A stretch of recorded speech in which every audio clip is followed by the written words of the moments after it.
Dr. Collada, session is live.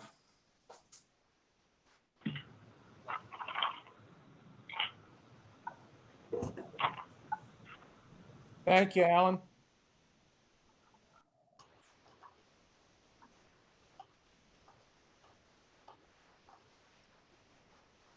Dr. Collada, session is live. Yes, Alan, I got that. Thank you, sir. Can you hear me? Yeah, I hear you. That was repeating what I said. Okay. I forgot to get rid of that.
Good morning. Morning, Dr. Clark. Morning. I'm having just some problems getting on Zoom on my other device. And that's why I'm a little late. So I apologize, everyone. I tried to get in early, but yeah, I've been fighting with this for a while. So I'm using my cell phone, which is normally not the device I use. So give me a few minutes to try to change over everything here.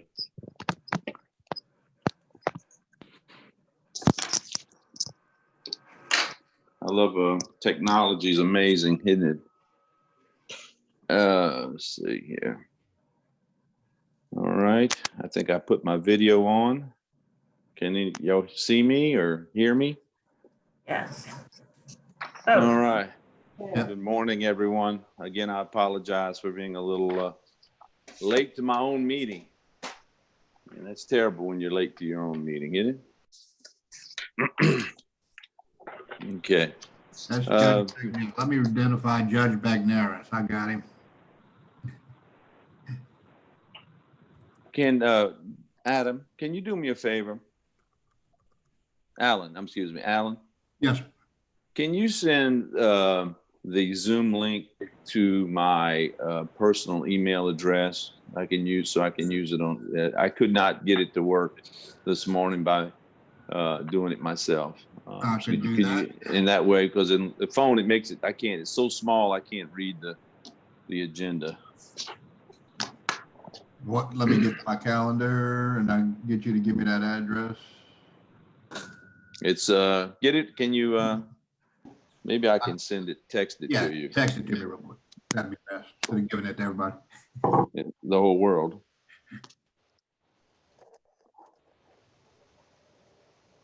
All right, Judge, I got you identified.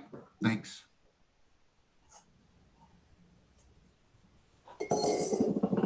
Need to identify 504-218-3839. Is that Joe?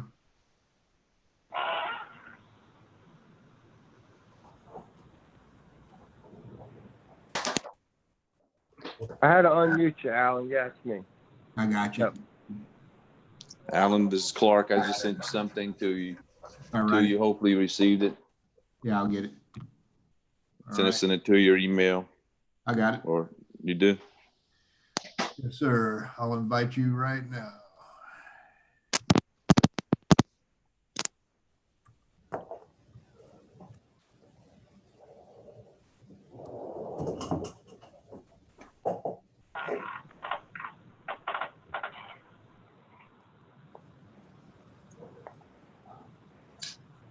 All right, you should get it shortly at that personal address. Okay. Do we have a quorum this morning? Looks like we do. I need to identify one other individual. 504 Okay, we'll give an extra few minutes. 504-835-4213. That's Danny Alday, Alan. Danny, got you. All right.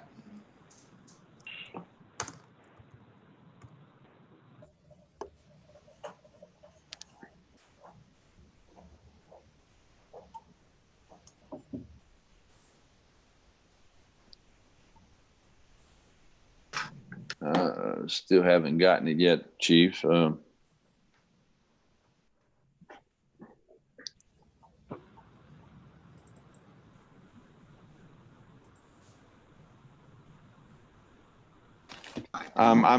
getting a text from Dr. Taylor that he's blocked.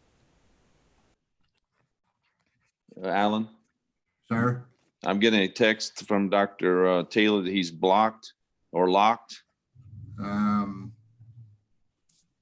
There's nobody locked out. Let me see. You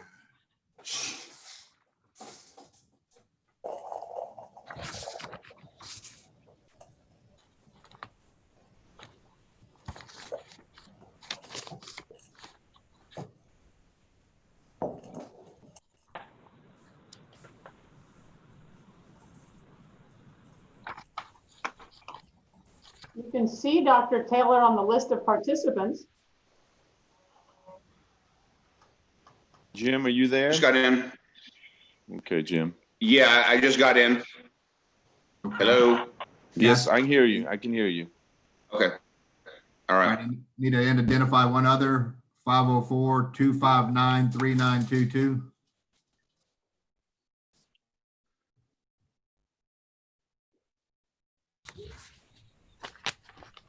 Somebody on a call-in number? Yeah. 504-259-3922.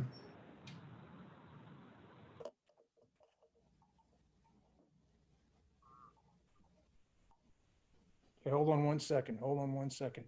Can you Yeah. text me her LSU email? Because I don't know it, and then I'll forward it to Alan. Well, if you got it, no. If you're on the phone, go ahead and tell it to me. I'll write it down.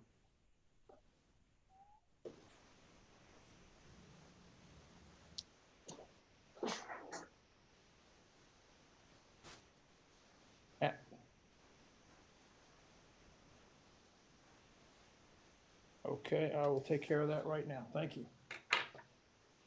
All right. Hey, just so people know, there was a Zoom update about 3 weeks ago, and if you don't update it, you might have trouble connecting. Yeah. Well, So just a heads up. thank you. Maybe that's the issue I'm having this morning. Alan, Yes, sir. I'm about to send you Dr. Horton's email. They're having trouble getting in. She wants you to email the invite to this new address, and I'm going to text it to you in just a minute. All right.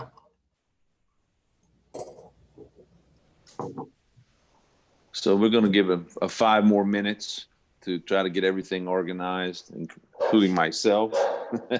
Alan, I never received your email for some reason. I don't know what's going on, but at least I have my telephone, and I'll try to work through it. Yeah, it never came back and said it was a bad email address, so it looks like I got that right. Ah, Lord.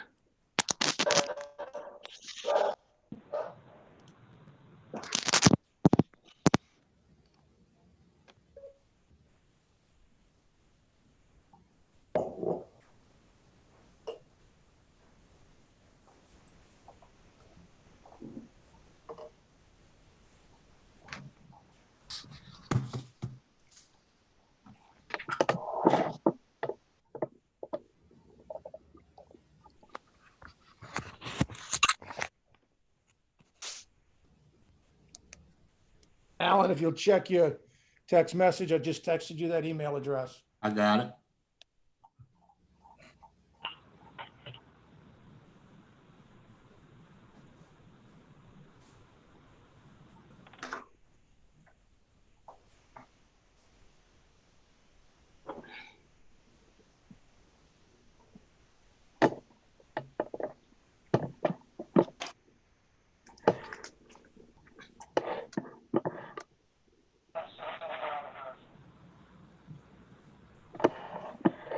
All right, I just sent it to her.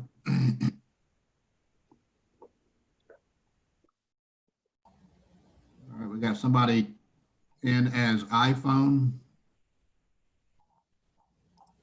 Is that me? No?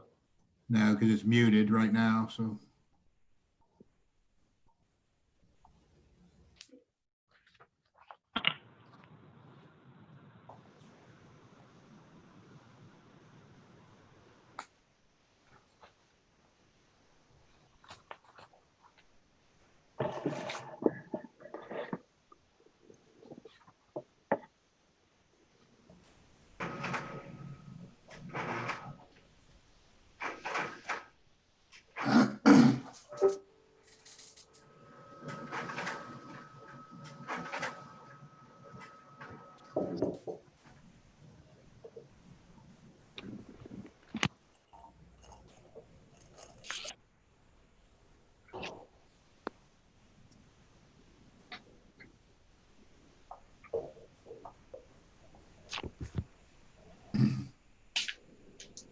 I just got it, Alan. Man, it must Kathy's be phone. the clouds or something.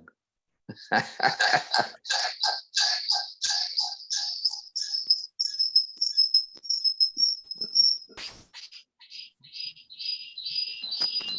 sounds like somebody's got two. I know, that's me, David. Hold on, let me.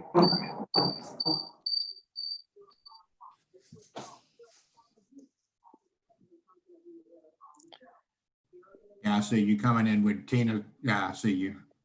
All right. So you should be good to go there. We'll just drop your other one. You can hang up with your iPhone, Dr. Clark. I am trying, sir. All right.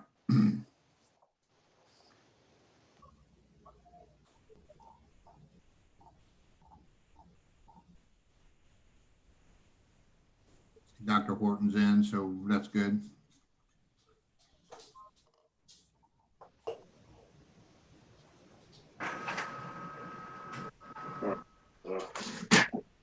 Let me.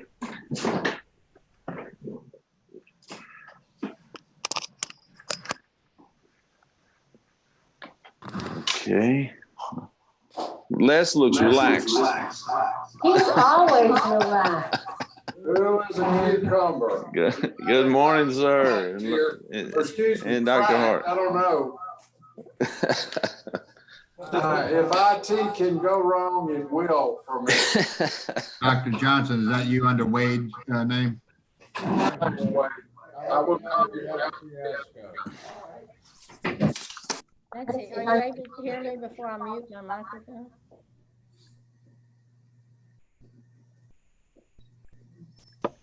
Are you able to hear me? It's faint, Dr. Horton. Let me play with it before I mute it. I can hear you, but it's a little faint.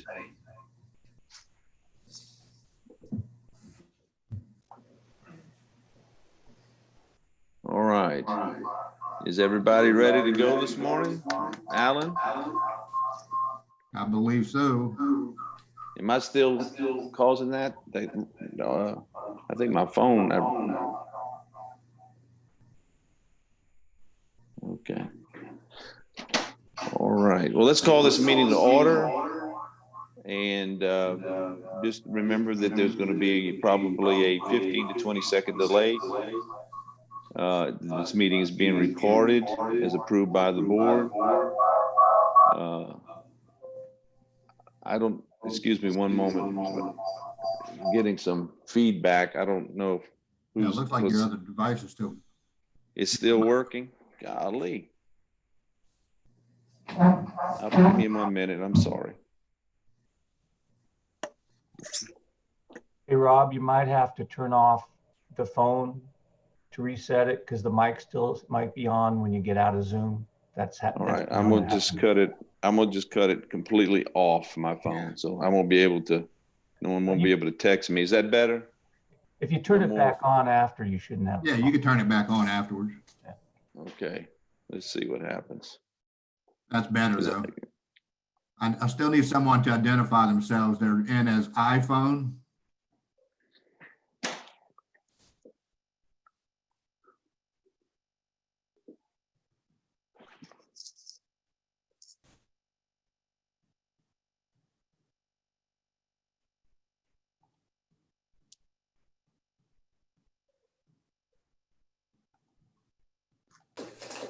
Okay. Any more feedback? My phone That's rebooted. good. I had to reboot my phone. Okay, good. All righty. I would ask everyone that we take a moment of silence for the victims of COVID-19 and the healthcare workers that treat our fellow citizens during this time of crisis.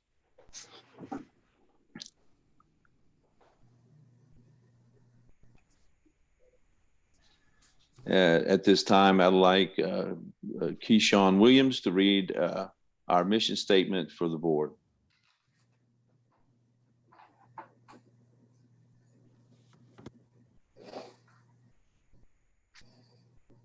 Dr. Collada? Yeah, she needs to unmute. Oh, okay.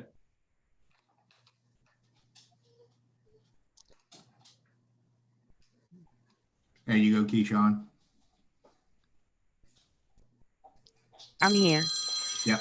The mission of the Louisiana State Board of Medical Examiners is to protect and improve the health, safety, and welfare of the citizens of Louisiana through licensing, regulation, research, and discipline of physicians and allied health professionals in a manner that protects the rights and privileges of the licensees. Thank you very much, Ms. Williams. Very kind of you. I would also like to invite public comments to be emailed to publiccomment@lsbme.la.gov. So again, public comments can be emailed to publiccomment@lsbme.la.gov. This is a reminder to our staff and members that your mics will be muted during public session. You can raise your hands using the function on the Zoom to be recognized. Please state your name before speaking so to help out the board president so I can recognize you. I'd also advise that if you mute your mic yourself, it may be unable for Dr. Collada or Mr. Phillips to turn it on for you. Get back again. So just remember that may be another technical issue.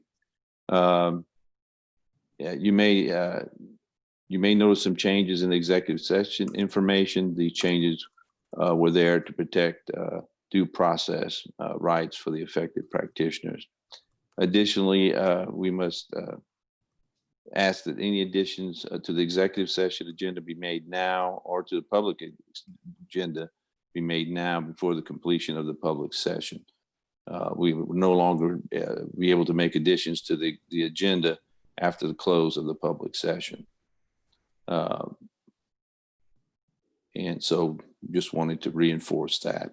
I'd like to thank the members of the Attorney General staff for working with us, Ms. Wilton, Ms. Andrews, Ms. Suddeth, and Ms. Friel, who have been invaluable to us in helping us through this transition. If there are any comments, Dr. Collada, Mr. Phillips, or will be available for the public comments. And I'll be asking frequently for any comments. Yes, sir. Dr. Clark, this is Dr. Collada. We do have a public comment that was sent in, and I'm prepared to read it for you if you like. Yes, I would like to hear the comment. This is a public comment addressed to Dr. Clark at the Board of Medical Examiners regarding a COVID-19 physician survey. Dear Dr. Clark, the Louisiana State Medical Society is in the final stages of drafting a 50+ question survey related to COVID-19, and how it is impacting physicians and their ability to treat their patients during this pandemic. The survey will focus on 8 specific areas as follows: demographics, practice impacts, physician impacts, patient impact, telemedicine, insurance, government response, personal input. We've been working very closely with the Louisiana Department of Health and want to make sure they, the governor, and others have the appropriate and much needed information as it relates to the practice of medicine and physicians as we move forward. For example, we know anecdotally that no physician practice, surgical center, and many hospitals could not survive financially if placed under an additional lockdown and/or a temporary halt of elective procedures. However, what we need is specific and real data to provide the decision makers so that they can be made informed and hopefully make better decisions. This is where the Louisiana State Board of Medical Examiners plays a key role. We are respectfully asking, number one, that you add the request contained in this letter to your July 27th agenda, and that the LSBME email the survey to all licensed physicians in the state of Louisiana in order to reach the entire physician population and hopefully garner more responses, which are strictly voluntary. We will not share or sell any personal information to any other organization. The LSMS will strictly use it to communicate the results of this survey to participants. There is no political agenda here. Either we simply need to have the better understanding of just how fragile our healthcare system is across the state.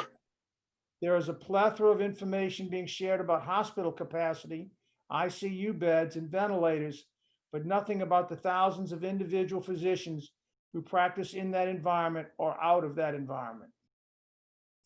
We sincerely apologize for this request not making it to you in time to be added to the initial agenda, but up till just a few weeks ago, most of us felt we were moving in a positive direction versus reversing back to where we are or were in April and May.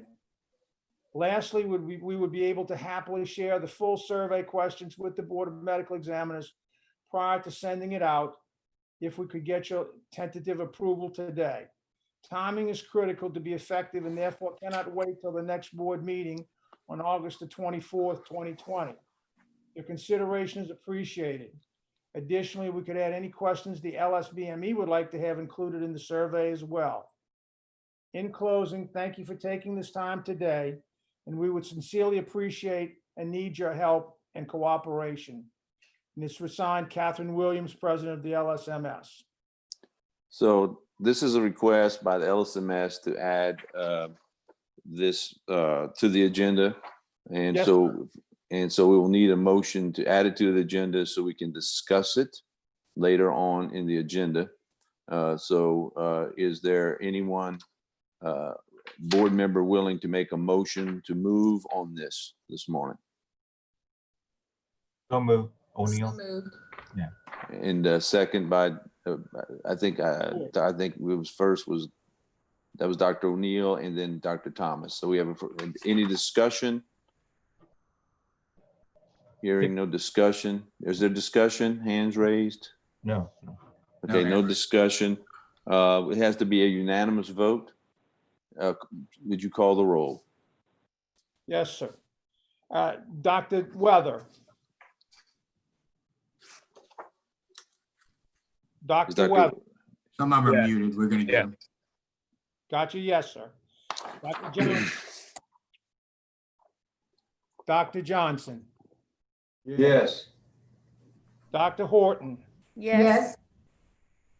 Dr. Yu. Yes. Dr. Thomas. Yes. Dr. Clark. Yes. Ms. Sport. Yes.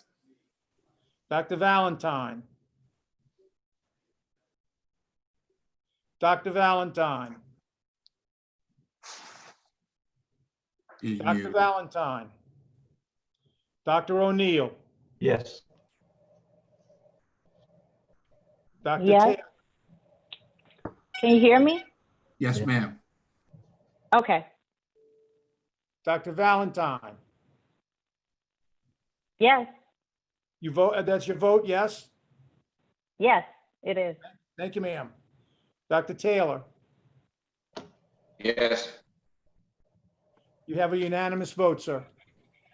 Okay, thank you very much, board, and I don't know if I took the time this morning to welcome y'all to the meeting. I apologize. I get caught up in the technical confusion. So welcome all of you. Dr. Collada, where would you think we could put this? You want to put this at the end of the public session? I would put it at the end of the public session, yes, sir. Okay, so that's what we'll do. But before we move any further along, I'd like to take a point of personal privilege. And I want to offer a big congratulations and farewell to a friend of this agency and a friend to this board and to a friend of all of us. Miss Rita Arsenault will be retiring next month. And she's been a huge asset, I hear, for many years. I'm not even going to put how many years it has here, but for many years. And I remember when I was just a baby on this board, trying to find my way, she was there to help me. And she's taught me a lot in the way I run meetings and I run this board, because she's sitting there right now doing it in her head and being sure I follow everything appropriately and I don't miss anything. She's always there to catch us if we fall.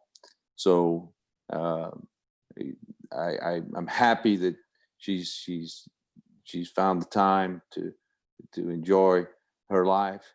But I'm just, it's always saddened when someone leaves who's been such a valuable asset to us. But I'm so happy for her on a personal level that she can retire and go out and enjoy her family and do some things maybe she couldn't do while she was working for us. So Miss Rita, thank you so much for your service.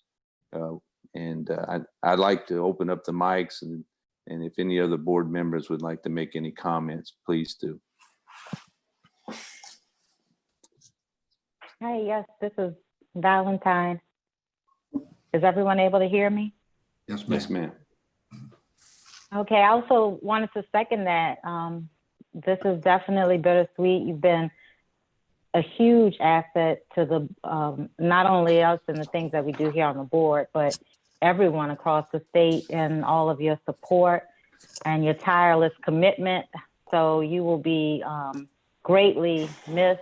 And but congratulations, and please stay connected with us. So wishing you all the best. Thank you. I would like to thank everyone. It's bittersweet when you move on to your next stage in life, And so I'm moving on now, and I'll be taking care of my dad, and he'll have me on different missions to keep me busy. So I would like to thank everyone. It's been a pleasure working here for these 30 plus years, and I'll miss you all. Thank you. Thank you, Rita. Very sweet of you. And I think we our should give her best a to your round of dad. applause. That's beautiful. Yeah, sure. Appreciate it. Yeah. I just wish we could be there. Maybe we can, I would hope that when we can all be together again, Miss Rita, maybe we can have you come back for lunch. Yeah, and that would be really sweet if you would be able to do that. Okay. I sure will. Thank you so much. Be safe. God bless you. All righty. So the next item is approval of the minutes. So if there are any additions or corrections, please make them now. And then if I hearing none, we will move for a. Dr. Clark, Mm-hmm. Dr. Yu has her hand up. Oh, I'm sorry, Dr. Yu. Yes, I would like to correct the spelling of my name. Okay. Instead of Y-O-L-I-E, it should be L-O-L-I-E. Okay, please make that note, Dr. Collada. Probably it's in every template that we have. So, sir. We're going to need to go back and correct that, please. Dr. Collada? Dr. Van, did you hear? Yes, sir. Yes, sir. I will make that correction. Okay, thank you very much. Any other additions or changes to the minutes, corrections? Dr. Horton? No? Yes. All right, I know you look at that pretty closely. Oh, All right. corrections to the minutes. I'm sorry. Yes, ma'am. Actually, yes, I did have. Now, my little minor correction is on the minutes of the executive session. Okay. But it's a very minor, I suspect it was a typo. Okay, On and the what is agenda, that? Page 209 of 442.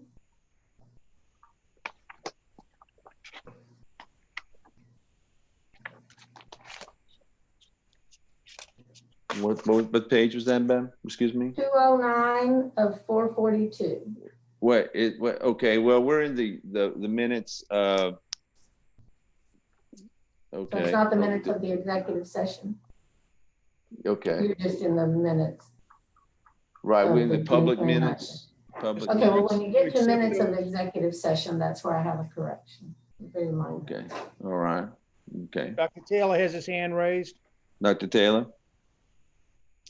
Yes, item 10, communication information about physician sexual misconduct.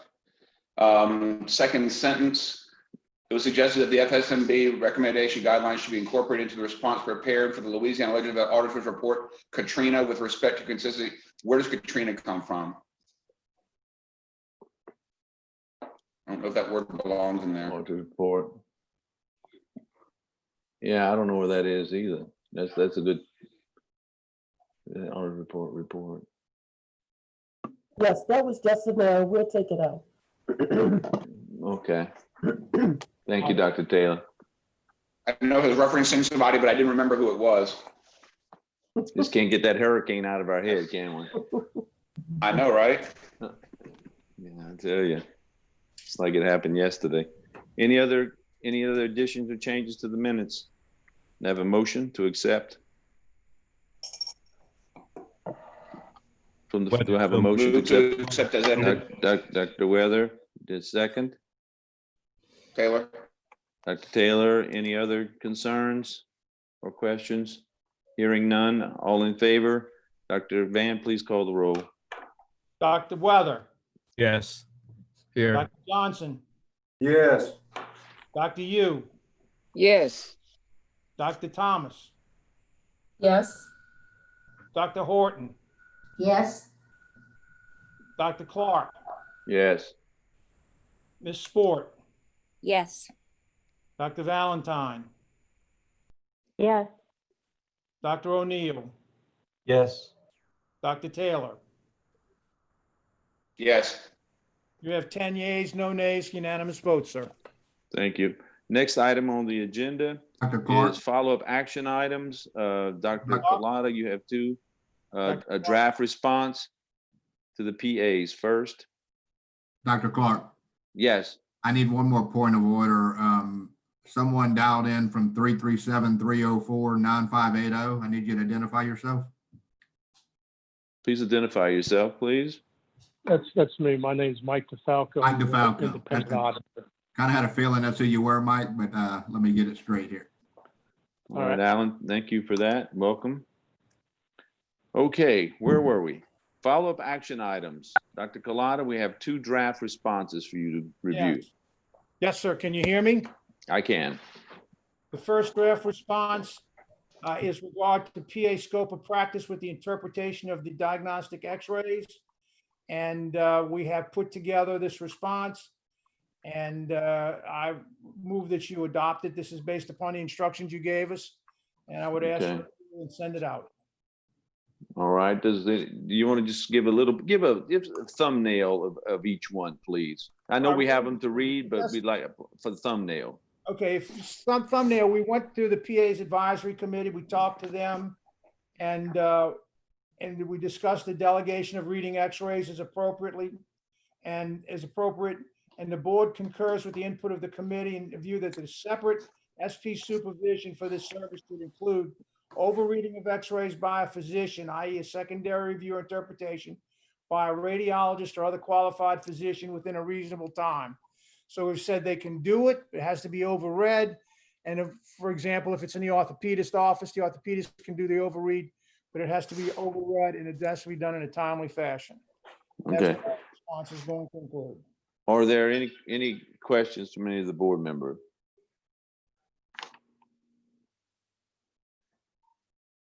All right, next. And the next one is the removal of the intra-arterial blood pressure balloons. And again, what we did here was we addressed it to the people who requested it. And it basically says that it can be done with proper training and supervision. And the last sentence basically says the board believes the PA should also ensure that there is a physician backup for any complications. And I would ask that you approve that or modify it. Are there any questions about this letter? Dr. Thomas has her hand up. Dr. Thomas?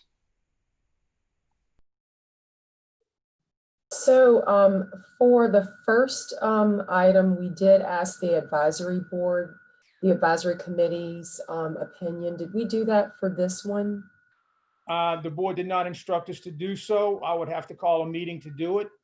But again, I think that knowing what I know about them, I think they would be comfortable with this as well. I did consult an individual, but I did not get the formal opinion of the advisory committee, ma'am. I was not instructed to do so. Is that something that you would like, Dr. Thomas, or before I you feel would. comfortable? I mean, I don't know much about the technical part of that particular procedure. It just makes me take pause. I mean, if I don't know, I'm Okay. willing Duly to noted.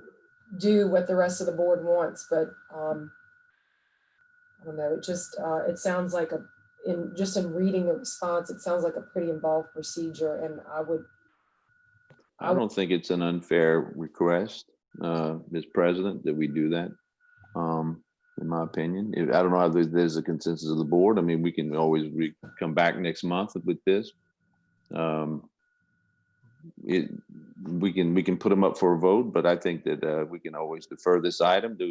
Is there anyone else who'd like to chime in support or against or for advisory opinion? Sport. Yes. I just wanted to say that the interpretation of diagnostic studies seems to be covered by statute and in our rules already. I'm sure Dr. Collada knows that. And I thought that in the materials that were sent to us, the removal of the IABP procedure was also in that big group of paperwork that we got regarding what PAs could and could not do, as long as there was supervision and the ability to communicate with the supervising physician. So Okay, just throwing that out there. all right. That was not specifically in there, but certainly, I mean, it's a broad window. It says anything that the supervising physician appropriately monitors, and then it also says that the PA has been trained in, but it doesn't specifically cover that procedure. All right. Any other comments from the board? Taylor? Dr. Taylor? Yes, as far as the IABP goes, I think we have a plethora of information here. I do think that if we're gonna, make a habit of consulting our advisory committees, and that's something the board, I think, probably should have done.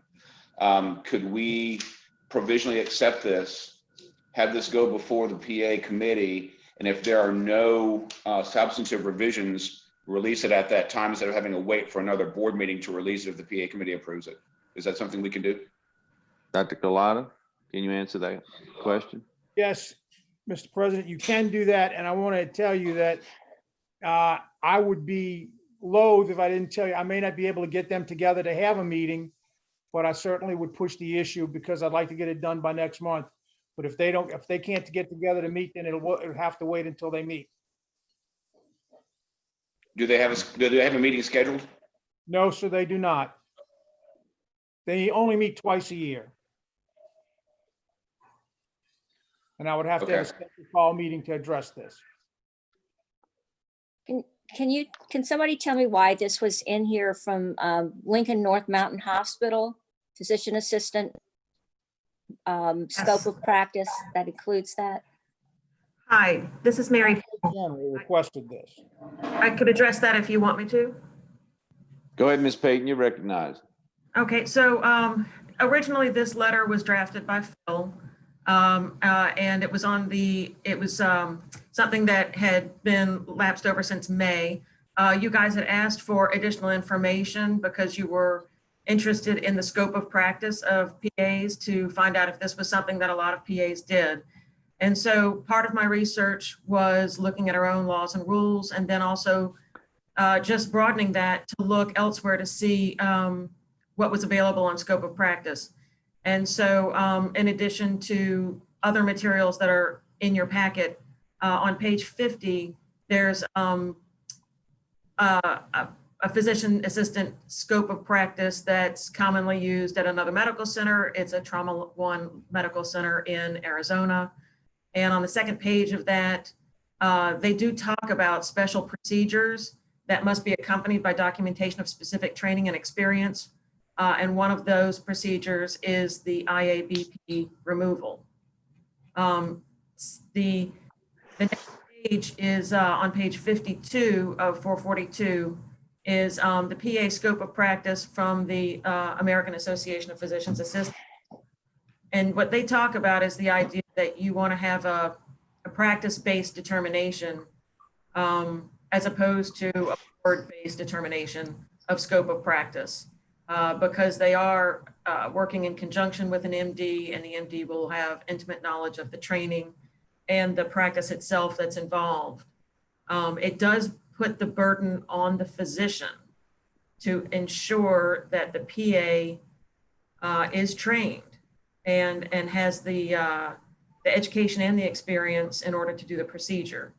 On page 63 of 442, is an AMA document from the AMA Advocacy Resource Center regarding PAs and their supervision and collaboration requirements. And at the very far end of that, you can see it says scope determined at practice site. And it says yes. And that is basically looking at our rules and determining, where the scope is examined. And they, it was looked at and And they determine, scope of practice is usually examined at the practice site itself. Scrolling further to page 77 is again that same, I'm not sure how it got separated. But that same facility explained their aortic balloon pump removal criteria for both nurse practitioners and physician assistants and the supervision required. And that's highlighted on the page for y'all to see. I don't have any information as to whether or not Phil, in drafting it originally, consulted with the advisory committee, but he did draft it, and having reviewed everything I reviewed, I decided that there was no change needed, and I would just present it for your consideration. We are happy to go back to the physician assistant advisory committee if you want to. Okay. Any other comments? I think we probably need to take these drafts independently for motions. So the first motion I'll need is for the draft response for PAs interpreting x-rays, for that letter to go out. Do I have a motion on that? So moved. Moved by Ms. Sport, second. You. Dr. Yu is seconded. Any discussion, further discussion? Hearing none, please call the roll. Dr. Weather, Yes. Dr. Johnson, Yes. Dr. Horton, Yes. Dr. Yu, Yes. Dr. Thomas, Yes. Dr. Clark, Yes. Ms. Sport, Yes. Dr. Valentine, Yes. Dr. O'Neill, Yes. Dr. Taylor. Yes. It's unanimous, sir. Before I state that this passes, I was remiss in asking for public comment. Is there any public comment about this item? No comments at this time, sir. I apologize for that. Motion carries. The second is a motion of approval of the IAPB draft response. Is there a motion on the floor for approval of that draft? Sport. Or any yes. other motion I'll take any, I'll accept any. Ms. Sport, what'd you say? I'm sorry. You're I moving move on to it? approve. Is there a second? You, second. Second from Dr. Yu. Any further discussion or amendments? Wait, this is Valentine. So are we going to take Dr. Taylor's request in consideration about just seeing if we could maybe have the advisory committee take a look at it and then send it out? Is Yes, that ma'am. what, That's why I'd asked for amendments, and I think you're giving us that amendment. Okay. Dr. Valentine is amending it. And I think we may need guess a I'll second. second on that. Whether We have a second. second. We do have a second. Yeah. And I think this is a friendly amendment. Do we think I need a formal vote, Dr. Collada? I think this is a friendly amendment. Whatever you want, sir. Okay, I think this is a friendly amendment. So with that added, please call the roll. To the amended motion regarding IABPs, Dr. Weather, Yes. Dr. Johnson, Yes. Dr. Horton, Yes. Dr. Yu, Yes. Dr. Thomas, Yes. Dr. Clark, Yes. Ms. Sport, Yes. Dr. Valentine, yes. Dr. O'Neill, Yes. Dr. Taylor. Yes. Okay, that's unanimous, Mr. President. Again, any public comment? Done at this time. Motion carries. Thank you very much. Next item on the agenda, rulings and advisory opinions. Dr. Collada, you have the floor. Okay, we had some requests about physician compounding. And we drafted a public opinion And I would move that you adopt it. This was drafted actually in over two sessions. And it basically says that you would have to follow all of the compounding regulations of the US Pharmacopoeia as they are amended. And that is what we have in our bylaws. And that was what the recommendation from staff and the attorneys were, to continue to do so. So what you're telling me is we're going to be taking this off our rulemaking effort.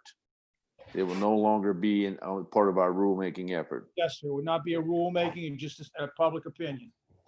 I think this probably needs some discussion with the board. I want anybody to, if they would wish to comment, please do.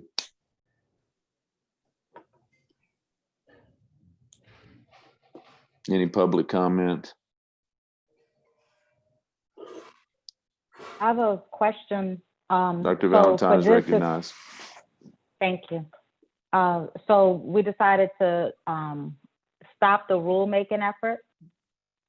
Well, At the last meeting, it was discussed to do that, and that we bring it and make it just a formal advisory opinion, because this has been on the agenda forever and ever, and we haven't moved on it, Dr. Valentine. Okay. But of course, we could always go put it back and go make a rule. But I've been told by counsel that if these things hang out there for more than a year, then you have to have a request to restart the rulemaking effort. So this has probably been hanging out there for over a year, I'm sure. So even if we wanted to put it back on the agenda, we'd probably have to have a request from someone for a rulemaking effort on this. Is that correct? I may have Ms. Wilton chime in, or that is correct. if you want. Okay, all right. I don't want to play attorney, but any other questions or comments? Dr. Collada, it looks like we lost your, My computer is on the fritz. I'm working on to get it, but I'm trying to handle all the other discussions. So I can only handle one thing at a time, and when we get to the time, I'll reboot my other computer, sir. Is there any concern from the board members? I'm interested in your opinions about just having this as an advisory opinion versus going to have a rulemaking effort. Any concerns? Christy, Dr. Valentine, do you have any particular concern? No, I don't have any particular concerns. As long as there's guidance available, I'm trying to remember where we and when it was decided that the rulemaking effort was necessary, what sparked that. And so I'm just that's been the a long only time. consideration. It has been a long time. So I'm not sure. I know that we had a lot of other things that came up in the meantime that we were addressing when this first came onto our agenda. So I just wanted to, as long as we have the guidance, and if need be, we can always pick it back up. So I don't think that that's necessarily an issue. Mr. President? Yes. I want to, excuse me, I'm trying to stop this other computer. I understand, believe me.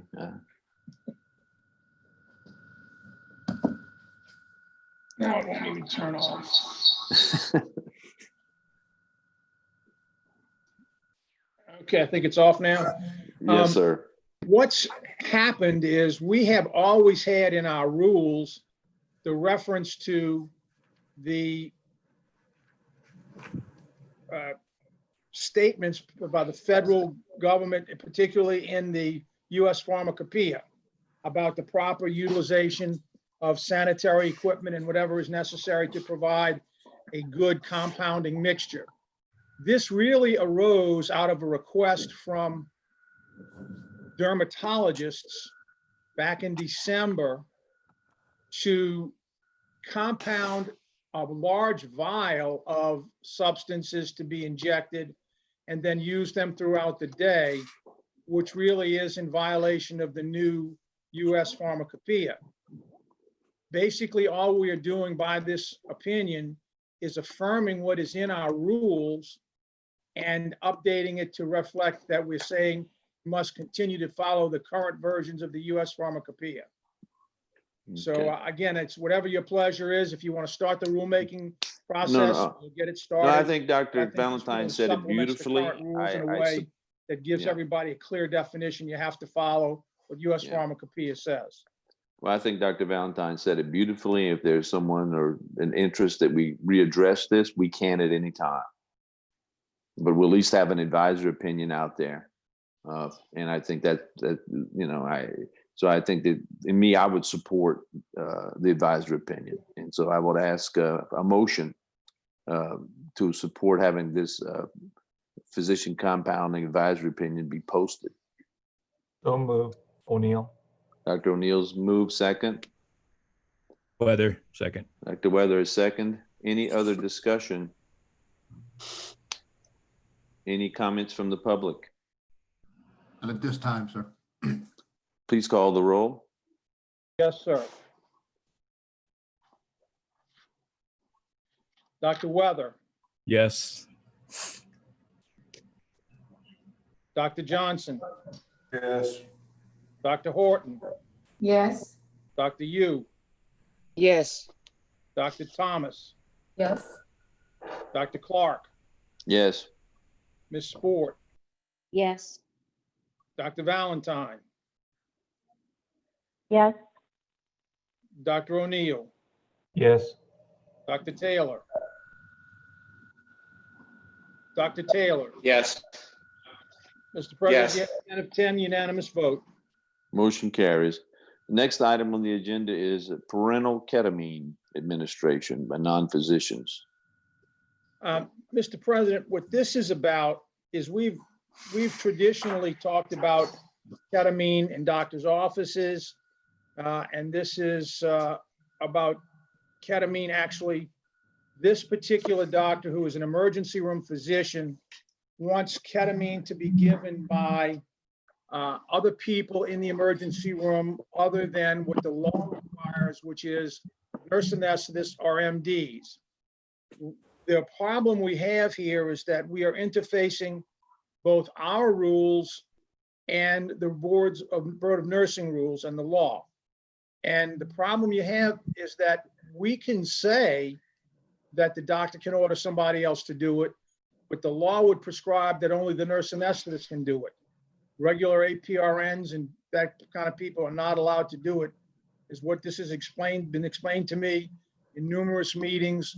We worked with the emergency department at Charity about 8 months ago on this, and we continue to run up against the problem of only the nurse anesthetist can administer it, because this is an anesthetic agent. The only other person would be the doctor himself. Well, there are some people who would believe, and perhaps you could get some input from Dr. Cresswell, who practices emergency medicine, that there is benefit for this. But again, we are constrained, and I'll be happy to write the answer you tell me, or we have drafted the answer you tell me, but we are constrained by the rule that only nurse anesthetists or doctors can administer anesthetic agents. Well, I agree with you that ketamine keeps popping up every few months, and there are some specific uses for it that are given.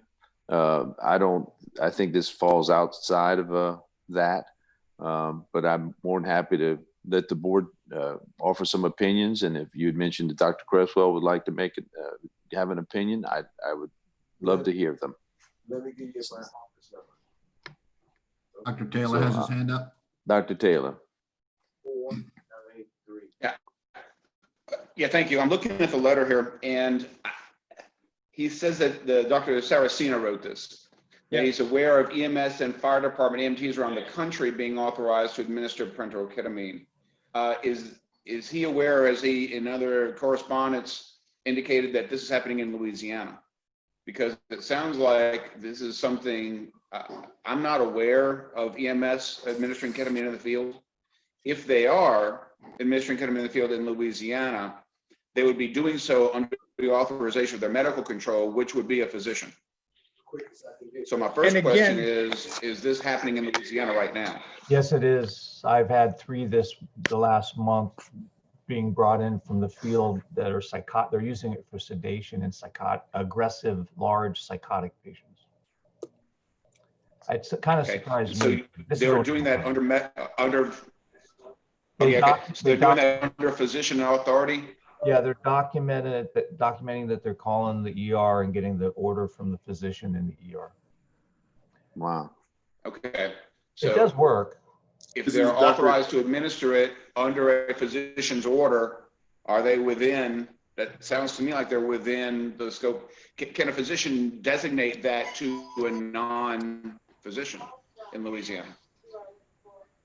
According to what I have been told, and we would have to do some more research, because remember, the EMS and EMTs are separate and distinct from and out of the jurisdiction of either the Board of Nursing or the Board of Medical Examiners. We can certainly look into this, but it is my understanding that based upon the way the law is written, this would be improper for even the EMS and the EMTs to do. But again, I would have to do more research and look into that, because we do not regulate them, and their laws and rules are different from ours and the nursing board. I would like counsel to chime in, do it. Dr. Cresswell has his hand up. Dr. Cresswell. I just wanted to, recognized. can you hear me? Yes, sir. Proceed. Okay. I just wanted to say that, yes, the paramedics are using med control for authorization to give ketamine in the field. I have seen that come into the emergency department. In the emergency department, however, when I use ketamine for procedural sedation, one, it's only administered by a physician or the anesthesiologist. We do not allow our nurses to push ketamine. In hospitals, do not allow the nurses to push ketamine. So when we have a sedation where we need to administer ketamine, we usually either have two physicians present or the physician will administer the ketamine.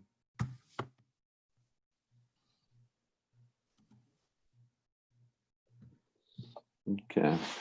So these are, these get into all the sedation rules, conscious sedation, all this stuff. I mean, in monitoring the patient, I mean, ketamine's always been a very tricky drug to use, especially not in a operative setting, excuse me.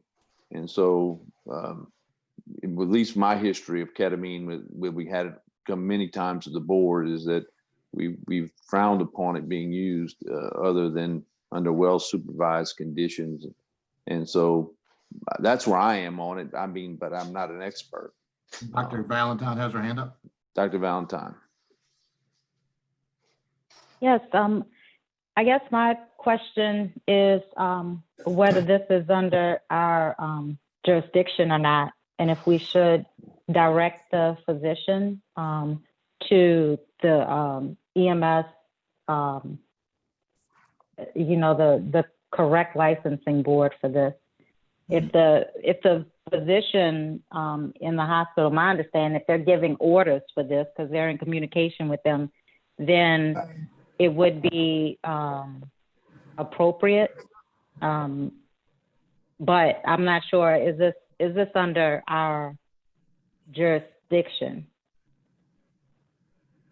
Dr. So that may be a lawyer kind of question. I'm not certain, unless we're saying that we don't want physicians to direct the EMTs in the field to give this medicine. We would have to I'm do just legal trying to- research on all of the areas of the law, Mr. President. I think we'll have to bring this back, but Okay. we need it for the next board meeting. Well, this is, I just want the direction to formulate an answer to this gentleman, and you've given me some, and Well, we'll I think continue to move on with it. we need more answers to formulate an answer. We need to know the legality of it. Is it within our jurisdiction? Who's giving the orders? So I think what we need to get is some more information. We can't make it sounds like we just can't make a good decision right now unless we can get those answers today. Dr. Taylor. Dr. Taylor, you had a comment? My point was that if we have a recommendation in place that limit the use of ketamine, then I think a physician delegating that authority to an unseen patient by a non-physician certainly would fall under our jurisdiction. Well, I'd ask for council to chime in. Ms. Payton, could you shed some light on this for us? Sure, I do. I agree with Dr. Taylor. Basically, this is within your jurisdiction to decide whether or not a physician can delegate the administration of the ketamine based on a verbal report of what the EMS or the paramedic is seeing. I would note also that you may want to differentiate between EMTs and paramedics, as there is a hierarchy there as to training, additional training. I believe paramedics are the top of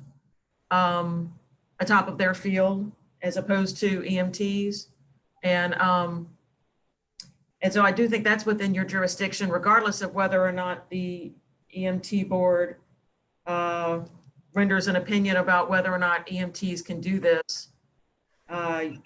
Within your jurisdiction to talk about what the physicians can do. Go ahead. There's also the issue of, and which Dr. Cresswell alluded to, is that in the environment of in the emergency room itself, the hospital, only the physician or nurse anesthetist can administer ketamine because of the laws governing who can administer anesthetic agents. The issue here is unique in that it's outside of the agency of the hospital, we think, because it's the fire department and that kind of stuff. And I think we would have to do a fair amount of research into both the laws and rules regarding who can administer anesthetic agents, the laws and rules regarding EMTs, unless you just want to say a blanket rule, we don't think doctors can delegate it. And I think that really should be researched before we make that statement. Well, let's do some research before just give it an appropriate response. We want an educated response. Go ahead. We will do so. Just to be clear, we will research particularly the administering of anesthetic agents outside of the hospital. Is there Well, I think it's important, with our licensees, the physicians being able to, what's their jurisdiction or ability to do that, or their liability,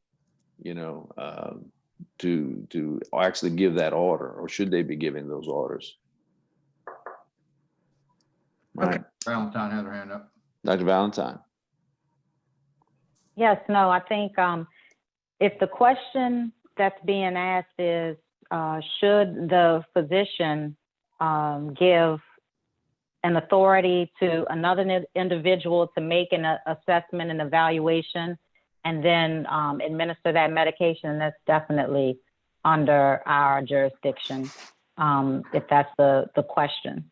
So, no, I think that, yeah, I totally agree that we'll need more information to move forward and give appropriate advice.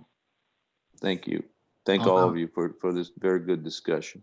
Also Okay, have a Dr. public comment, Collada, you have your, yes, I'm sorry? Also have a public comment. Public comment, please. Yeah, this What is is it in regard to?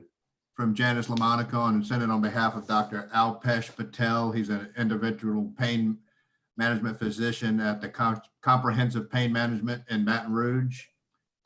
It goes, we need to ask or post. We believe that the advice the board gave back in 2012 was sound advice. The mid-levels are not prescribing any narcotics.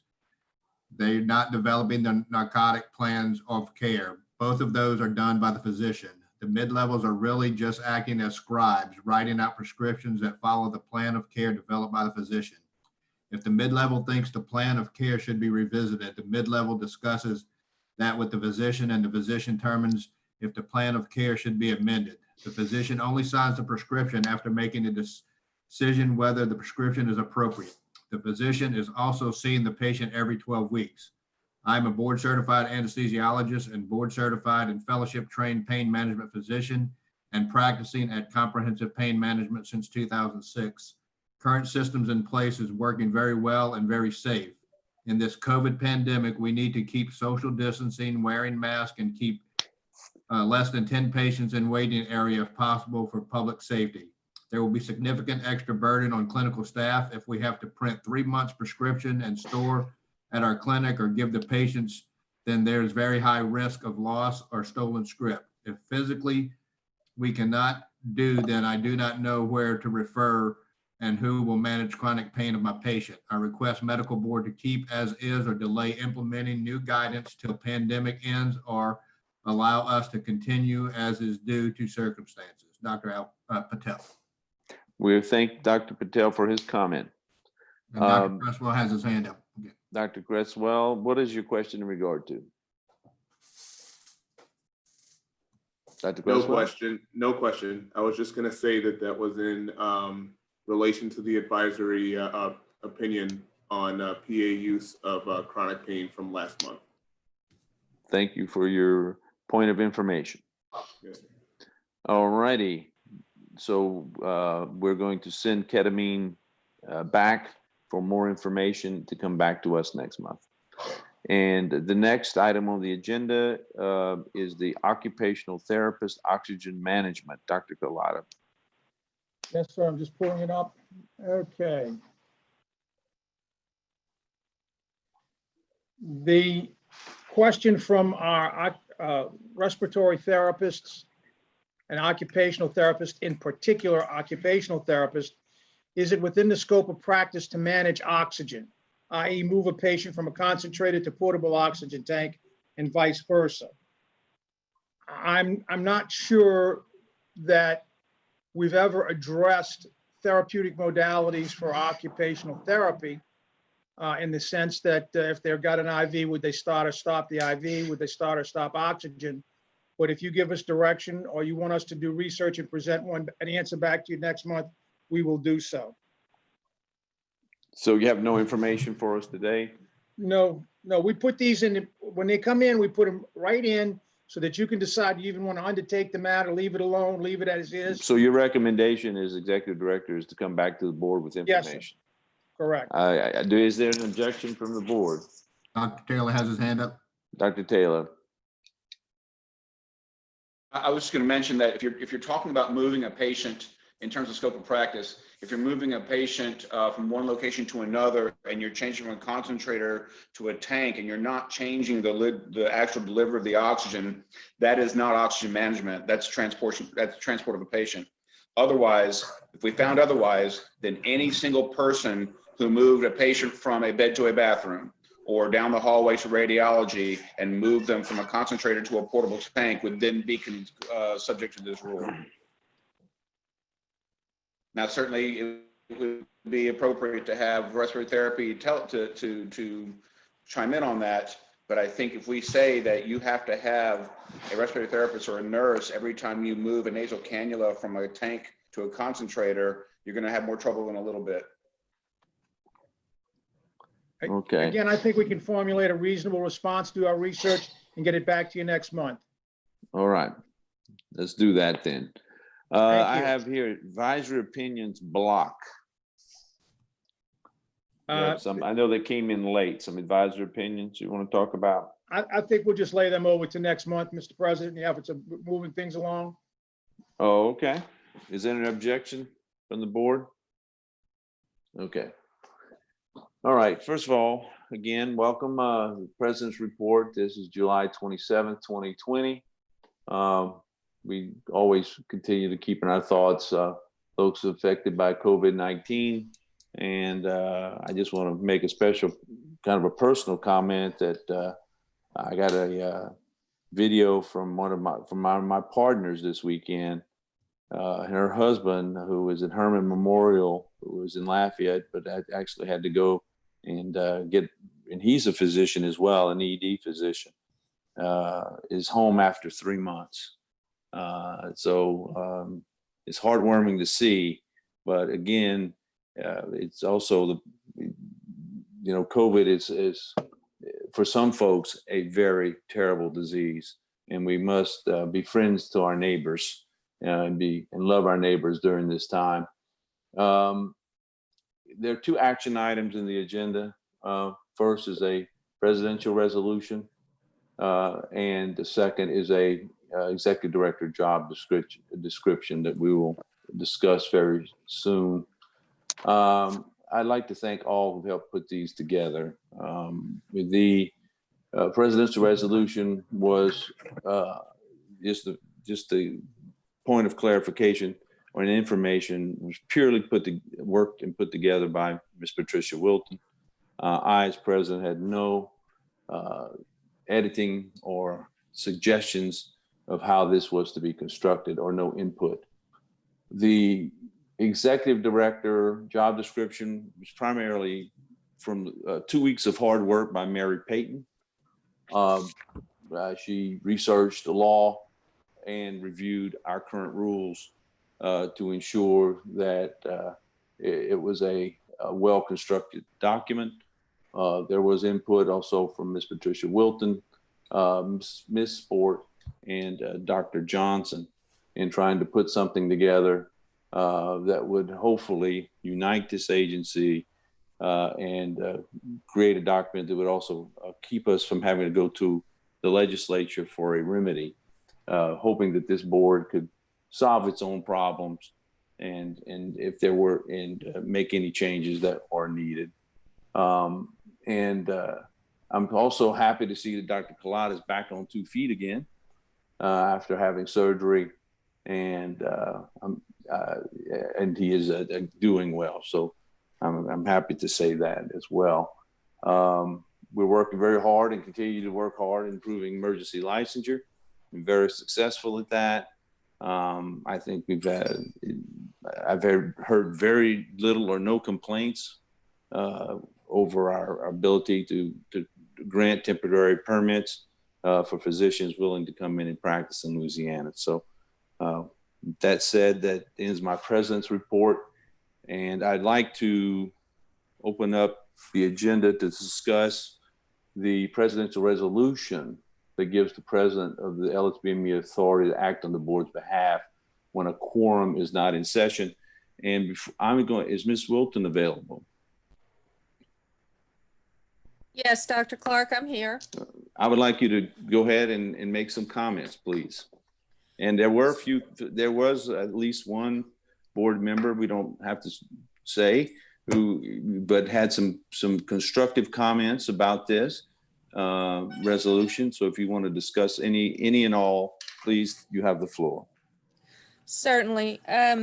You asked us to survey similar provisions for other boards and commissions with which we have experience. And I put together a proposed outline of a resolution that the board could adopt, giving you authority, stating the scope of your authority relative to what are primarily administrative matters that do not rise to the level of needing a quorum of the board to vote on.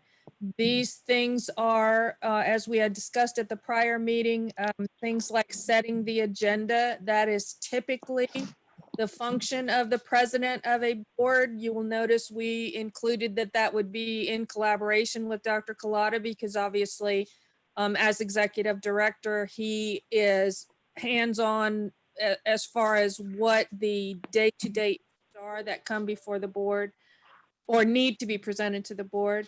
And then we also address the issue of being able to implement internal practices for your own ability to conduct your work as the head of the board, the duly elected head of the board, such as, for instance, you might wish to have a telephone staff conference to occasionally, or a standing conference to be able to make sure that everyone is on in terms of the staff, is on the same page with you as president.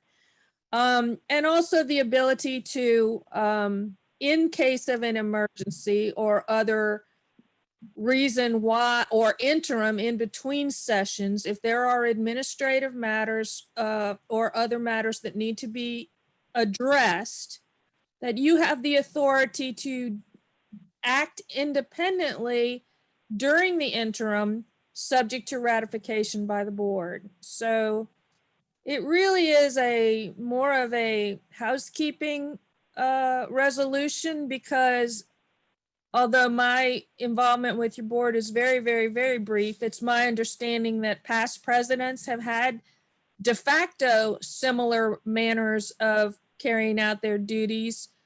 It just wasn't written down or expressed in such a way as this resolution does, but it essentially puts into writing a pattern and practice that your board, as a matter of expediency and efficiency, has done in the past anyway. I'll go out on a limb and say that not very much of this is controversial. It really is not meant to be. If it is provocative or concerning to anyone, I'm quite happy to allay those fears. But this is really meant to be in the nature of, I don't want to say minor, because no business of the board is minor, but in the nature of, if you will, routine administrative practices that enable you to efficiently and appropriately carry out your duties as president. There was a comment made by a board member about the resolution, in that when would we maybe readdress some of, if there were concerns, and my recommendation to Ms. Wilton was that, and this is not, as we always do rules. This is not a rule. This is a resolution. It is binding, I'm told, but it allows us to adapt it, to change it, to make it better quickly. So my suggestion would be, if it is approved, that in 3 months we could revisit it. We could put it back on the agenda and see if if the board is happy with it, if it would like to continue with it or not. Then in maybe a year from now, when Dr. Johnson is president, he may decide to actually put it into rule, or the board may decide to put it into rule at that time. But I like to give it time and to see if the board is happy with it, because keeping it as a resolution would enable the board to change this document at any meeting if it was dissatisfied with the performance of its president in the use of it. So therefore, those are my comments, and I'm gonna ask for a motion to approve, and then we can have a discussion after a second. There's a motion on the floor to approve. Wait, I Sports. have a So question. moved. Are we talking about the president's report, or are we talking about the resolution? The resolution. Okay. Ms. Okay, I Wilton just wanted to. Yeah, it's okay. That's fine. No, we had just started with the president's report, and then we moved to it. I thought you were kind of just giving an overview. Well, I'm you know, sorry. That's what why we I were gonna introduced Ms. Wilton to work through it. Gotcha. I'm sorry if Okay. I didn't make myself clear. Sport moves for approval of the resolution. Do I have a second? Second, Horton. I do Dr. have a Horton? question. I'm All sorry. right, now we have a question, Dr. Thomas, so the floor is open. I do Ms. have Wilton, some, can you please address the questions? Go Sure. ahead, Dr. Thomas. that's okay. I just have some questions that I would like to reserve for executive session. Not any comments, just questions.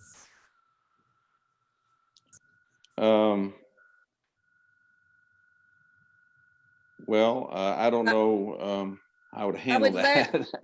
Go ahead. Yeah, Dr. Clark, I would, I obviously Mary is your counsel that works for you, and I'm sure she has opinions on it. I'll just, since I was unmuted for the discussion, I'll just jump in and say, I am not sure that questions on this particular topic, unless they related specifically to your character and fitness, quite honestly, for executive session.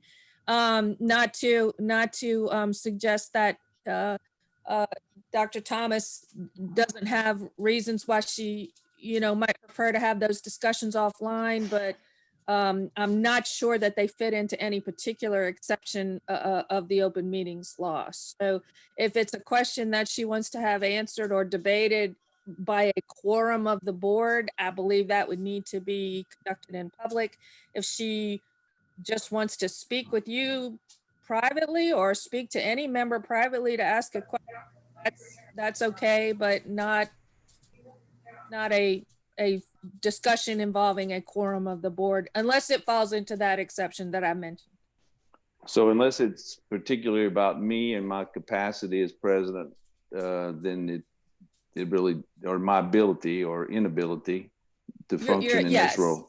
yeah, your character or professional competence. And also, you know, I do not want to continue the stereotype of lawyers always saying what you cannot do. That's not my intent in any way, shape, or form.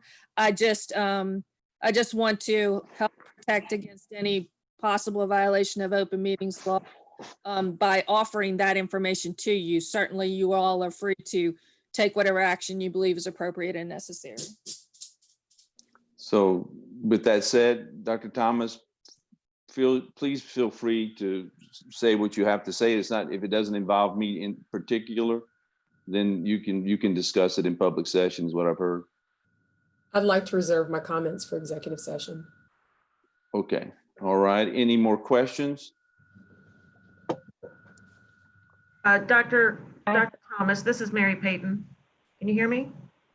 Yes, I can, Mary. I just want to make sure you understand, if a vote is taken at this time, that your questions and your comments would be after the fact. And so if that's something that you wanted in reference to a vote, you know, you would have to request that vote or something like that until after on an executive session and we come back out. No, Mary, I appreciate your clarification. I don't have any issues with taking a vote. I just have some comments, some questions that I'd like to reserve for executive session. I appreciate the clarification. Thank you. Thank you, Dr. Thomas. Any other questions from any other board members? Are there any hands up? Go ahead, My Dr. hand is up. Valentine. Yep. So well, first I want to thank everyone that worked on formalizing, you know, the things that have happened before. My question though is about number 3, and it's just simply when in reference to emergency situations. Is that something that was put in for the pandemic, or if not, what is the emergency situation other than the pandemic, or is that what that's referring to? That's all. Ms. Wilton? Yes, Dr. Valentine, that it's not limited to, it is not limited to a formal declaration of emergency. It could encompass a variety of situations that happen in the interim between board meetings. For instance, if the building flooded for some reason, or you know, anything that would occur with the board that would otherwise the board would need to act in some manner, but it can't because of a generic emergency. We would be talking about just the common ordinary definition of an emergency. Okay. No, that so that would make sense, because I'm thinking of when I was president. So if something came up that needed action, I would just bring it to the next board meeting, and we would vote on it and have it formally introduced at that time. Exactly, So, exactly. Okay. And the That board makes is sense always, yes, ma'am. And the board is always free to say, hey, we understand that we had given you this authority to make this decision in the interim, and we've been operating like this for 2 weeks or what have you, but we don't want to continue this going forward, and decline to ratify the action, and then it would cease as of that moment. But it allows stability and of expediency when such might be necessary. And at that point, you just have the presumption of regularity that everybody's acting in good faith and it really is necessary. Perfect. Okay, no, that makes sense. I can definitely support that. Thank you. Any other comments? Questions? Hearing none, please call the roll.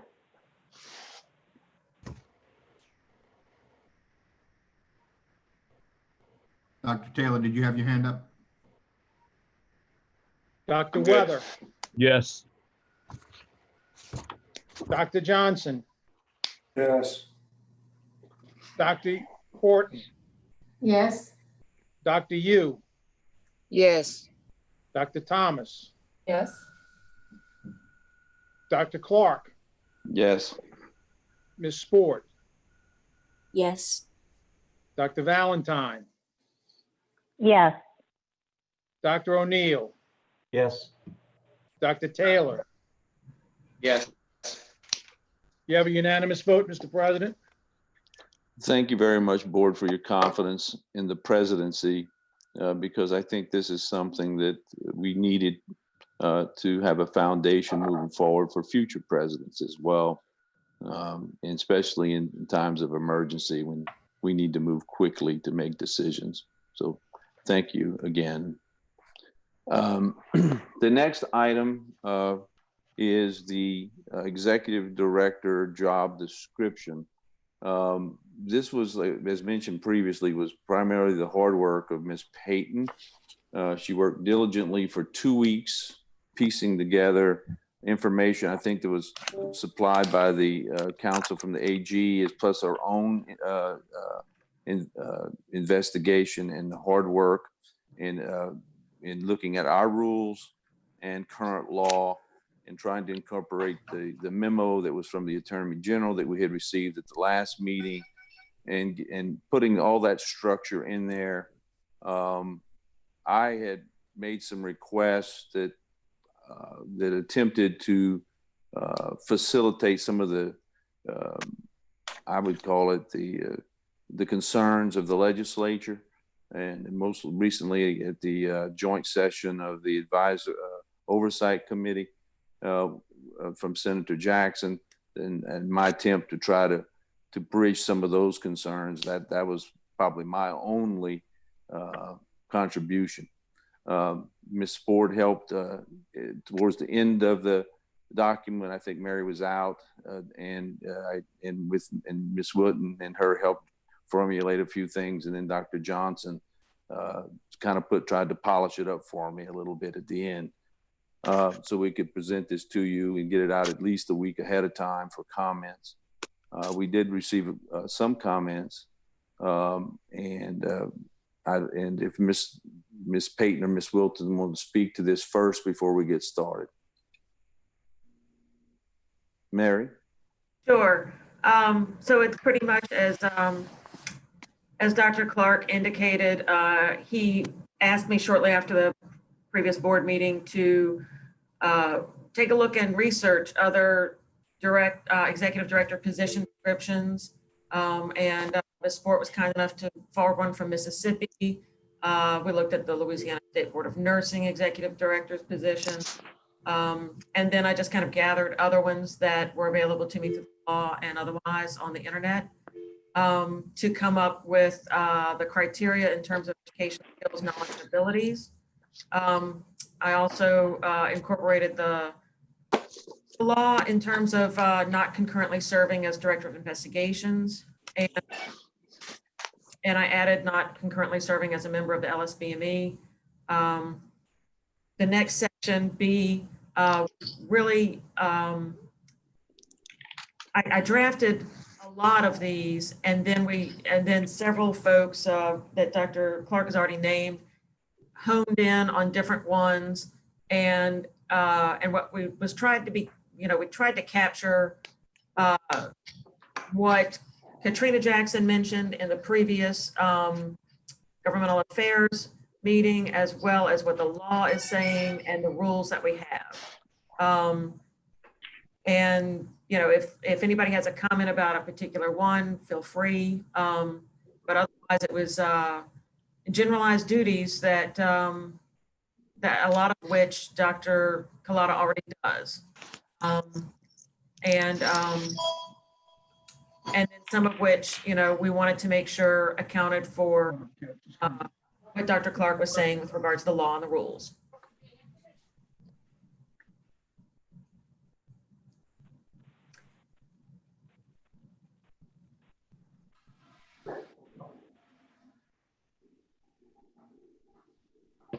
Does anybody have any questions? Ms. Sport has a hand up. Ms. Wilton, does the job description that we have before us follow the guidelines of the, I don't know if it's an opinion or the memo sent out by the Attorney General to us on June 19th? Yes, I believe that it is in compliance and consistent with the advice that was given in that memo. Has that position changed at all? No, it has not. It was a very considered opinion, not opinion in little o. That was a very considered act that the Attorney General authorized and ordered us to prepare to, and I say us, that's the wrong thing. Neither Ms. Sudduth nor I were involved in its preparation. That was handled by a separate group in our office. That nothing about that has changed. And we did try to ensure that the job description in this draft was consistent and followed the principles and advice that was in that memo. I'm on to just a point of information for the board. I did have the opportunity, the Attorney General was very kind this morning to speak to me, and just as to answer Ms. Sport's question, his opinion has not changed on any of on what he had submitted to us a month ago as an opinion. So just to clarify that and make sure I answer your question, Ms. Sport. Okay, thank you. Hey, this is Valentine. Yes, ma'am. You recognize that, Valentine. Thank you. My question overall is just making sure that we are capturing the intent of the legislature as well with this, because, and I know we have a lot of new board members, but a lot of what we've went to the and worked with the legislature on, and it was really bipartisan, was making sure that we could have some clear delineation between what was appropriate for our executive director. And I think taking a step back even from that, my thought to this is that we have something that really exists beyond any of us, and that we're not speaking to any individual, that we're looking at a process that is sound and offering something that is solid, that could any individual could fit into that position and have some guidance on what's expected of how they function. And so I think that with part of that, we want to make sure, and I know Dr. Johnson actually testified at the legislature about this, just that we have, and also civil service chimed in as well, that we have some clearer, making sure that since words matter, that the words in this document reflect that the whoever is the director of investigations, they report to the board. You have our compliance council also reports to the board, and that's why I was really happy with that. The clarification that and the explanation that was given by Attorney Wilton on that resolution for the president, because I know when I was president, I've had standing meetings with the executive director, director of investigations, and the compliance council every week. So I think that we want this document to reflect that the director of investigations directs his staff, and that it follows a chain of command where that individual speaks to the executive director regarding HR issues. I mean, you have to have that flow of conversation, since the executive director does handle all those HR matters, but we don't want reporting on investigations to go to the executive director. I think it's my understanding, especially in speaking to Dr. Clark, that the real intent was that it would, the director of investigations would really just give what would be on the agenda for the investigations part of the meeting to the executive director, since that individual is putting together the agenda. But I'm not sure that the words as we have them here really reflect that totally. And so I think that there's a bit of a disconnect between the intent of the legislature and the words that are in the document. If I may make a comment, thank you, Dr. Valentine, for your comment. I think what we have here is we probably should have done the DOI job description alongside, because what muddying the waters is we're trying to incorporate some of those boundaries into the executive director job description. And that may be my fault.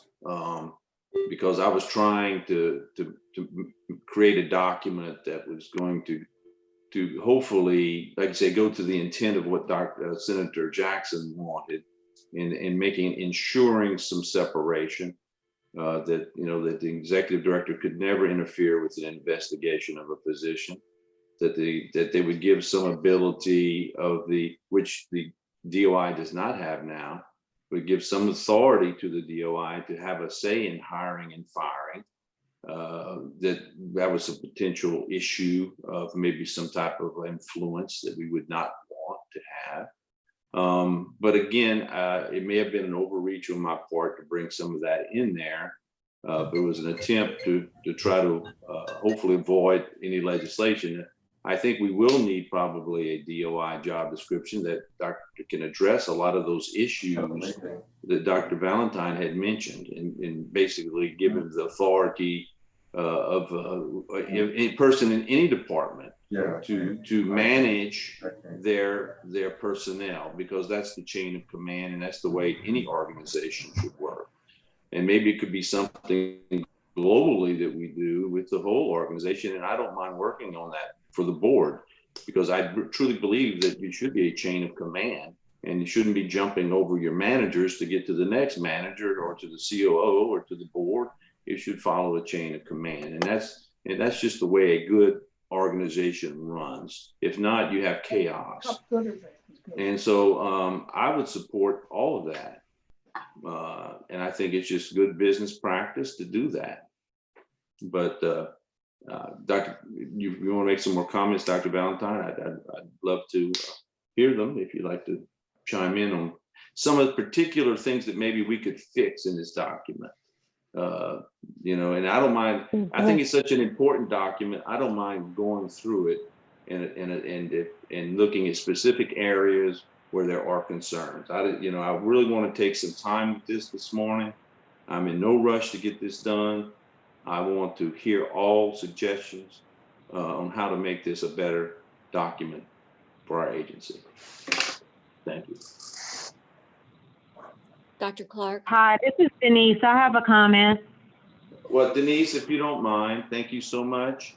I'm going to allow, and I'm sorry, I would like the board to kind of chime in first, and then after the board comments, then I'll ask staff for their comments, okay? All right, sorry, Ms. Ford. Okay, we know what the words of the statute say. We know from, I think anyone that worked on this opinion probably looked at the committee hearings, which led to Act 599 of 2018. There was absolutely no mention of creating a separate department for the Director of Investigations. The main concern seemed to make sure that we were making sure that the Director of Investigations and that the Executive Director would not be the same person. And I think that this document, along with the Attorney General's interpretation of the statute, does that. As far as what the intent of Senator Jackson was, that intent was not expressed. And as such, we are left with the clear and unambiguous language that is in the statute to work with. And I think that we have gone beyond that a little bit by allowing the Director of Investigations to have some of the powers that are statutorily given to the Executive Director, and making sure that the Executive Director only has information that he or she may need for administrative purposes, not for investigative purposes. So I think that the way that the job description is written is in conformity with the law and in sync with the opinion of the Attorney General. And I'd like to know if Ms. Wilton agrees with that. Ms. Wilson? Yes, I absolutely agree that there was a distinct effort to be in complete compliance with the law and the Attorney General's advice. At the same time, recognizing of concern as expressed by Senator Jackson and as perhaps were discussed in the original hearings on Act 599. And so to ensure and allay any fears or concerns about that, the document was carefully drafted to ensure that delegation that is consistent with law, consistent with the civil service advice, and consistent with the Attorney General's advice was provided for as far as hiring and firing, et cetera, and the paragraphs in the job description that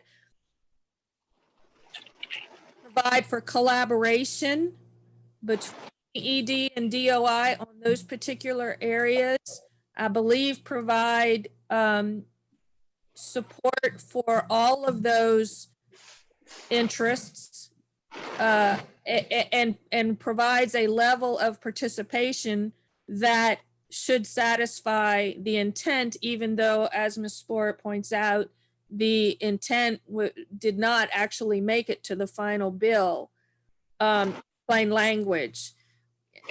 The other issue too is that this is a document, a living document that should apply and will apply to anybody and everybody that sits in any of the positions that are referenced there.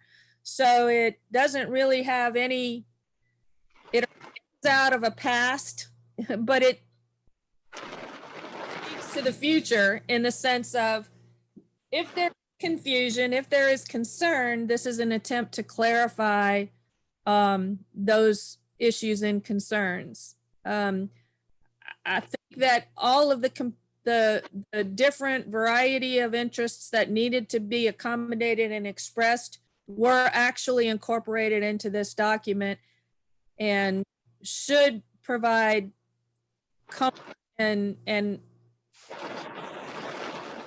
satisfaction for all of the wide variety of input that we considered when we say, I came in on the tail end to help manage the language at the very end, but I think it does protect everybody's interests and all of the concerns that have been raised since the original legislation. Sorry, that was very long-winded. I apologize. It's okay. I appreciate that. And at the appropriate time, I'd like to move for approval of the executive director's job description. Before Hand raised. before we do that, I'd like to have more comment, but we will, I appreciate that, Ms. Ford. Doesn't that come after somebody seconds? You're gonna force me into parliamentary procedure? I guess you're correct. You are correct. You are correct, Ms. Ford. So you would like to move? Well, but I have my hand raised, so. So do I. Oh, Yeah, Dr. okay, Thomas and Dr. Horton, Dr. Valentine. okay. But Ms. Ford has moved, so I have to address that first. I apologize. Is there a second at this time? Horton, second. All right, so now we can have some discussion. We open the floor up for all the discussion we need. Go ahead. Dr. Valentine first. Who's ever next? Dr. Valentine, you're recognized. So my first comment is that, we attended the Legislative Oversight Committee meeting that also had bipartisan agreement and support, and it was recognized that the letter of, that legislation may not have completely encompassed all of the intent. The intent was very clearly expressed during that committee meeting. And I think that for us to possibly not capture that in this would be, it would put us in not an ideal situation for next legislative session. I think that we've been working very, very hard, and Dr. Clark can attest to this, the past few years to build a positive relationship with the legislation, because before any of our time, there was possibly a perception that we weren't as cooperative with the legislators in Baton Rouge. And so in building that, I think it's important for us to consider strongly what was very specifically stated at that Legislative Oversight Committee meeting. That's my first. And to sum that up, I'm not sure that this does that. I think that you're correct 100% that it captures the other items that were mentioned, but I think that it definitely misses the intent of the legislation. My second comment is on number 6 specifically. Is that A6 or is that A6 or B6? Let's see, it's B6. B6. And the compliance counselor is the person that also directly answers to the board. And so that would need to be included in that as well. But then, and finally, we want to make sure that we have something that again exists beyond us. And having the director of investigations on an island and by himself without the this document specifically saying that, of course, the executive director is HR over the entire agency. The director of investigations, whoever that is, 20, 30, 40 years from now, his or her staff reports up to that individual regarding investigations. And then if there's anything that, any needs, the executive director and director of investigations, they have to communicate with each other regarding staff needs for the investigations department. So I think that number 6 needs to include the compliance council, because Dr. Johnson assured the legislators when he spoke that would be a position, as he eloquently states it, doesn't have to smile at anyone in the building. And I'm sure he could speak more to that, but this document doesn't capture that. And we have the spirit of the legislation that is not captured by this. And so next legislative session, we can expect adverse effects of that if we're not agreeable and working with our legislators. May I comment? Thank you, Mr. President. I think most of those, I agree with almost everything that Dr. Valentine said. The only make one comment that I may have, just not maybe even a disagreement with, it's just maybe some clarification, is that for the DOI, it reports his investigation issues or matters to the board, and I think it should be also that the same thing is for the compliance individual. But otherwise they would fall under the function of the agency. But they are independent in their reports. In other words, the reports are not seen by the executive director. Whatever the DOI prepares are involved in those reports. So as long as we can ensure the fact that the executive director has not had influence over the compliance officer and their ability to do their job, and same thing for DOI. They should, like you said, they shouldn't be smiling at anyone, like Dr. Johnson said. But as long as we can ensure all that, I think we can do that. I don't know if the board would object to that. Go ahead, Ms. Ford. I'm sorry. Dr. Thomas has her hand up. I mean, Dr. Thomas was first. I'm sorry, Ms. Ford. You have to wait for Dr. Thomas. Dr. Thomas. So please forgive me. I do have a couple of questions. First of all, no, take your time, please. Yeah, I'd like to commend Dr. Clark and Mary for tackling this. I think this is a great thing to get everything in writing and to establish some clarity. Second of all, I have a question about A number 2 and 3.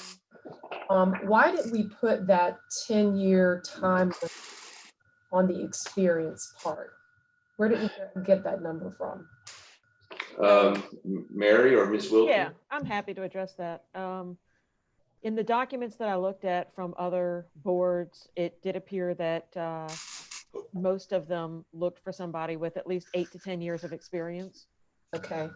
And so I felt like, 10 years would be something that we would want.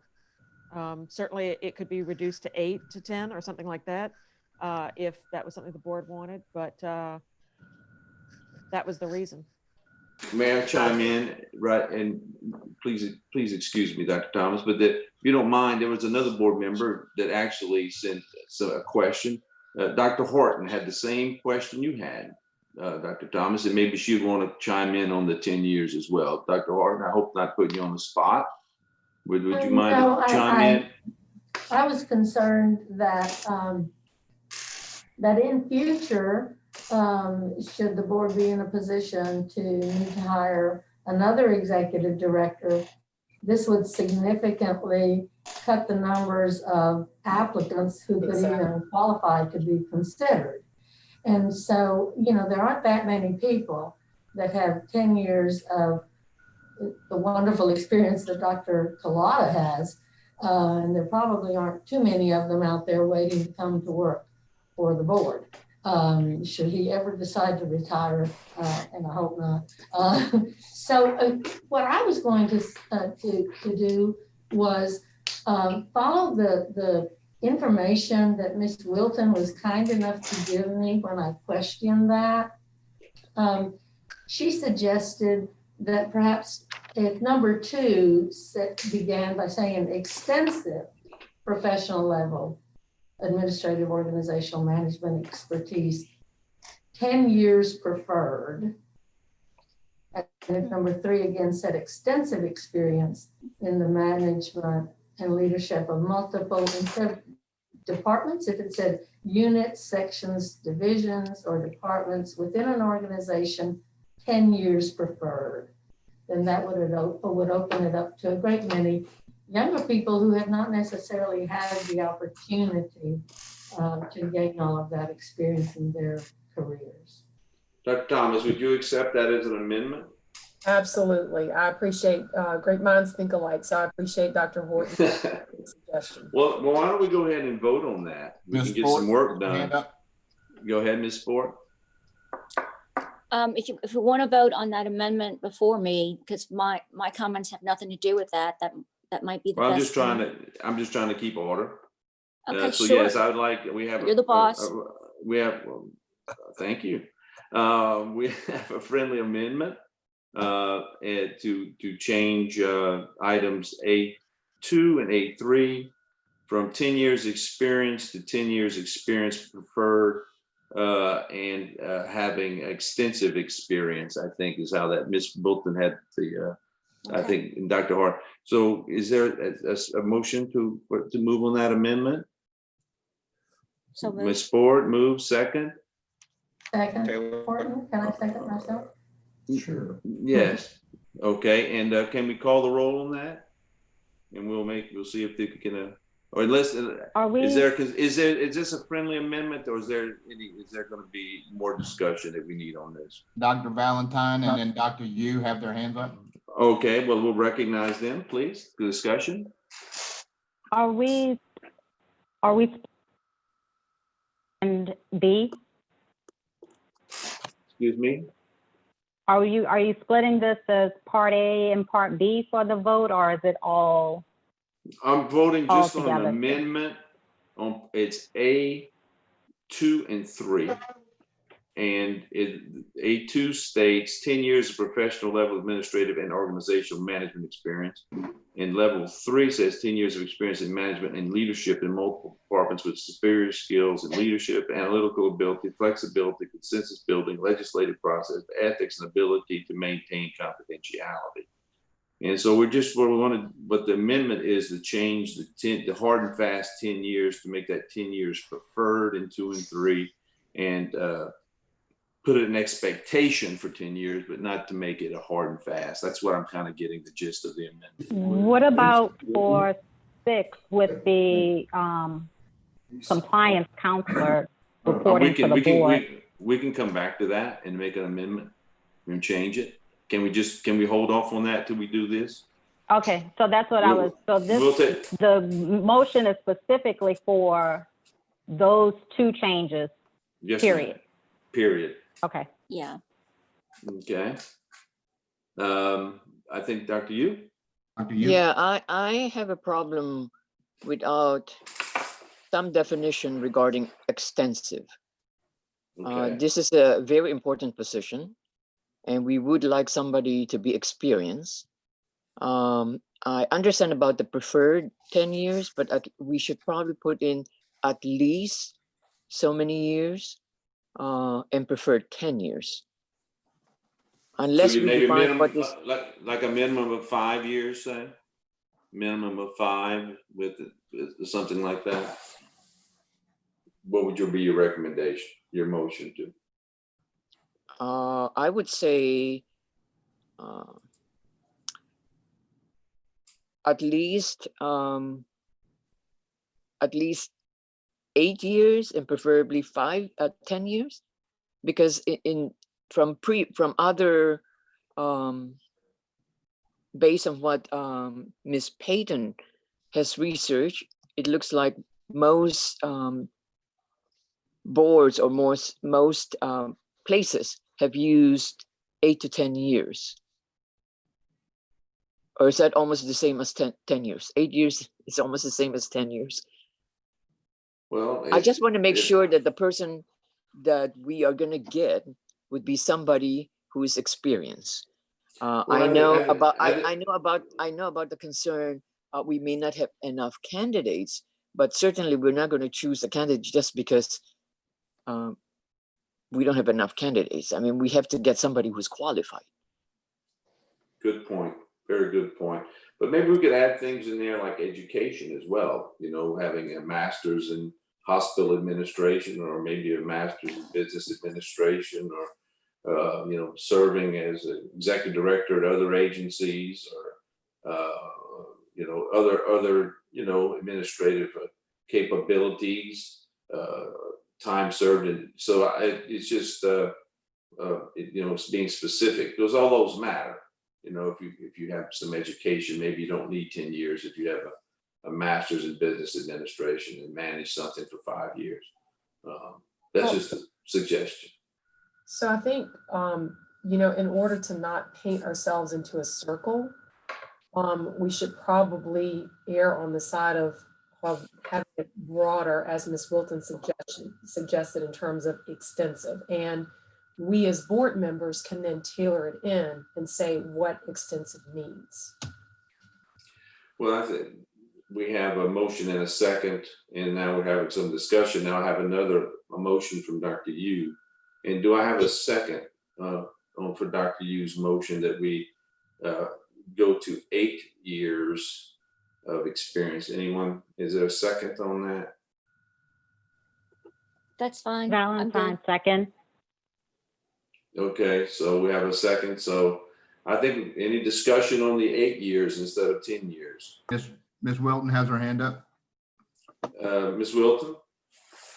I'm just concerned, a couple of things. Number one, distinction between 8 and 10 years, quite honestly, I don't think that, I don't think you should reference both. Don't say minimum of 8 years, 10 years preferred. You either want 10 as a cutoff, or you want something less than 10, or you want 8 as a cutoff, or you willing to accept something less than 8.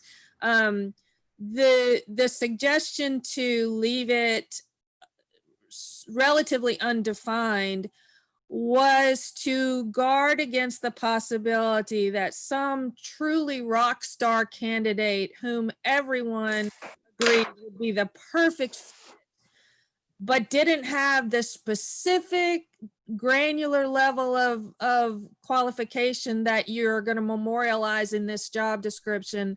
And you wouldn't be able to hire them, or at least you'd have to go into a board meeting and vote to change things on the fly for that one individual. So I think Dr. Thomas's point was well taken, in the sense that we have to presume that you guys, as fiduciaries of the board and fiduciaries of the public trust, will use your best expertise and knowledge to determine if this particular person that you want has the level of experience, education, training, et cetera, that you believe is a good fit. So while I completely 100% understand Dr. Yu's suggestion, and I'm not here to advocate, this is a policy decision for the board to make on its own. I do think that flexibility is always a good thing, so long as it's defined within reasonable parameters. And so that's the background of why I wrote it that way. But you, as I say, you guys to accept that or not. Yeah, thank you, Ms. Wilton. So I think currently, Dr. Yu, your motion is basically just not to make any other changes except to go from 10 to 8. Is correct? Is that correct? No, preferably 10 years, that's correct. But what I'm concerned about. May I ask you to just state your motion? I'm sorry, I probably got, what would be your motion on this? Okay, well, maybe I'm gonna change it. Let me change it. Okay. So, to have extensive experience of at least, I agree with Dr. Wilton, 8 and 10 are very similar. I would say for at least 6 years, with 10 years being preferred. How is that? I think that sounds beautiful. But I can ask the board how they think about it. Is there a second for that motion? Minimum of 6 years. Second. There's a second. Okay. Any discussion on this motion, on that motion? Dr. Taylor has his hand up. I do. Dr. Taylor. Yes, Jim? I appreciate and I agree with Wilton's comments, but I also find that there's a history, and not necessarily with our board. For example, the state superintendent of education law requires that person have a PhD. That person hadn't had a PhD in 20 years because a board under some pressure or decided for reasons other than qualification to put a legislator in that position. Okay. I think having this floor set that way, if we or future board members are going to go around that requirement, then we should have to do so on purpose. Okay. So I'm supporting this. And I also have a point of a primary question. Is this a second order amendment? Yes. Okay, thank you. So, all right, Ms. Sport has her hand up. Ms. Ford. Oh, I'm just waiting for the next thing. I'm just waiting. All right, so this is going to supersede, this amendment will supersede the others. And we're going to vote on this one. So this amendment by Dr. Yu is a minimum of 6 years with an expectation, I believe, of what, 8 or 10, I can't remember the exact. And, but it's on the floor. Discussion is complete, and call the roll, please. On the second order amendment, Dr. Weather, Yeah. Yes. Dr. Johnson, Yes. Dr. Yu, Yes. Dr. Horton, Yes. Dr. Taylor, Yes. Dr. Thomas, Yes. Dr. Clark, Yes. Ms. Sport, Yes. Dr. Valentine, Yes. and Dr. O'Neill. Yes. Mr. President, you Okay. have 10 votes yay. Motion carries, so we're going to make, please, Ms. Wilton, can you make, or Mary, Yes. please make that change to this document, if you don't mind, and That's amend it. fine. All Could I right? have- Could I have some If- clarification on number? Mr. President, Yes, I'm sorry. since you declared the numbers 6 and 8 to 10 as the second order amendment, you now have to vote on the entire amendment. Okay, all righty. So the amendment is, Put the word extensive. yeah, right, extensive, right. Okay, so state the amendment. I'm kind of, so we did the, Ms. Wilton, can you state the amendment? Or Mary? That they have extensive experience. I think they said that they would like for numbers 2 and 3 to reflect extensive experience. And with Dr. Yu's amendment, that it would be 6 years required, 10 years preferred. That's beautiful. Thank you so much. Do we have so we had a motion and a second already. And we need a vote on that. Call the roll.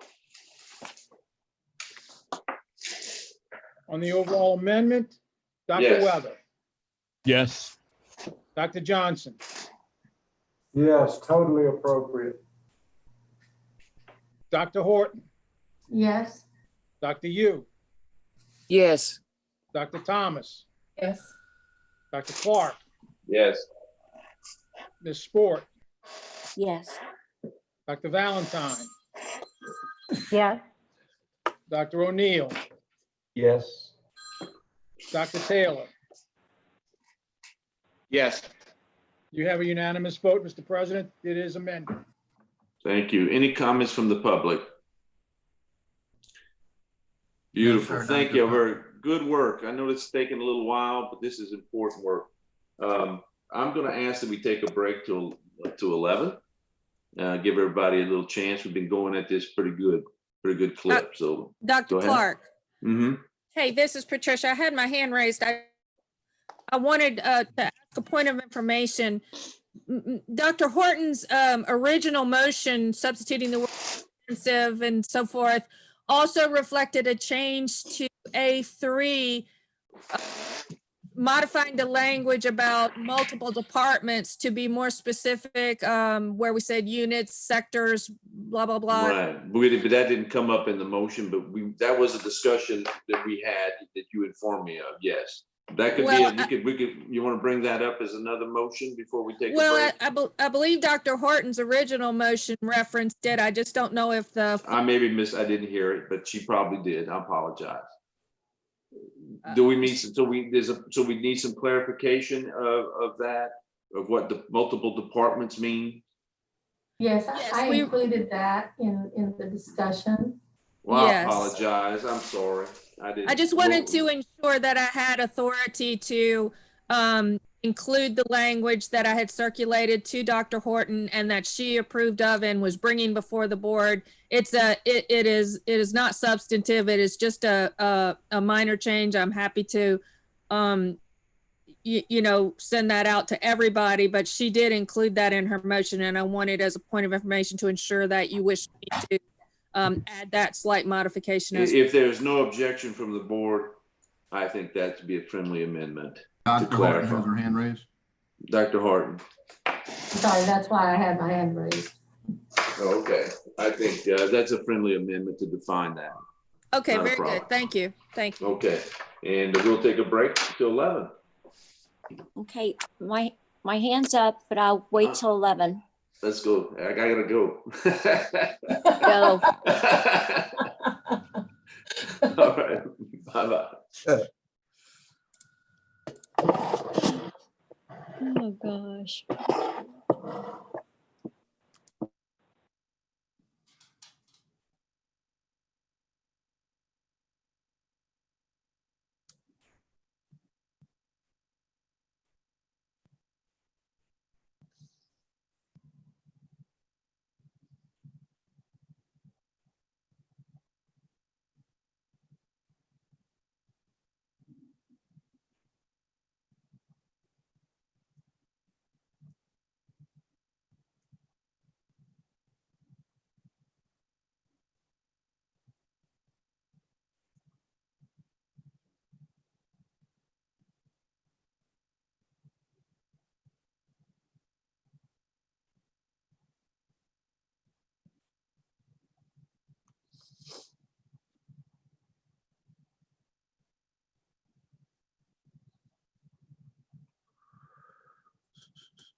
Hello.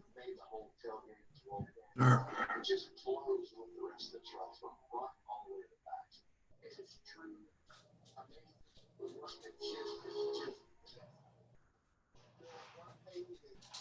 I did ask for it. I kind of felt a little silly asking for it, so I wanted to cram a 5.9 Cummins in it. Man, Mike, I know you're a Cummins guy.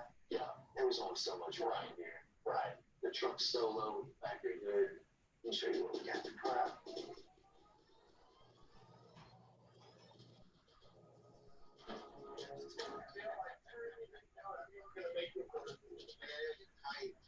Tight fit. I mean, it's pretty much almost touching the bottom of the hood and almost touching the ground. This thing's all the way down. The big 24-inch wheels crammed in this thing too. It's just a tight fit everywhere you look. It comes to me because it's the only piece that we've ever run as far as a family, and so it was the one thing that I truly knew that I wanted in the build. So basically, it's everything that I wanted, from front to back, top to bottom. I did not ask for anything more. I know you want to see this thing run. I do. Just go take it first man. Let's go. I can't wait. I can't say enough about the team I have. Every one of my guys always step up. You know, this isn't a one-man show.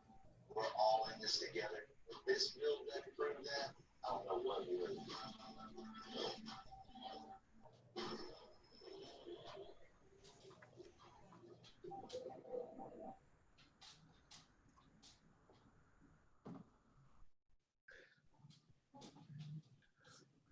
Responding to reports of gunfire at a park and finding a bag of rifle ammunition and Molotov cocktails in the area. Senator Tom Cotton says outsiders are hijacking the protest. There's no question.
Call Joe Schernbach mobile.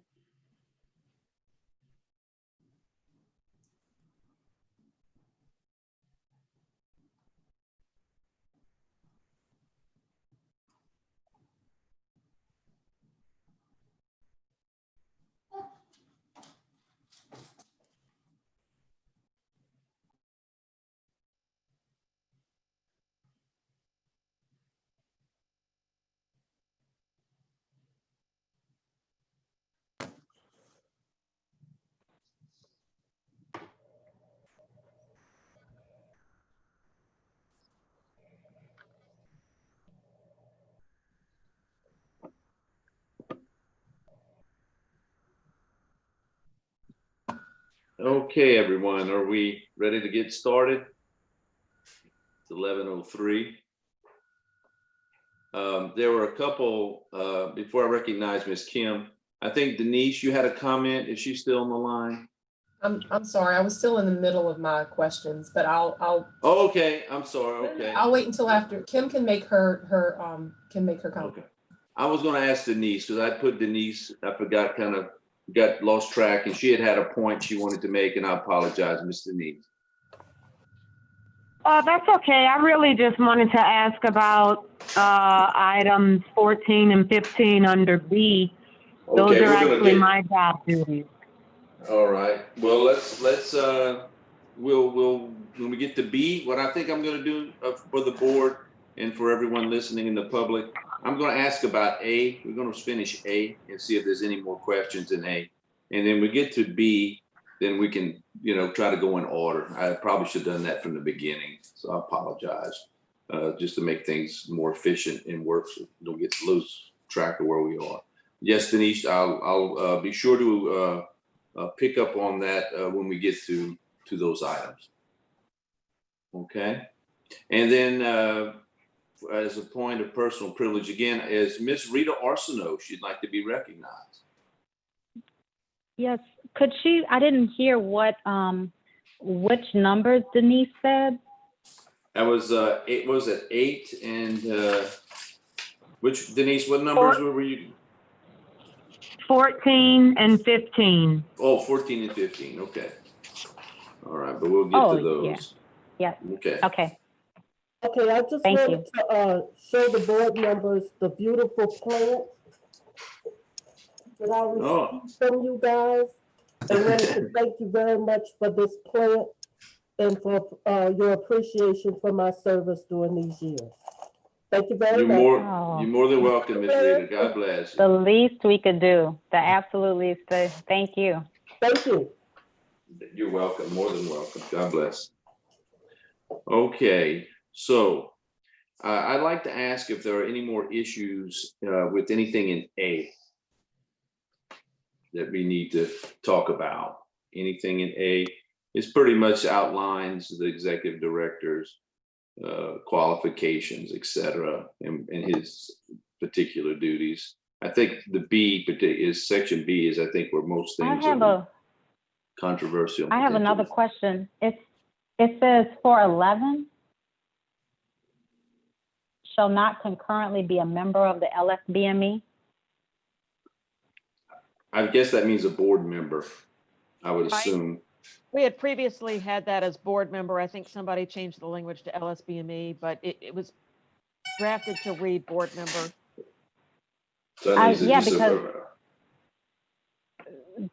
Yeah, because the doctor is licensed to practice in the state. So I think that something may have been lost in the translation of that. Okay. What did you intended, Mary? I just meant for it to say, shall not concurrently be a member of the board itself. In other words, not 1 through 10. A member of the governing board, a board member. A board member. I believe that's how I drafted it, was shall not be concurrently a board member. Mr. President? Okay. Yeah, go ahead. For clarity, there are only 10 members of the LSBME. The agency has 52 employees and it licenses over 30,000 licensees, but there are only 10 members of the board itself. Correct. So I just think that Dr. Valentine just wanted a point of clarification what the word member meant. And the member of the board is what it's supposed to say. I do think it would be clearer if it was changed to board member. Well, I think that's a friendly amendment. I appreciate that. Okay. Ms. Sport, I think you wanted to make a comment before we move on to B. I And just then wanted to Dr. make, Thomas as well. Go ahead. all right, I just wanted to generally make a comment about intent again. And I'm going to ask Judge Bagneris to offer his expertise, being a judge who has had to dealt with statutory interpretation and contract interpretation over the years. And really, we just cannot go outside of the statute if the words are clear and unambiguous to impute an intent to the statute that was never intended. And the fact that now Senator Jackson attended the joint committees of the House and Federal, what was it? What was the name of it? Governmental House and Affairs. Senate Governmental Affairs. Governmental Affairs Committees, yeah. And said at that committee that, oh yeah, well, it was my intent that the DOI have his own department, because it makes no sense if, you know, if the executive director is hiring and the employees under, you know, that are under the DOI. Well, there is no department given to the DOI in the statute, and we cannot interpret the statute, and no court would interpret that statute to say that it does so. All right. And the other thing is, this was an after the fact statement. This wasn't said during the committee hearings where the legislation was being considered by the committees that have jurisdiction over Title 37, which Act 599 went into. So we have a situation here where in neither of the committees neither of the committees in 2018 did the sponsoring legislator say anything about the DOI having a department of his or her own. And nowhere in that statute either, nowhere in that legislation either was it said that the existing statute in 36803 that gives the director of an agency the authority to hire and fire and supervise and whatever employees was being excluded, or that 599 was creating an exception to that. And there's a concept in the law, it's called in pari materia, that Judge Begnaris knows about. And it's presumed that all of the legislators know all of the laws, and that laws are being written in to complement each other. And if you want to repeal a law, then you've got to say it clearly in the new law. So I'm just saying that we need to kind of move away from this intent issue and deal directly with the law as written, and also with the support of the AG's little o opinion, and the help of the AG's office, and just try to do what the law says in Section 9 of 1270 regarding the DOI. The main intent, I shouldn't even say the word intent. Obviously, the purpose of that provision of law was to make sure that we did not have an executive director who had to report to, who would serve as the DOI, and we wouldn't have a DOI that would serve concurrently as the executive director. The law clearly says that the director of investigation report is answerable to the board. And so although the executive director has statutory authority to hire and fire all other employees, he does not have that authority when it comes to the DOI. But as far as any other employees that may work in investigations, those were not put under the auspices of supervision by the DOI, and they remain under the supervision of the executive director. And I'm sorry to go on and on about that, but if you ask me, if anybody asks me to do some legal research, I'm going to do it, and I'm going to do it properly and thoroughly, even to the point of going back and watching again the committee hearings on Act 599, which took place in both the Senate and the House. And I went through all of the proposed amendments, which amendments were accepted, which were rejected. And I'm sorry, but what the law says right now is the clear and unambiguous intent of the legislators, no matter what Senator Jackson said after the fact, that this is what the law says. And Judge Bednaris, can you just help me with that? Or Judge McNair, would you like to make a comment or not? Yeah, I'll certainly respond. I think Attorney Sport has already laid out what the law happens to be in terms of if there's no question about the fact that if the language of a statute is clear and unambiguous, then there's no question that that's the law that has to be followed.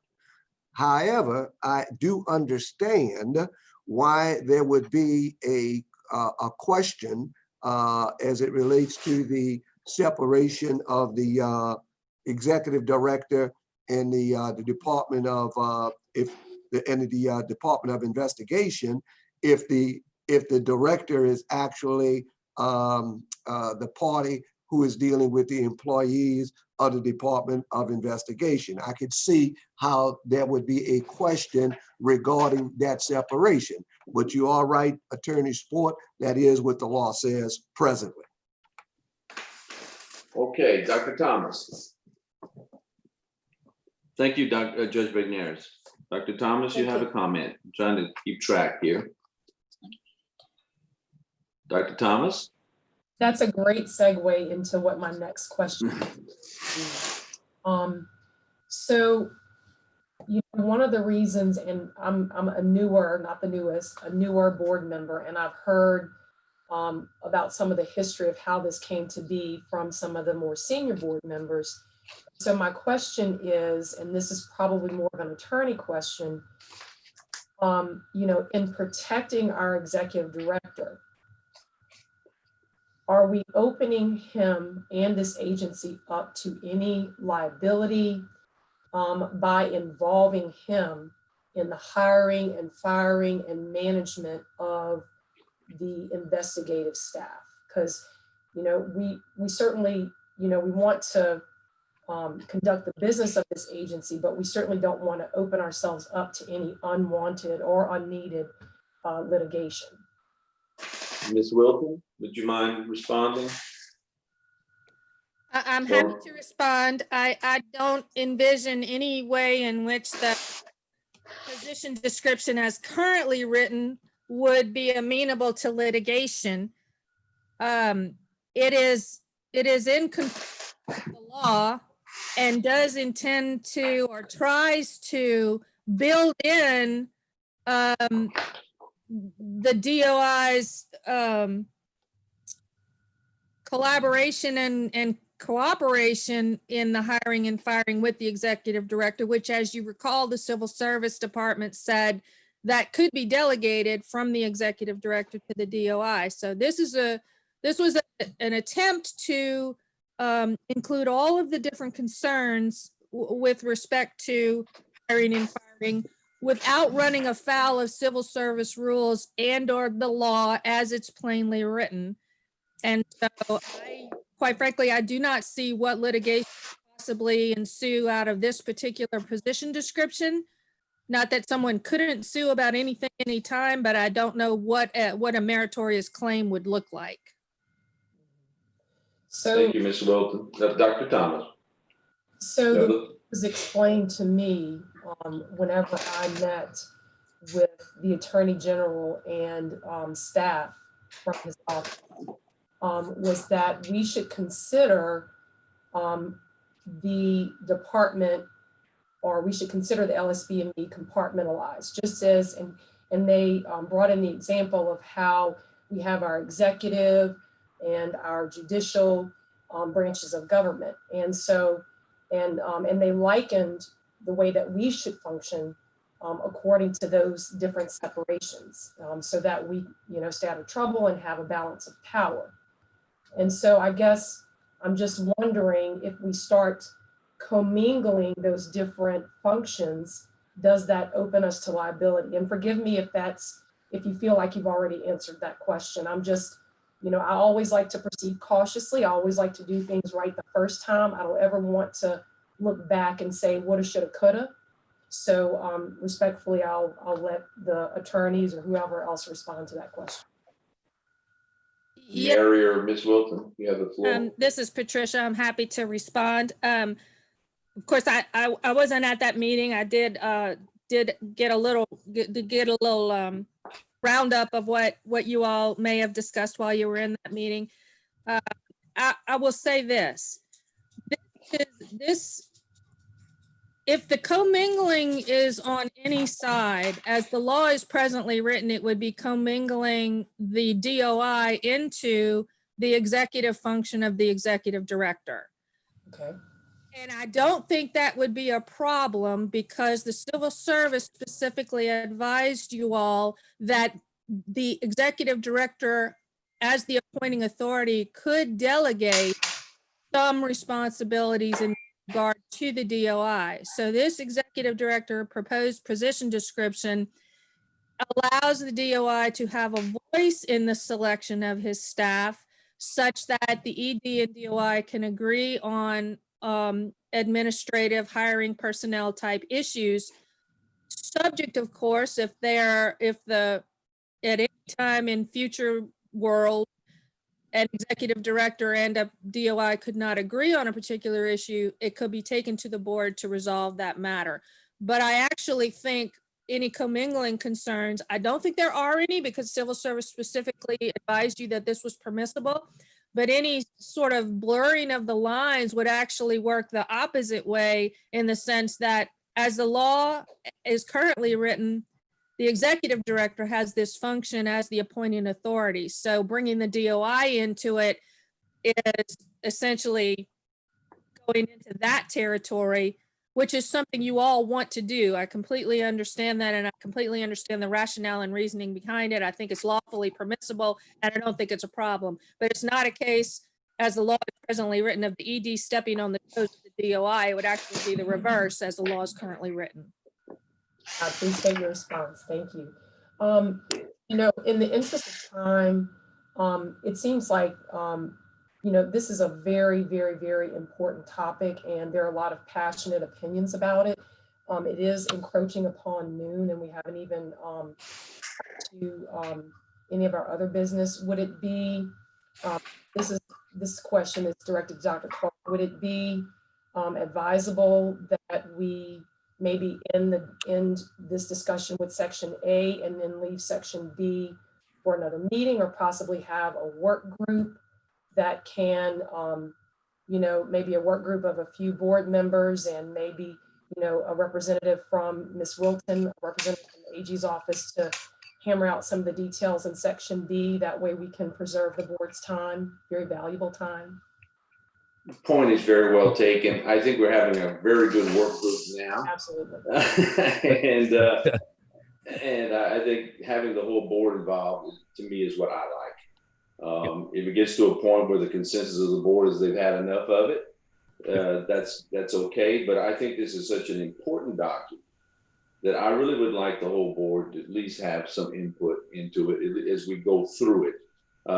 And I may entertain that motion a little later, but for right now, I want to continue because I have a few things that I want to cover before in this document. Dr. Weather, do you have your hand up? Yes, sir. I would just certainly agree with Thomas in regards to this. I think it's certainly affable for us to continue to move forward with this, but I think at some point we probably need to strongly consider being able to have this work group to kind of fine tune it and to kind of wordsmith it, particularly when we look back at what our immediate past president talked about and the information, the consequential information that she was able to render, particularly for those of us that's relatively new on the board. I think that also requires deep consideration. And to add on to that, the real concern has been the fact that the alterations with the DOI has really allowed us, that is, to be able to ameliorate the conditions that many of the physicians and others who basically will embrace it with the board. So I think conditions and items are better. And I think we need to continue down that road of making and enhancing for the physicians and others who serve the great people of the state of Louisiana. So I think considering all of that is really my summary of what was stated by Dr. Thomas and also by Dr. Valentine. Well, Dr. Webb, thank you for your input and information. And I think that I may consider that as a motion a little further on. I want to get through section A and maybe and I have some comments that I'm going to make before lunch, and I think then after lunch we can discuss that. Would it be fair enough? Sure. Okay. Absolutely. Thank you so much. Are there any more questions from the board? Or can we continue with comments? Or are there any? I had my hand up. Okay, Dr. Valentine. Well, Dr. Taylor has had his hand up as well, so I'll wait for you, Dr. Taylor. Okay, who's tracking the hands up for me? Dr. Taylor, I apologize. I'm hoping That was my bad. I was talking. I didn't have my mic on. All right, I'm sorry. Okay, go ahead, Dr. Taylor. Yes, sir. Again, I want to also express my appreciation for people who worked on this. I'll state it plainly. I think we're trying to serve three masters here, and we're trying to do so in a cooperative fashion. I absolutely agree with Ms. Sport from a legal standpoint. We have the document, we have the law that we have. I also do not think that discounts Dr. Valentine's point that the reality is that if a legislator wants to change something, a legislator is free to file a bill to do that, and there's really nothing we can do to stop them unless we can convince that legislator that we've addressed that concern. And to that point, I feel satisfied that in 6 and in 7 that we have included the DOI in the hiring and firing process of the investigative staff. Because as Senator Jackson pointed out, if you control the staff, you control the agency. If you control the investigators, you theoretically control the investigation. And we're doing these rules not based on the people that are here now, but we're doing it structurally based on what we may or may not be able to anticipate and based on our history. So, so to that point, there's no set of rules or executive or job descriptions that we can come up with in this situation that don't involve the executive director and the DOI working in a cooperative fashion. There's just no way we can do that. All right. So I think we should assume and expect that when we say that the DOI and the executive director are going to coordinate, that they're going to do that. If they're going to delegate, they're going to do that. And I don't see, given the constraints put upon us by civil service and the advice given to us by the Attorney General, I think this is what we can do to address the anticipated concerns that have been given us by legislators who in a bipartisan fashion did say that they had a different idea of what this meant. So I think we've addressed the law. I think that we have addressed the potential concerns moving forward regarding the ability of the DOI to basically control investigations without interference, which is absolutely paramount. But in the end, at some level, we all have to be working on the same team here. And I think that in good faith, Articles 6 and 7, and if there's more detailed language in 6 and 7 that we need to put forth, I'm happy to do that. But I think that given the constraints we have, 6 and 7 address the senator's concerns to the best of our ability. Because otherwise, to do more than this would essentially be creating a separate agency within the agency, which we've already been told we cannot do. Thank you, Dr. Also, Taylor. reference that pharmacy, dentistry, and nursing do not do it this way. Thank you, Dr. Taylor. Okay, any other comments? Dr. Taylor, could Dr. Was it Dr. Valentine? Dr. Cresswell has his hand up. And Dr. Cresswell. I will Yeah. finish the board members, then I will, and then we can move, but I'm gonna have to call this to an end so we can continue, because I think a lot of these discussions are gonna be drawn out as we continue the process. If not, we're gonna get bogged down. So please keep your comments brief, please. Dr. Valentine. Yes, well, first, I do appreciate all of the comments. I think that we still have a ways to go as far as making sure that we have a document here that is something that it makes sense logically, and it's something that could be sustainable. I think Attorney Wilton made an excellent point, which completely resonated with me, in that the commingling may occur actually the other way, and that there was a solution that Dr. Johnson read into the record last meeting that Attorney Wilton referenced, and that's the fact that if the authority is delegated to the Director of Investigations, there isn't that commingling, and that's something that's allowable under civil service. I think that we're not creating a separate department. What we're actually doing, a separate agency. We're actually allowing whoever that director is to function over their staff, similar to how we would expect the director of licensing to function over his or her staff.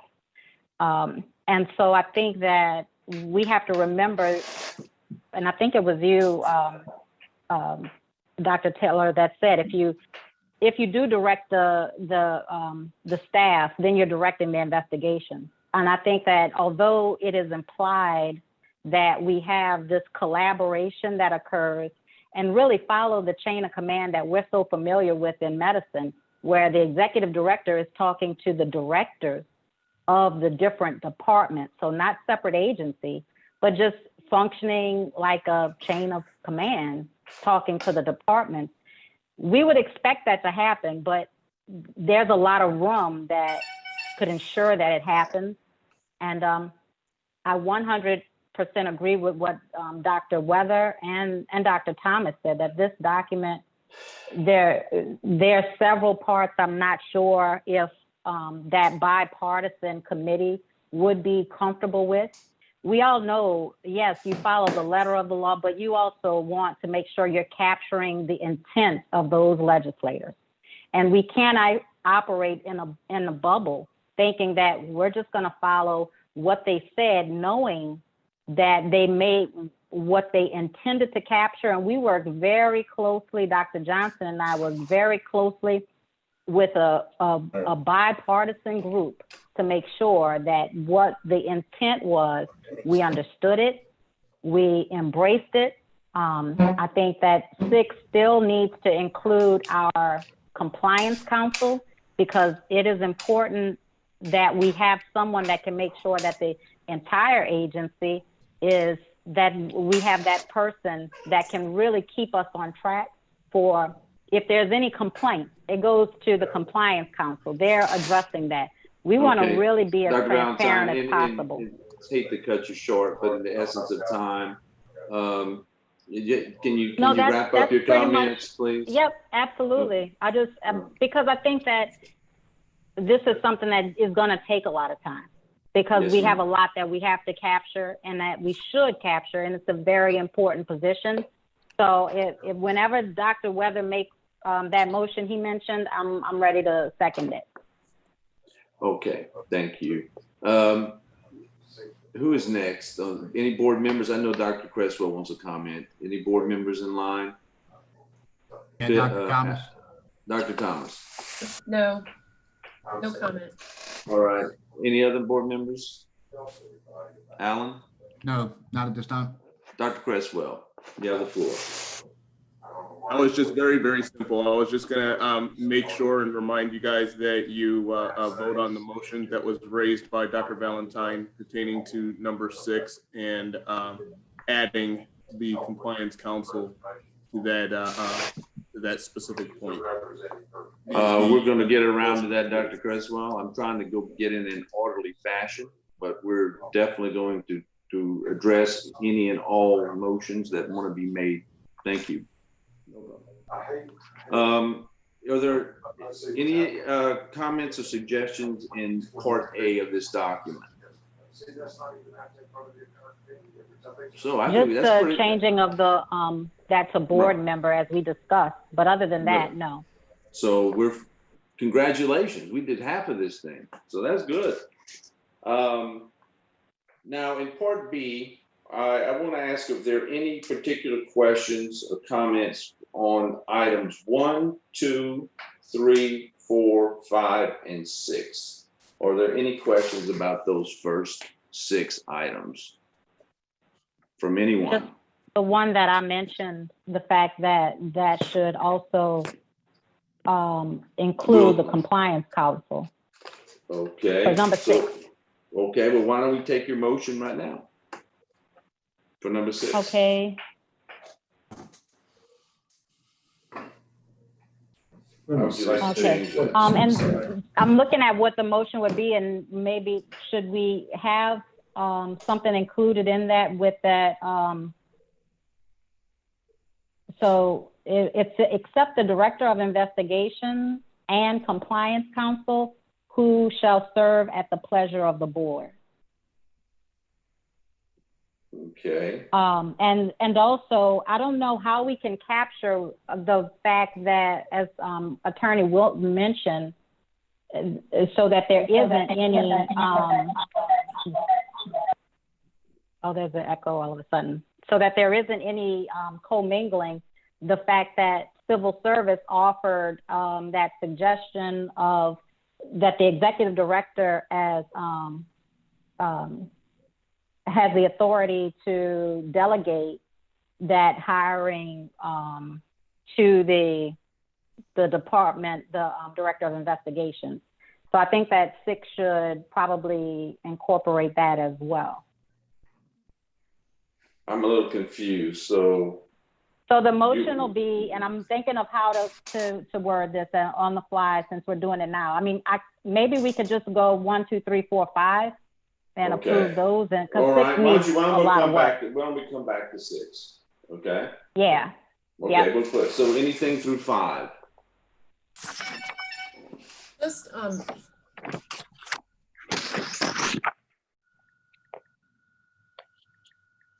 can I make just a wordsmithing suggestion? Yes, please.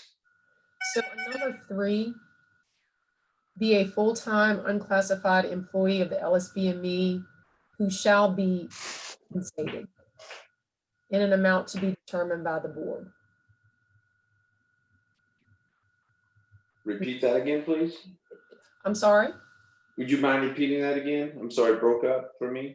So instead of who shall be paid, maybe who shall be compensated in an amount to be determined by the board. And what item is that again? That's number 3 under item B. Okay. A full-time with that. You called Dr. Horton. It's just a little bit more concise. Maybe we can have Ms. Wilton chime in or Mary. Is that an issue legally or whatever? I don't think the change makes a change in substance. I think it's fine. You know, could the board accept that as a friendly amendment? Yes. Yes. Okay. That sounds like, thank you, Dr. Thomas. Uh-huh. All right. And so that's good. So we got 1 through 5. Any other issues with 1 through 5? Okay, I'm going to take a point of personal privilege and then we're going to take a break because my discussion will probably almost last till noon. So I had a long conversation with Senator Jackson yesterday about this document. And I expressed the willingness of the board to try to not to work with the legislature in trying to, calm their fears of potential influence in investigations. I think that's, and I asked her to please allow us as a board to do that. We had some discussions about, and I sent her the documents. I sent her the document of the president's report, resolution, and the resolution for the executive director report. We talked, and she had some concerns about particular items on this executive director report. And I'm going to tell you which ones they were. They were B7. Let me see, excuse me. I got people texting me here. B7 through 10 and B14. And what I would like to do is to go through those in particular. And because that's where she didn't really have any suggestions on how they could be improved, but she saw them as problematic. I told her that if necessary, if the board wanted, if it was the will of the board, we could exclude those items, we could. But it's going to be the will of the board. It's not my will, it's your will, it's our will to review those and see if they need amending or they need deleting or whatever. But I told her that I would support that if the board would agree that we could actually remove those items and have those items potentially come back to this board after, if the board would give me the grace to form a panel of maybe the Attorney General with maybe some of her representatives, maybe some of the board members, to address those concerns of hers and come back to the board with some recommendations. But to try to get this document passed, if we could today, as a template, but then have these additional concerns addressed and be brought back to us maybe in a month or so. So that is my proposal to the board. I'd like to go through all of them, of her concerns, and see where the board may have concerns, or if the board would say, look, let's table these and let's have these discussed by a panel and have this panel come back with a recommendation. That's what I discussed with Senator Jackson. And I think Dr. Johnson was not involved directly in my conversation, but he has been discussing these issues with Senator Jackson. And I think that he may want to chime in. Okay, number one, I just think this has been a wonderful discussion on democracy today and how a board should be run. I commend everybody for their ideas. All the ideas are absolutely wonderful. Motion by Ms. Ford was great. All the discussions that brought forward that had to be done for the discussions to go forward. I am privy to part, if not all, part. Les, ain't to bother you, but you're having a lot of feedback. I don't know what's going on. Okay, can I speak a little softer? Okay, what Rod was nice enough to spend his entire Sunday afternoon and evening after he got off the plane and up all day. Is it too loud? No, it's feedback. Can you hear me? If Dr. Horton would mute her mic while you're talking, it would probably cure the problem. That's better. I'm sorry, what is it you need me to do? Mute your mic, Dr. Horton, while Dr. Johnson is talking. Yeah, that's what it was. Okay, thank you. Can you hear me now? Yeah, Les, Perfectly. please continue. Is that better? So anyway, we had some excellent conversations yesterday afternoon, which was prompted by a call that I got from Senator Jackson on some concerns she had heard from various legislators about what had been circulating during the week that Rod, the product of so much work by the attorneys and Dr. Clark during this month.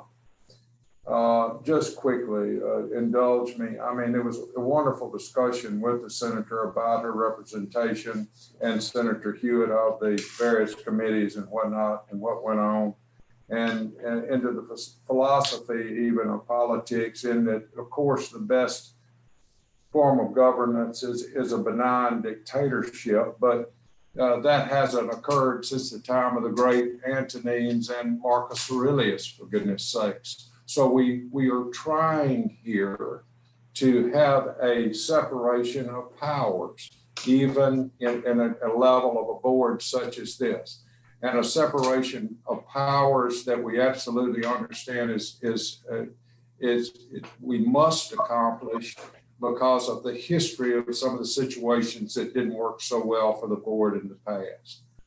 Now, a separation of powers is certainly what we were trying to accomplish here. However, nobody in their right mind would ever think that that is an easy thing to do on a piece of paper, as evidenced by the United States of America and our Constitution and the dynamism of it and the amendments of it, which are trying to do the exact same thing. So that's just information about what we're all trying to do, and we all agree to.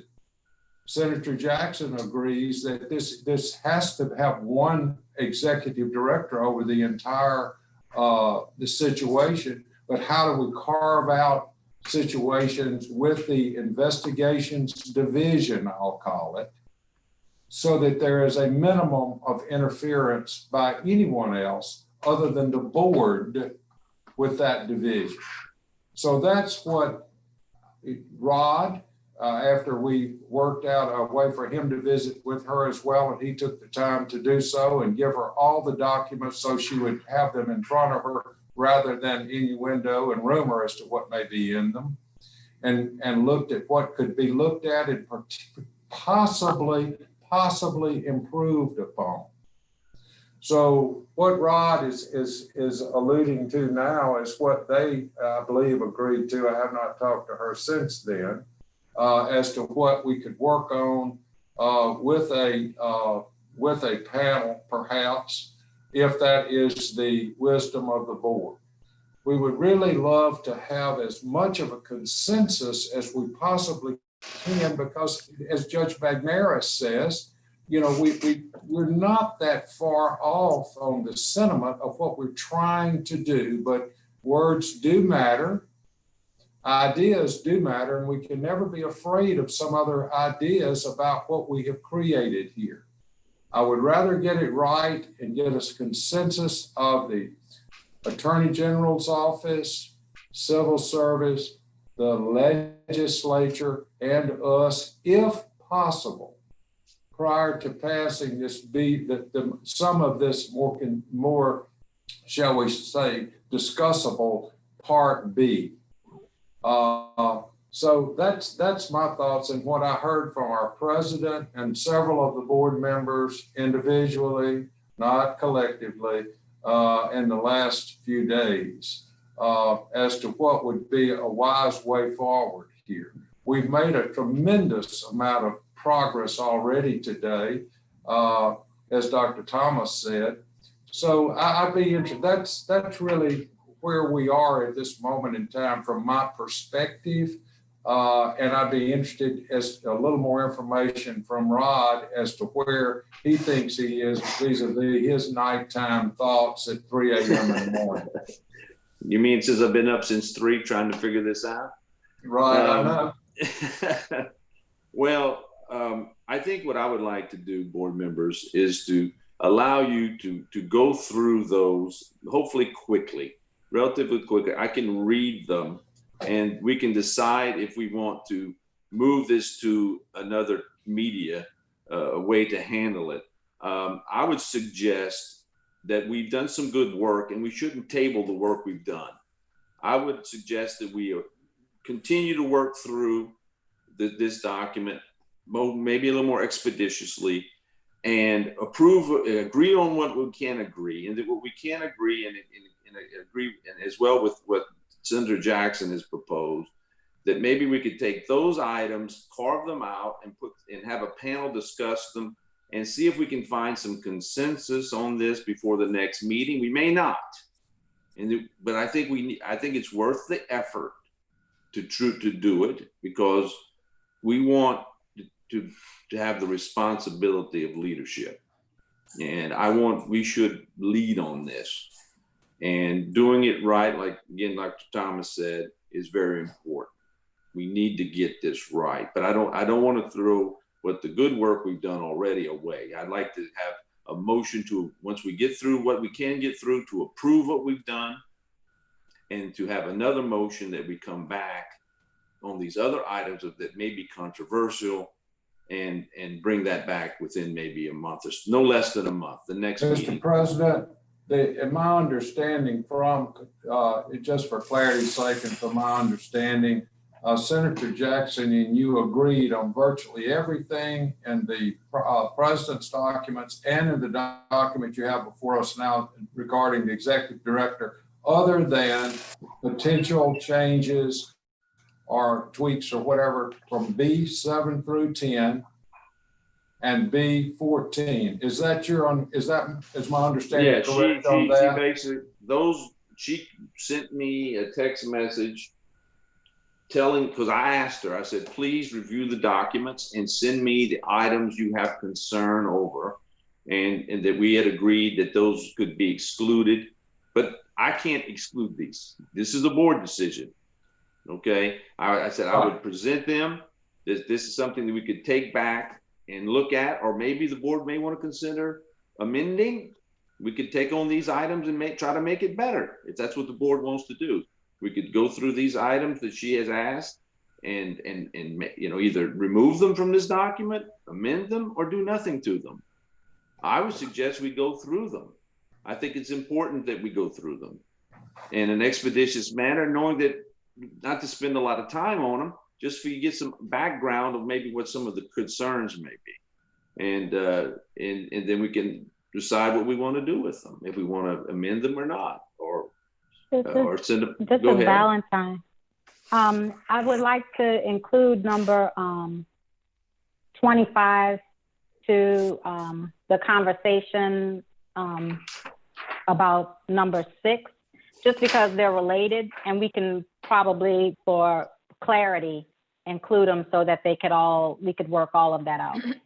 I have no problem with that. And that's- Like I said, I just don't want to lose the work we've done today. If you, Ms. Dr. Valentine, if you support a motion to approve the work we've done so far, and if you Okay. bring this back I have no problem with that at all. But I don't want to lose. with I that, don't I'd want to like lose any to- ground. Sure. No, I'd like to move that we approve all of the numbers under B, except 6, 7, 8, 9, 10. I think 14 and 15, to what Denise said as well, and then 25, where we approve all the rest. That's my motion. Okay. And then the rest of it, we work with a small work group to finesse the language and bring that back to the board. Second, Weather. All right. I want to have some discussion. I want to have some discussion on Quite a that. while. Second. Before point of personal privilege, on 14 and 15, I know Denise has some questions, but I guess it's the word supervise. I think the executive director has fiduciary responsibility to supervise all departments. Sure. I don't know where that would, Denise, I just don't know where that would be an issue. Well, it for may him to- it may come back that, we just clarify that to capture it, but that he, of course, the executive director has financial responsibilities as we all do. So we would that's only included for clarification's sake, not saying that may stand as is, or we may clean it up a bit. Yeah, I just don't want to shuffle this off too quickly, you know, Christie. I'm opposed to this, the motion, because I want to continue to go through this a little bit more. But that's, I'll open the floor to Dr. Thomas. Again, in the interest of time, it seems like there has been a good amount of discussion and agreement on all of section A and items 1 through 5 in section B. My motion would be for us to go ahead and vote on those items and then table the rest of the document for another meeting. And then to have a work group to work on those items that have been the most controversial, that need a little bit more work in terms of having input from interested parties. So my first motion would be us to. There's a motion on the floor now, Ben. Yeah, go ahead. I consider that a friendly amendment. Right. I consider that Okay. a friendly amendment. Okay, Dr. Weather? No, I was just simply a point of order, but it's been redressed. Thank you. All right, thank you. Right. Okay, we have a motion and a second, and it's some more discussion. Yes. Discussion. I would like for us to go through the document. There are too many people that have worked nights and weekends to put these provisions together, and we don't have that long of an agenda following this. And I can recall meetings serving on this board where we stayed in session until 8 o'clock at night, and it's not even noon. So I say that we continue hashing this out, and I don't want to. Too many times I feel like we kick the can down the road. I don't want us kicking this can down the road. It's too important. I'd like to see us continue. I support Respectfully, that. we are not kicking the can down the road. We are giving an opportunity for some very important people that have worked on this particular topic outside of this agency a chance to have some input into this very important topic. No one's trying to kick this down the road. We are actually trying to give it the time that it deserves and to let all interested parties who may or may not be here at this meeting to have a chance to advise us so that we can get this right the first time, whether it be Dr. Cresswell sitting as DOI or Dr. Collada sitting as the executive director. We want to make sure that whatever we put in this document covers this board and protects us no matter who is holding those hats. No one's kicking this down the road. Okay. Well, Any other? Go we ahead, have Ms. a board. We have a board attorney. We have the AG on here with us in the meeting, and we have each of our board members here. And this is a resolution of our board. And so I don't know who the other interested parties are, but I just think that we have everybody here that we need to hash out these issues. Any other comments? Dr. Taylor has a comment and Dr. Valentine has a comment. Dr. Taylor? Yes, I would like to move to split this motion. Second order as a secondary motion. I would like to go ahead and approve all of A and B 1 through 5, I believe is where we are. And then I do, though, have some concerns about a work group, particularly who's on that work group, who has voice on that work group. I think the board as a whole should be the work group on this issue. And I think the board, we've stayed away from parceling out board members whenever possible. In other words, so that full board membership can have full input as much as possible. So I do think that we should save the work in progress. I think we've done a lot of quite frankly, tough and sometimes unpleasant work on this. That's why we're here. And then I would like to, if we're going to continue the discussion today, or we're going to continue the discussion at the next meeting, I think that should be a discussion that the full board should have at each time. personal Well, privilege. the board but would, per point of personal privilege, I think that I agree with Dr. Taylor. I saw this was a short agenda. I thought, I'm not concerned about the time. I think we have plenty time to discuss this. I think we're actually wasting time that we could be using to discuss this, because I really think the whole board needs to hear this.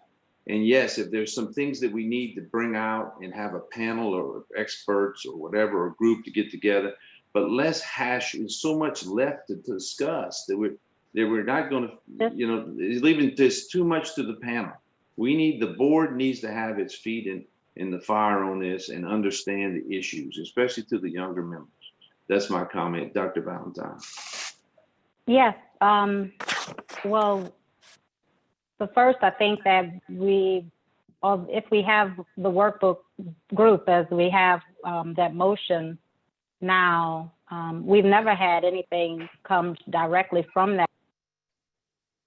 Dr. Taylor worked on the obesity rules. We still had a lot of comment on that.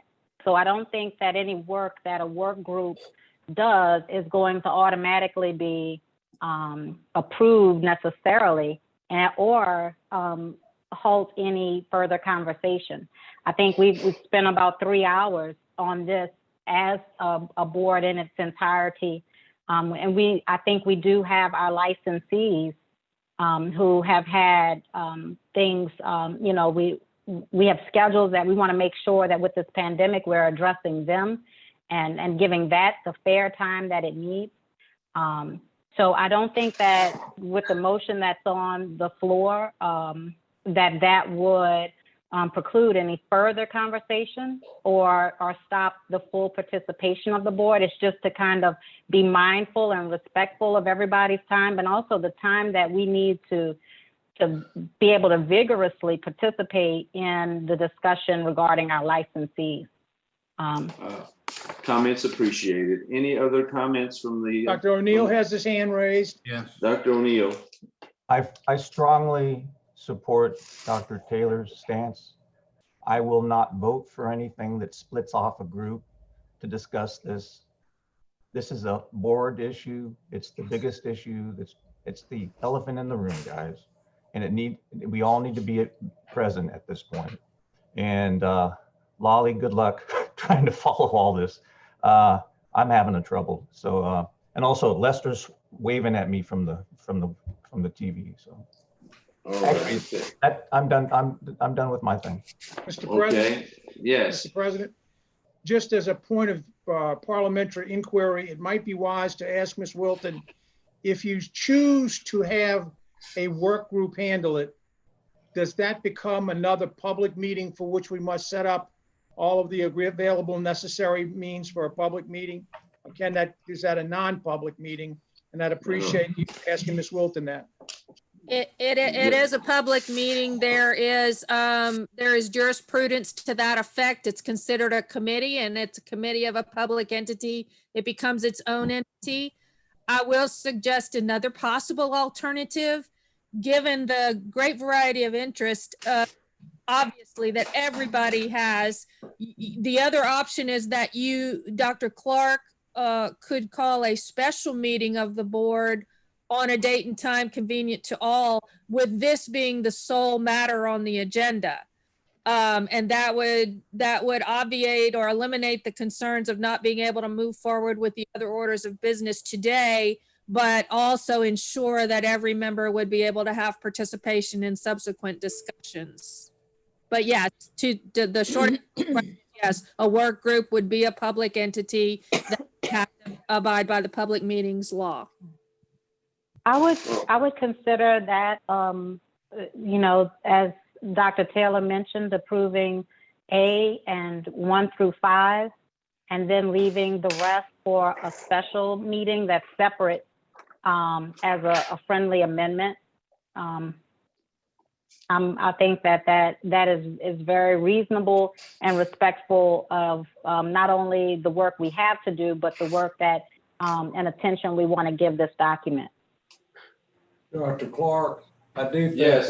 that you know, I would like to respect your wishes, though.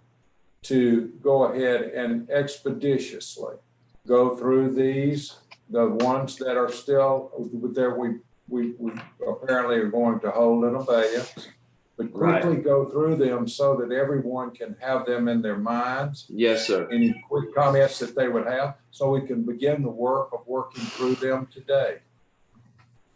From our perspective, at least. I think that's what I would like, Dr. Johnson. I think it's important that the board hear this. I think if we want to call another special meeting so that we don't have to maybe make this meeting as long, I'm fine with that. But again, we've had meetings that lasted much, my meeting, as far as I'm concerned, the longest we had was last month. It went to 6 o'clock, but we've had meetings when I've been on other, over the last 6 years, it went to 9 o'clock at night sometimes if we needed to have it. I'm not saying we're going to do that tonight. I don't want to do I mean, that. you Okay, can go ahead and go through them with an understanding you're not going to vote to. But I think they would just go ahead and get started. I'd like to review them. But we do have a So- motion and a secondary, go ahead, motion on the floor that we need Ms. to get Ford has her to. hand up. Ms. Ford, Oh, I didn't know that we had to vote on something. well, we have, Dr. Taylor has a motion to vote on section A and 1 through 5. And Well, I had a motion originally, and that was, he offered an amendment to that. So the but I think original we have, motion but was I think the order of it is we have to deal with his before I can go back and deal with yours. If I'm wrong, please correct me. Anybody that knows parliamentary procedure. Mr. President, Yes.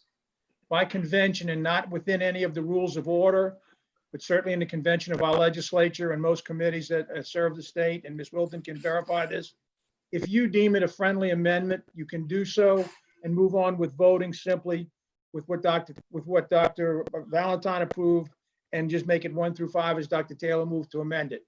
If you want to go by strict rules of order, you're correct. It would be a second order amendment that would have to be voted on, but by convention, and frequently in the House and in many of the committees, the Senate allows that as well. But Ms. Wilton probably would be the best source to verify that for you all. Okay. So Dr. Valentine, you're accepting Dr. Taylor's motion as a friendly amendment? So that's what I was restating, that I found what he said, a friendly amendment, that we accept A with the changes to that number 11, according to what our attorney Mary mentioned, that it would be board member, just for clarity's sake, and then that we approve 1 through 5. So A, change 11, and then B, 1 through 5. And then that we, in consideration for what Dr. Johnson mentioned, we just read the following, the other items that we would then have to discuss. The controversial items. Would you, as a friendly amendment, Dr. Valentine, consider adding others to that as well? I mean, we have, right now we did 7 through 10, 14, 6, and the 2 from the 14 and 15, right? 14 and 15, 6 and 7 through 10. I think those are the ones. Well, we had 25 that I added. There was a conversation about. So those are the ones we reviewed. All the others would be accepted. The 14 and 15. One of those I know she said that what's that 14 had a question about. Dr. Johnson could probably. So we're talking about eliminating clarify that. 6, 7, 8, 9, and 10. Yes. Is that 14, correct? 15, yes, and 25. 14, 15, and 25. Okay, so what I would offer is we not only accept 1 through 5, but accept all the other articles, excluding the ones that you just mentioned. And then I will only go through the ones that we excluded that make things go faster. How about that? Okay. That sounds great to me. Another thing I like to remind our fearless leader of is that he assured us we would not have any late meetings before he took the presidency, and said that that was one of the things that we could be certain of, that dinner would never have to be ordered. So I'm just saying. Well, You're gonna have a late We're not dinner. ordering dinner tonight, I promise you that. I promise we're gonna get through. We're gonna get finished before 5 o'clock. We're gonna get through it before 5 Good, there we go. But no, seriously though, yes, those are the items, and I think that covers everything. I know Dr. Thomas, I'm not certain, are you comfortable with that, or did you have anything else? I want this to be as collaborative as possible. No, yes, I only mentioned the work group because that's what Dr. Clark mentioned initially, but, Well, that's what Dr. Senator and I had discussed, the panel. right. So that's the only Yes. reason why I mentioned the work And group. apparently the panel is not an option, hearing what the Attorney General has mentioned. So we'll have to do this as a board, which I like, by the way. I think we should do it as a board. So yeah, no, And I also, oh, go ahead, no, Dr. that's okay. Thomas. I'm fine with splitting them out. Okay. Okay. All right, so I think we have a motion and a second, and we have basically accepted this document, except for carving out the numbers 6, 7, 8, 9, 10, 14, 15, and is it 25 or 26? Correct. 6. 26. 25? No, 25. 25, Yep. 25. Okay, all right, Sorry. that's the motion. All right. Call the, and we have we had a second on that. Do we have to go back and get a second? We probably should. No. Or do we have a second on that, Yes, Weather, second. Dr. Weather? I think we've had a full discussion. Please call the roll. On the motion as amended, Dr. Weather, Yes. Dr. Johnson, Yes. Dr. Horton, Yes, Dr. Yu, Dr. Yu, Dr. Yu, Yes. I have to unmute myself. Dr. Thomas, Yes. Dr. Clark, Yes. Ms. Sport, Yes. Dr. Valentine, Yes. Dr. O'Neill, Yes. and Dr. Taylor. Yes. All right. The motion carries. We're going to take a break for lunch. A question, And we'll- please. You have a question? All Ms. right, Sport? one quick question, Ms. Ford. In to save us some time, while we're at lunch, can our attorney please find out where it says in writing that the compliance council reports directly to the board? That's fine. And what I like to also do is, I think the council have got the numbers from the motion by Dr. Valentine of the items. And so I would like them to present those items after lunch, okay? Thank you. I think it'd make things move a little quicker if we let the attorneys do it instead of me rambling on, okay? All righty, we're gonna take a break for lunch and we'll be back, let's say 12:45. All righty, bye-bye.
Okay.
Hello. Hello. Yeah. I was texting. What you doing?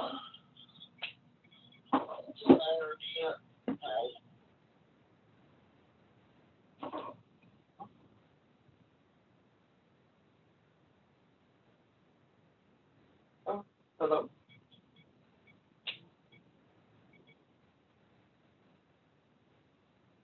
Hello.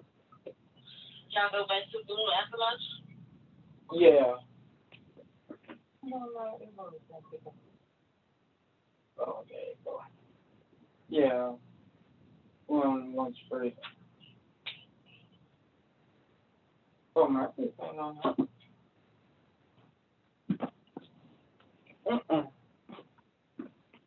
I'm on mute. Just they call me. So when I check in,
Okay.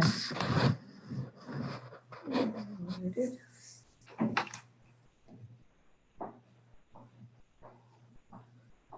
Computer, this room speaker is unmuted.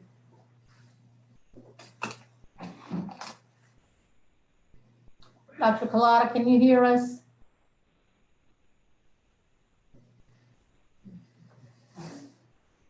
Yes, I can hear you, and everything we say will be recorded. Uh-oh. Not for confession, end of the month, end of the week, right?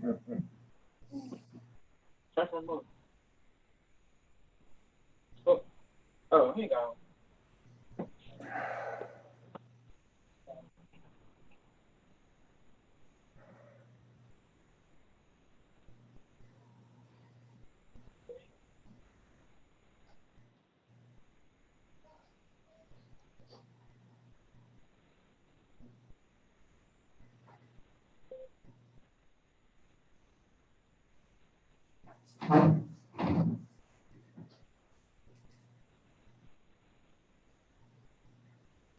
Dr. Clara, I'm going to ask you something. Yes, ma'am. I know this is probably asking a lot, but you know how we get those wonderful little thumb drives by FedEx, the agenda? Yes, ma'am. Would it be possible to get them also printed? The goal was to not print them so that they wouldn't be lost, misplaced, or otherwise seen by inappropriate people.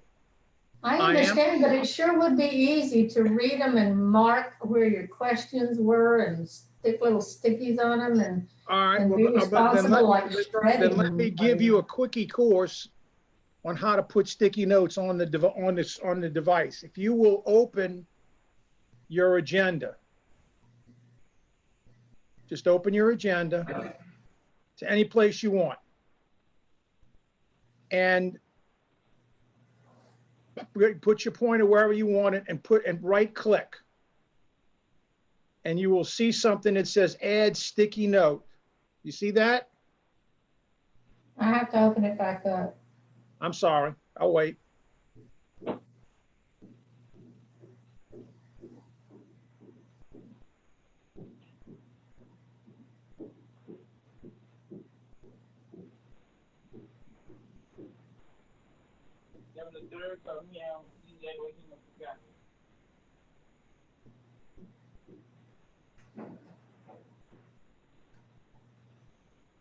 So when you open it up, it comes up in PDF, correct? Yes. All right, so why don't you just go to page 101. You know how to do that? Yes. All right, so now let's say you had a question about the second item on page 101, where it says, I remind you to complete any other education you might need for the year. See that?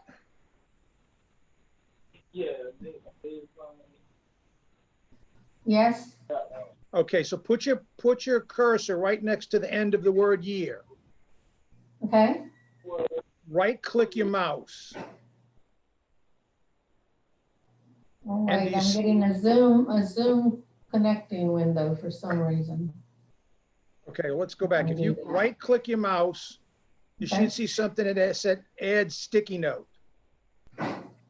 I see show or hide toolbar, print, save as, Okay, you share, opened it up read in aloud. Zoom. I'm sorry, I may have misstated myself. You want to open it up without opening Zoom. This separate from Zoom, open it up. Right, this is just off my jump drive. Just open it up right off your jump drive.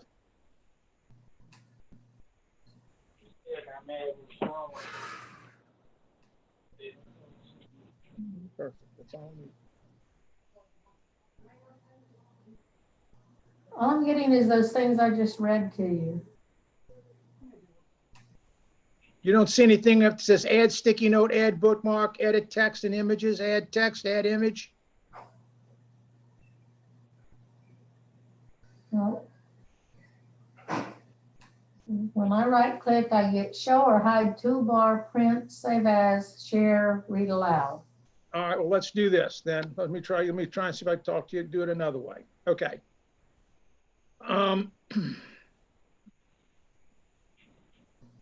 What about add notes? Up at the top of the thing, there's a add notes. Say add note or add sticky note.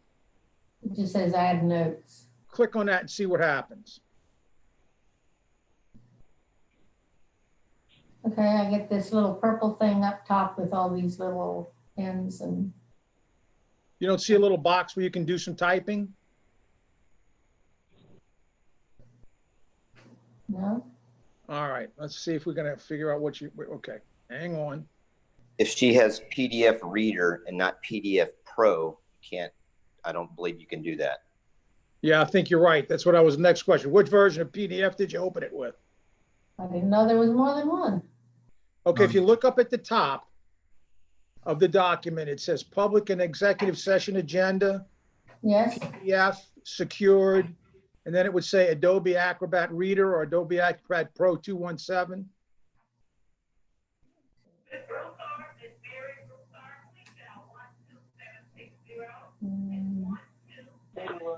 And I don't know if they're removed for the, All right, I tell you what, Doc, I'm gonna promise you this.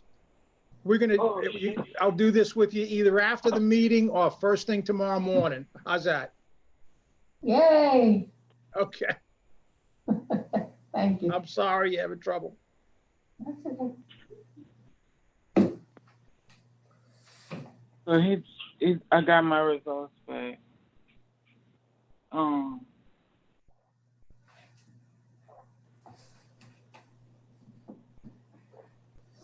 I thought they said we was going to lunch. Why they sitting back at the camera? That was only 30 minutes. I thought they gave us 30 minutes. I thought he said come back at 1 minute.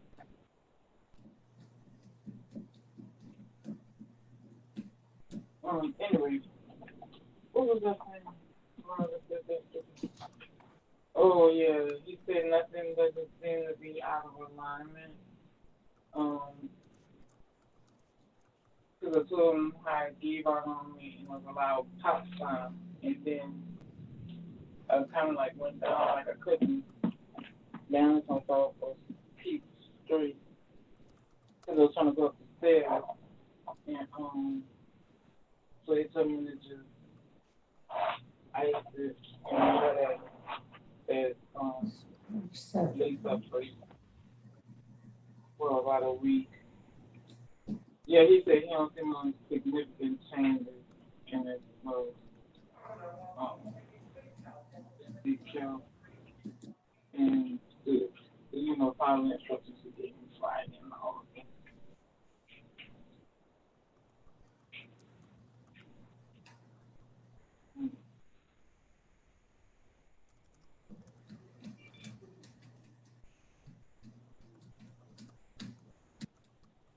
Yeah, he was over here tearing stuff up.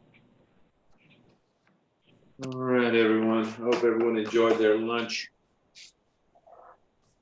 I don't remember tasting mine.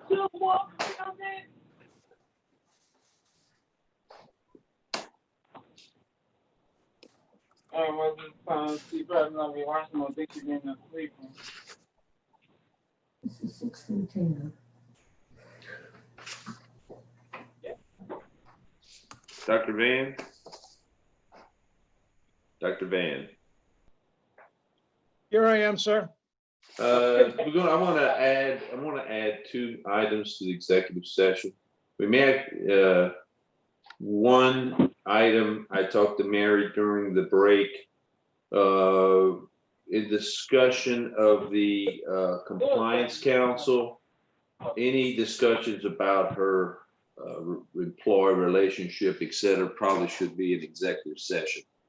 So we don't want to do that in public session. No, so we'll need an amendment motion to add that to the executive session agenda. The second issue is I need also another executive session item is my discussion with the Attorney General this morning, in particular to the DOI that he told me he wanted me to say. And so I will say it and I won't comment on it. I'll just tell him what he said. Okay. All right, so you're going to add 2 items to the executive agenda, and I'll remind you when we come on and you can add those, make a motion to add them, and then we can continue on with the public agenda till we finish. And don't forget, we have the request from LSMS at the end of the public agenda. Correct. Hopefully, I want to get through this no later than 2:00. I want to be done with the public. Okay, hopefully before 2. Well, I'll do my best. Well, it shouldn't. I think what we're going to do is we'll talk about hopefully 30 minutes on the remainder of these issues. You're going to just be a few minutes. I don't think the LSMS thing should take too long, and we should be able to move things along pretty quickly after that.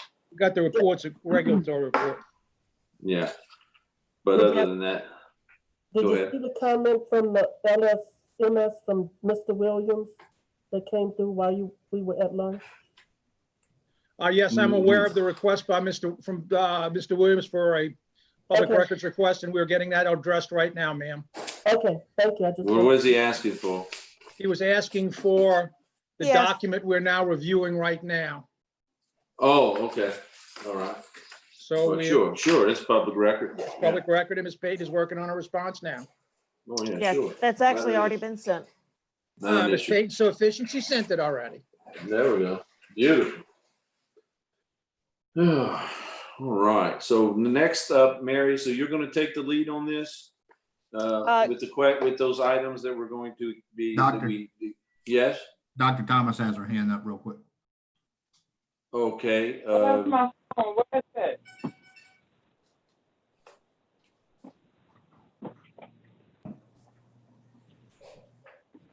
All right. So, Mary, so you're going to take the Dr. lead. Thomas has her hand raised and she took it down.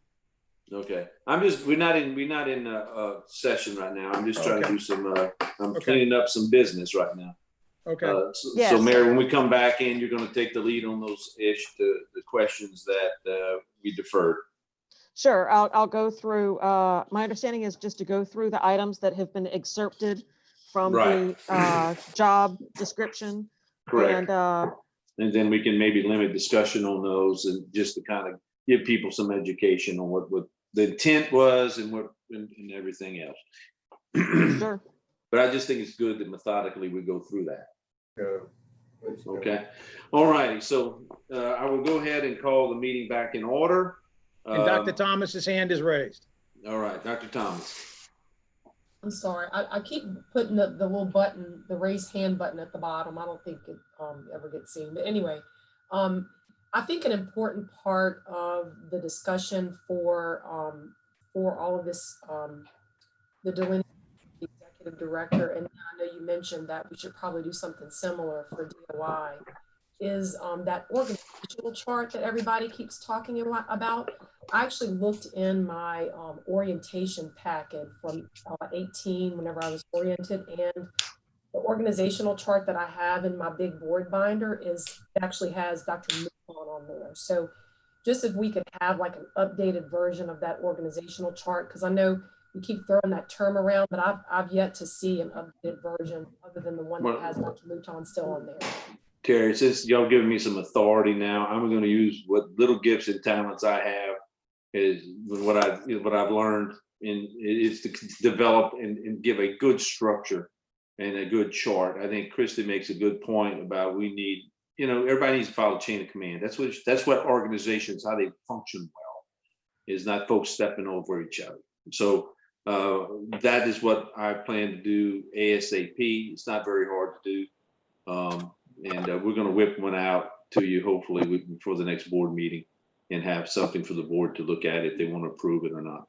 Just Or to give even you an if we idea. could just have like the most current version. This is the most. Oh, okay. All right. Well, I had no input into that. I don't even know where it exists. I guess Van can find it somewhere. I don't know where it is. Part of this discussion, because people keep referring to the organizational chart, but when I looked in my board packet from orientation, the one that I have still has Dr. Mouton on there. I don't know if it's the current version. I hope that's evolved since then. I'll get Dr. Collada, do you have something you can give to Dr. Thomas? I don't know if it's going to be accurate. As long as she remembers that it's going to evolve is around the discussions we're having today. it's going to Yeah. evolve to reflect those as well. Hey, Rob, this is Pat. Yeah, Pat. Do we have the current existing job description for the executive director that you can send to people like me who have no idea what that is? I was reminded by Dr. Valentine yesterday that when we advertised for one, the Civil Service Board had one. But I was told by the Attorney General, and I don't know if Ms. Wilton's on the call, but Ms. Wilton's told me that we really didn't have a executive director report, that executive director job description. So that's why we're doing this. It hasn't really ever been formalized. So we're in the process of doing that. That's striking that this organization has survived this long without one. Anyway, I'm just commenting. No, that's what I was told. I believe you. I believe you. I believe you.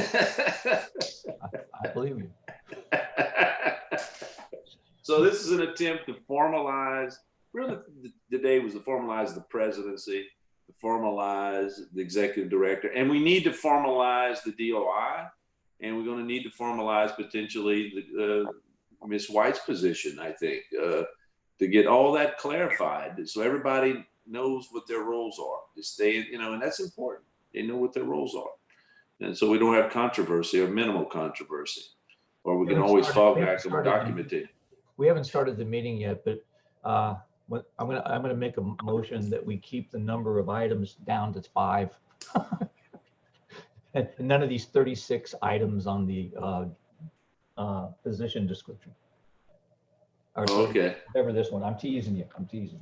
Well, we have, well, I know. I'm not gonna make fun of our attorneys because they did all the hard work. Okay, I'm not. If if it was a doctor, we would have did it on a napkin. Okay, let's be honest.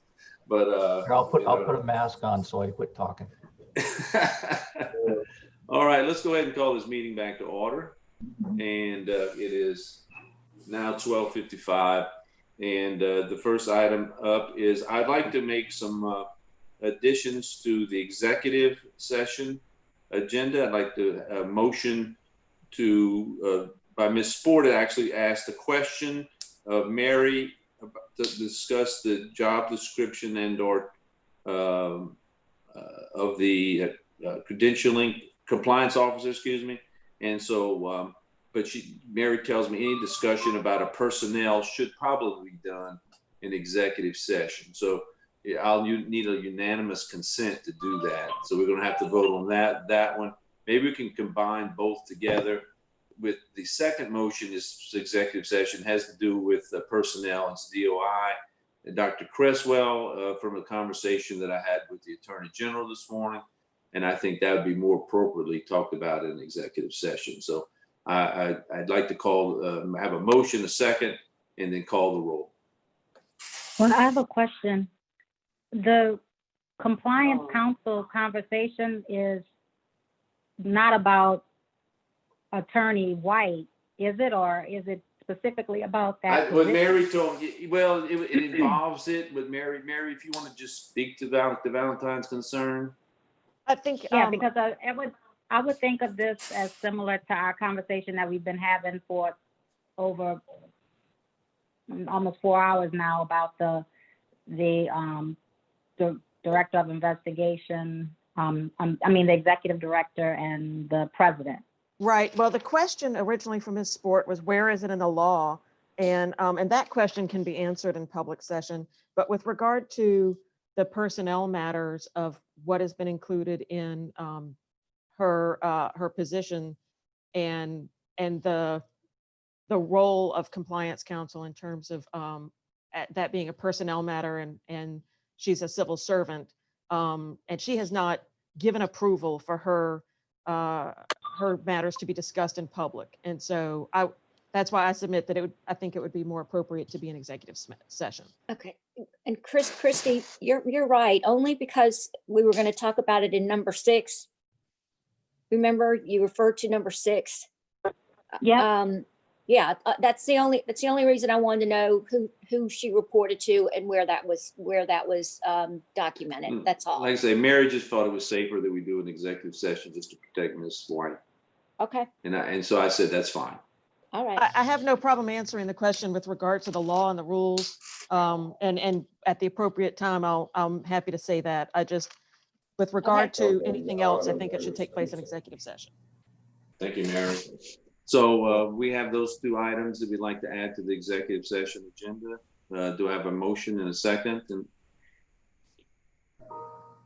anybody out there? So moved. Second, O'Neill. Horton. All right, call the roll, please. Dr. Collada. Yes, sir.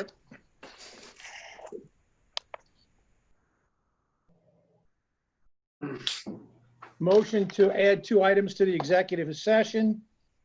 Dr. Weather. Dr. Weather. Dr. Weather, you are muted. I assume you are saying yes. I see your face saying yes. Lester Johnson. Yes. Dr. Horton. Yes. Dr. Yu. Yes. Dr. Thomas. Yes. I'm sorry, I didn't hear you, Dr. Thomas. Yes. Thank you, ma'am. Dr. Clark. Yes. Ms. Sport. Yes. Dr. Valentine. Yes. Dr. O'Neill. Yes. Dr. Taylor. Yes. Okay, you have a unanimous vote. Before I accept the vote, is there any comments from the public? Dr. Weather, could he please give his voice vote? Dr. Weather, you have to unmute yourself according to the attorneys and say yes.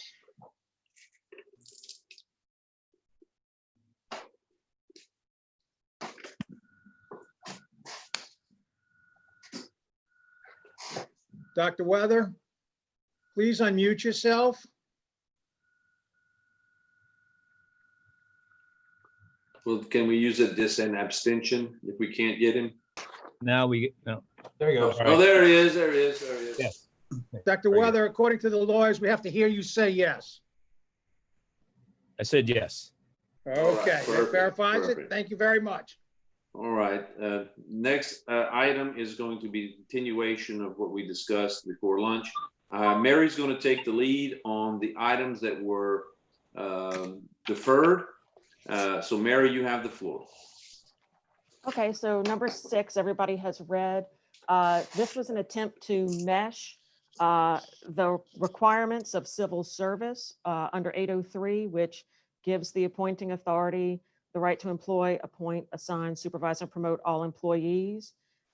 With the law, which is 37-1279, which states that the Director of Investigation serves at the pleasure of the board and reports directly to the board. I welcome anybody who would like to. I think Dr. Valentine had a question about. Yes. Can you just speak to the, not to Ms. White, but anything that you can speak to that won't be in executive session? Can you speak Right. to anything?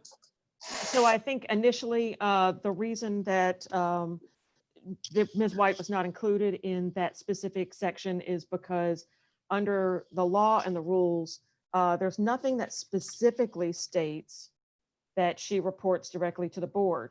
The only legal description of her position is under our rules, which is under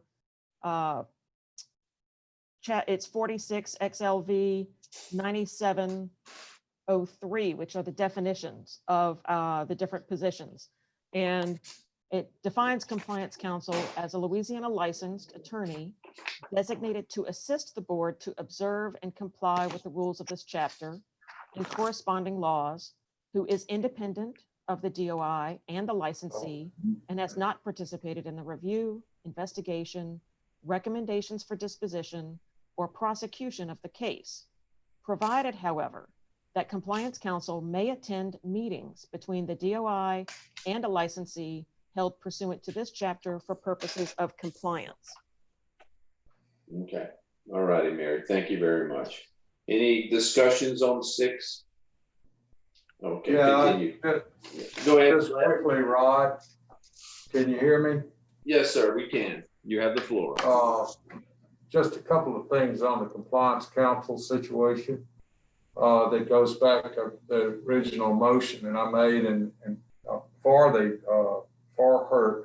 creation of her position, and also the discussion before the legislature. And I don't know how it came out with civil service and all of that, because that was a drawn out affair and I don't really recall. However, it was our intent at that time to have her report to the board upon her understanding of how we were doing, and from time to time, including at every board meeting, as to what was going on as to the compliance, in particular, as we started her out in the investigations department. Now, it was absolutely understood that the most absolute person that she would not report to would be the DOI, because of course that would be a direct conflict of interest. However, we also said that as time went by, her compliance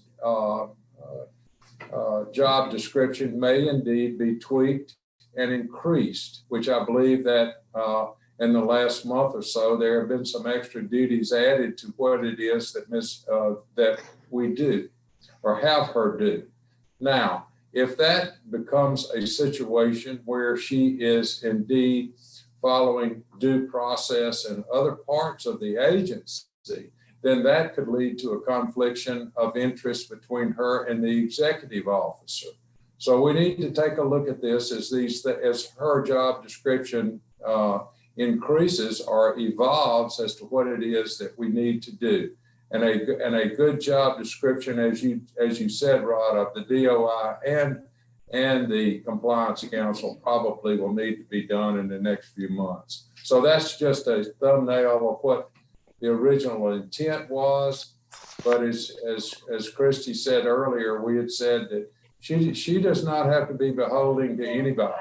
She is evaluating everybody as to their process and compliance with the rules of this organization. And she should report to the board so that there would never be an opportunity for anybody to, shall we say, deflect or in any way detract from her true understanding of what's going on in that depiction to the board. Thank you, Dr. Johnson. Mary, what's next for us? So the next one is number 7, coordinate with the DOI regarding the employment, appointment, assignment, supervision, and promotion of all investigative staff employees delegated to the executive director in accordance with the 36:803A, applicable civil service rules, regulations, and laws, with differences to be resolved by the board. And so the thought process there was the kind of the group that discussed this, Dr. Clark, Ms. Sport, Ms. Wilton, and myself. And I think at some point, Dr. Johnson might have chimed in too, wanted there to be coordination with the DOI with regard to all of these aspects of the investigative staff. And realizing that those are normally delegated by civil service to the executive director as the appointing authority, that we still wanted there to be a distinct coordination of those aspects, and that if there ended up being some sort of differences between the DOI and the ED as to what that meant, or as to maybe a particular instance, that those would be taken to the board and put on the agenda for the board to consider and to be resolved by the board. Thank you, Mary. Any comments about this at all? Like I said, for me, this was a sincere effort to try to accommodate the quote unquote intent that Senator Jackson talked about. She did, so unfortunately, I don't think I reach that hurdle, that bar, but it was definitely an honest attempt to try to. Any other comments? Dr. Clark, are we going to vote on these one by one? these were not to be voted upon. Of course, anyone can make a motion to do anything they wish to do. These were basically what we had discussed, where we would go through them and just to educate the board on it, because we're going to have another meeting probably next week to go over this again. So, but Ms. Sport, the floor is always open if you want to make whatever you want to do. But we're going through them right now just to review them for the board members and give time so they can have time to digest these before the next meeting and get a general understanding by Ms. Payton about them. Well, I would prefer that we go through them and vote on them. And like with number 6, I don't see any problem at all. And I would move to approve number 6. So you're making a formal motion? Yes, I am. Do we have a second? Is there a second on the floor? Second, O'Neill. I have a second by Dr. O'Neill. Discussion, open up the floor for discussion. Again, this is Valentine. I think that we're really giving this a lot of time and attention. I think that we need to, in order to make sure everything is covered, as been said by several of the board members, that it would be wise for us to do this in a deliberate manner. We don't have to. There is a job description for every civil servant, because you have to post a job description for someone to apply, you know? So we have job descriptions for everyone. Dr. Clark and I worked on the original job description, which Dr. Collado responded to. I think that the implications with this are far beyond what we may be completely covering today. And I think that I agree with the president's plan that he originally stated, as far as carving out these issues that need further discussion. And as he spoke with Senator Jackson, that there would be some type of work group around that, as we've had many work groups before. Dr. Clark and I actually served on a work group together with several, I mean, it's so many instances. And other board members here have worked on work groups. So I think that that's something that we have a precedent for, but for us to rush through this when we know that we have board members voicing concerns, I mean, we really need to be considerate of that. And I think that we need to, in an effort to work towards something we would all be happy and proud to stand behind, it's not going to, cost us anything to take extra time, and maybe even as the attorney, have this as a separate meeting. So I agree with what the president originally said. These are carved out. The attorney is reading them and addressing, just for, we have new board members so that they can fully kind of put their minds around this as well. This is a steep learning curve, as we all know, joining this board. So we just need to be very deliberate in what we're doing. Okay, Thank you, I Dr. must have Valentine. Go ahead. I must have misunderstood, because I thought that we carved these out for discussion after lunch so that we could, as a board together, go through them and approve or disapprove them. So yes, as a board, we're going through them. No, to be totally fair, I'm gonna take the floor. I had suggested that we go through these just for educational purposes, not to vote on them. But again, if the board, any member wants to move on anything, they can always do that. So I've recognized you to do that, Kim, if you wish to do that. And I support this document. I don't see anything wrong with the document, but I do understand other folks have concerns, and so that's why I have allowed it, not allowed, but allowed the discussions to continue about it, so everyone can have a voice in this matter. But again, I will support a motion if there want to be a motion. If you want to have a vote, we can have a vote. But that was my intent. whoever wants to ask the question may. Any other questions? Couple of hands up. Ms. Port. Okay, I just want to, I think we have all the attorneys who worked on this in the room. A tremendous amount of time. If you want to call it a work group, it was a work group. And I would like to, we have a motion and a second. Well, I'm waiting for Ms. Sport. Thank you.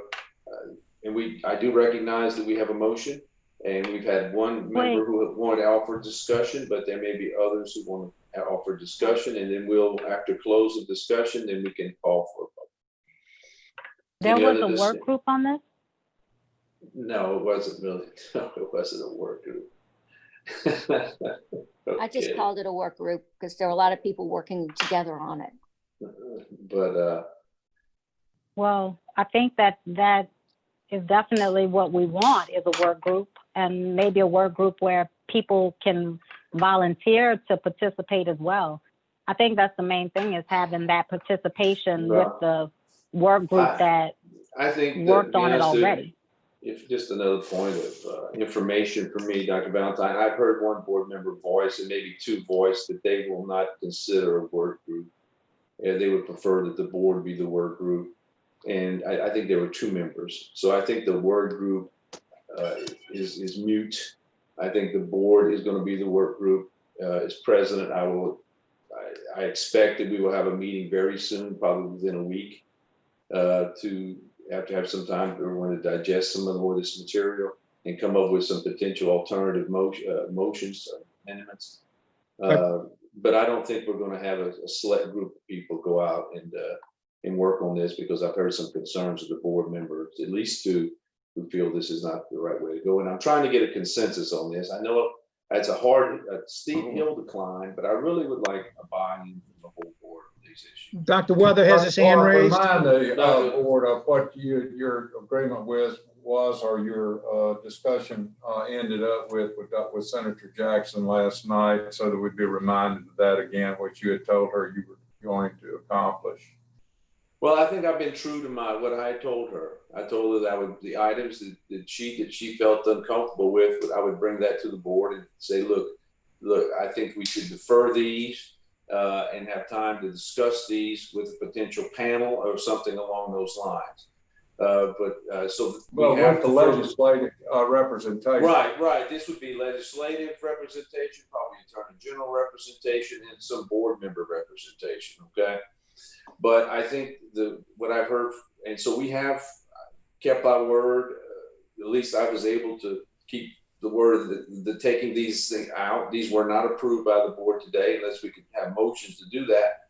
But I think for us having a quote unquote a panel may be difficult because, like I said, I think we have a few board members, at least two, who really don't want to have a panel to do this. They would prefer the board do it. And like I said, I'm trying to get consensus on that. Now, can we involve the Attorney General and the legislature into this next meeting? I think that's fantastic. We can have them on the phone call, and that would be the work group. But I think that may be a better way of going about it, trying to do this just as a few people off to the side. I think we need to all be involved. This is such a huge issue. I think we probably all need to be involved. Dr. Clark, Dr. Weather's been patiently raising his hand. I'm sorry, Dr. Weather. Yes, sir. No problem. Please forgive Yeah, me. my thought about that was essentially, and that's essentially what I kind of thought, was that we're talking about having a work group, but it would be, in fact, a work group of the whole, so that the whole body would be involved with trying to ascertain what is best and what's more propitious. You said it much more eloquently, Dr. Weather. Thank you. No, thank you. Okay, so Dr. Weathers, that's, I think, the way we're headed, Dr. Johnson.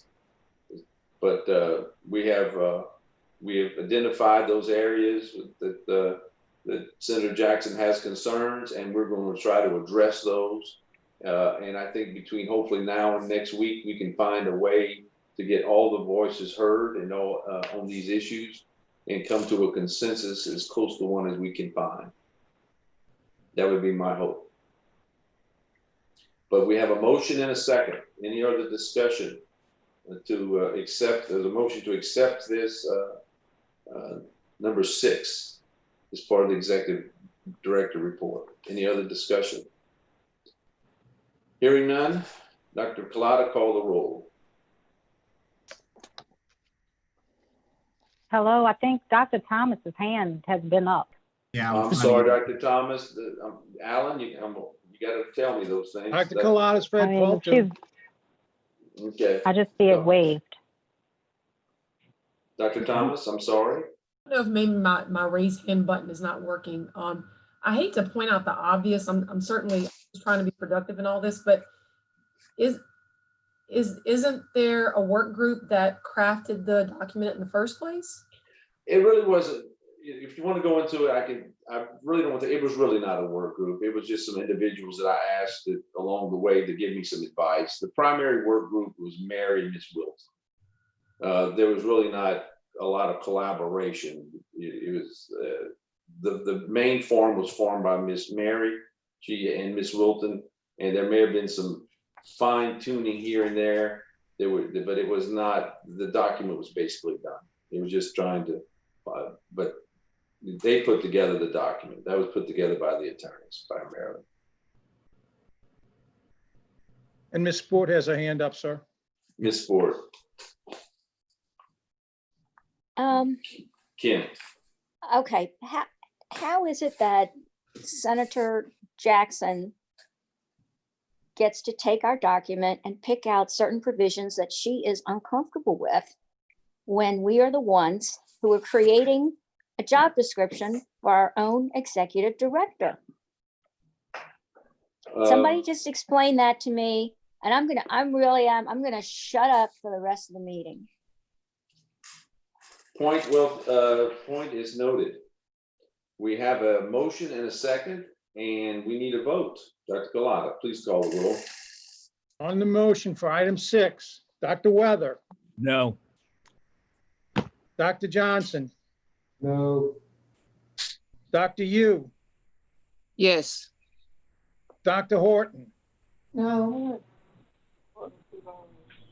Dr. Is Thomas, that a no? I didn't hear. that was a no. Horton. Dr. Thomas, No. Dr. Clark, Move on to the next vote, please. I'm Abstain. abstaining. Right, I'm abstaining now. Ms. Sport, Yes. Dr. Valentine, No. Dr. O'Neill, Yes. Dr. Taylor, Yes. you have 4 yeas and you have 5 nays, and you can cause a tie if you like. I'm going to cause a tie, and therefore no action is done. I'll vote yes. So there's no All right. action on this. That way, consensus, half and half. All right, so we're moving on to the next item. Mary, continue. Okay, so although we did just vote on number 6, I've already discussed number 7. Okay. I didn't hear anybody with any questions with regard to number 7. So I can move on to number 8, or did somebody have something with regard to number 7? No, that's fine. Okay. All right, so number 8 is the concern was interference. And so in that regard, we crafted this to try to combat that while also still allowing the executive director to ask about general matters, about statistics, and to find out, if something is in progress or if an investigation exists. So it reads, consult with the DOI regarding the general status / progress of investigations and matters to be included on the board's agenda or scheduled for administrative hearings. However, the executive director shall not serve as an investigator on any complaint received or initiated by the board with respect to a physician. In accordance with the rules 8315 and 9707, nor seek in any way to influence the conduct or outcome of any such investigation. I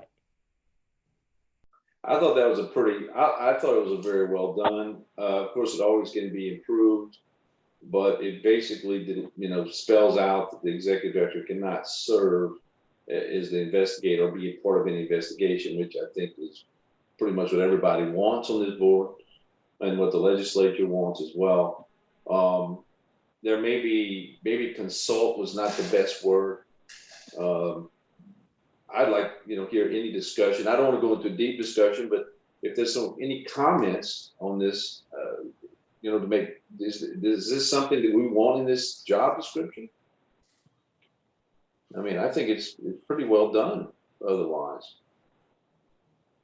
Hearing no comments. I'm sorry, what's the question? Well, I mean, I'm just throwing it out there. In whole, I thought it was a pretty good article to put in the job description, eliminating the ability of the executive director to serve as an investigator or be involved in any complaint involving the investigation department. So I don't know why we're throwing it out. Maybe the concern is consulting with the DOI on status and progress. Is that, you think, would be the issue?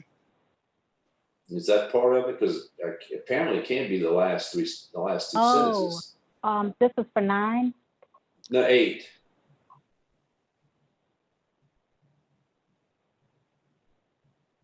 Yeah, no, I could see where there would be a need for more conversation around that. Well, I thought you were referring to 9. No, that's fine. Okay. Well, I think it's important to note that, these votes, this is not like the vote that we just took on that, has nothing to do with me personally as to whether or not I agree with that or not, period.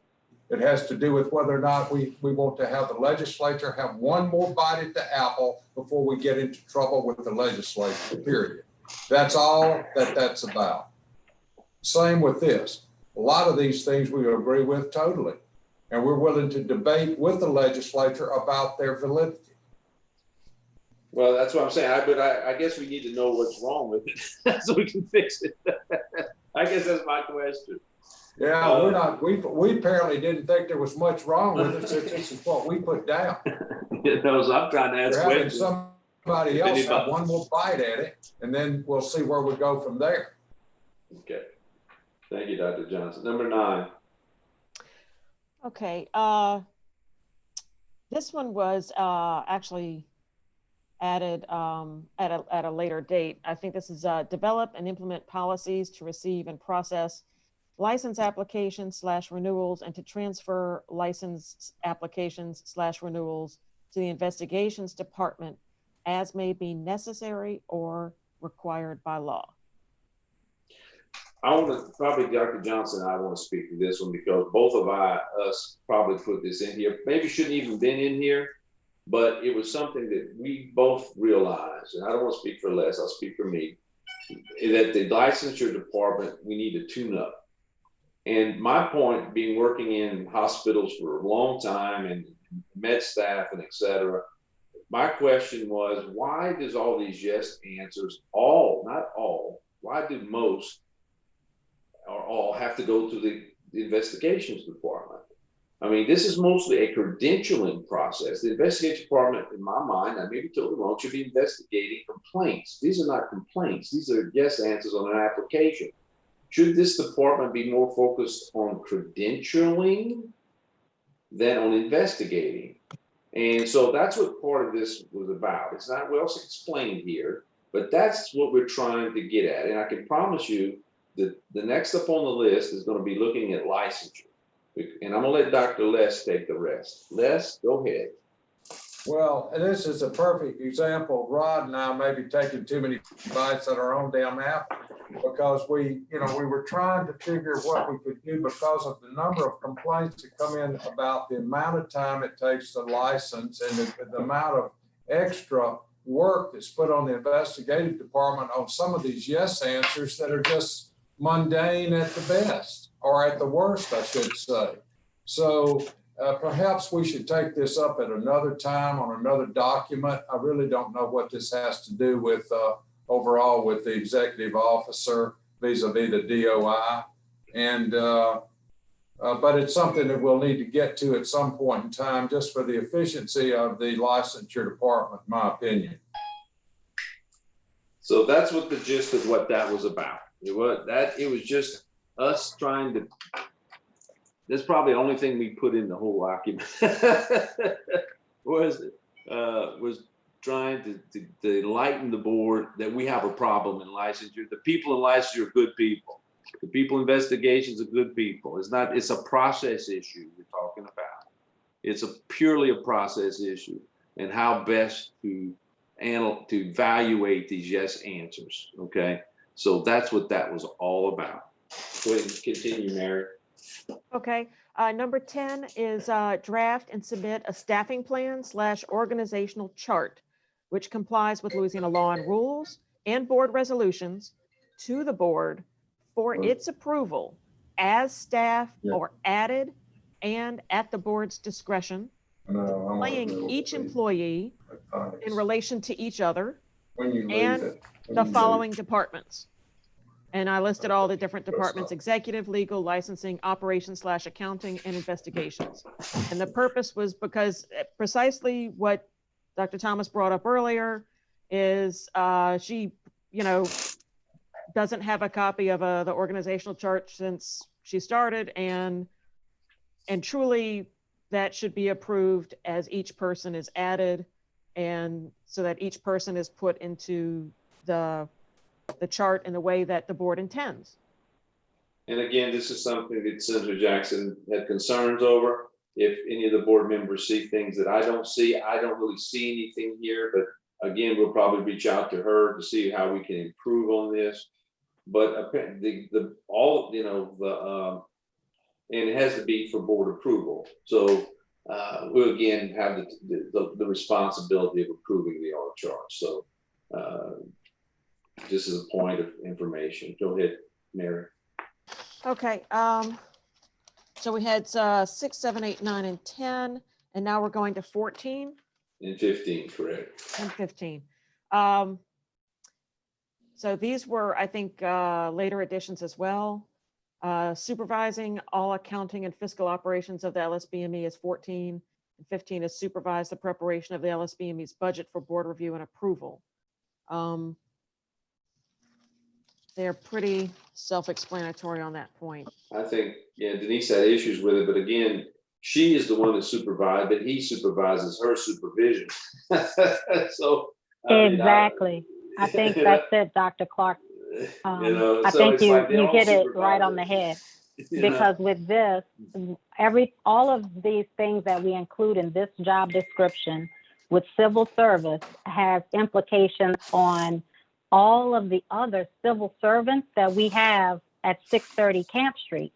And that's what we have to be mindful of. If we include this in the executive director's job description, then that impacts the job description of the person that is actually over finance, their responsibilities, and then their status with civil service, and ultimately their classification and their pay. So that's what we need where to decide. This it may becomes, not be needed if it's stated elsewhere that Dr. Collada Exactly. is executive director and manages and supervises all the different departments. Then de facto, then he supervises the fiscal department, the investigations department, the licensure department, et cetera, et cetera. And so we can. So the minute we carve it out for him here, or whoever sits in the seat, then we have to be mindful of implications we have on other civil servants. And that ultimately affects their pay and their classification. So that's why it would not be appropriate for this to be in this particular job description, recognizing that the executive director is supervising everyone. The same way as was mentioned earlier, that the part about licensure, we have a licensure department. So we have to be careful with that because it has civil service implications. And I worked a ton with civil service, especially just as president.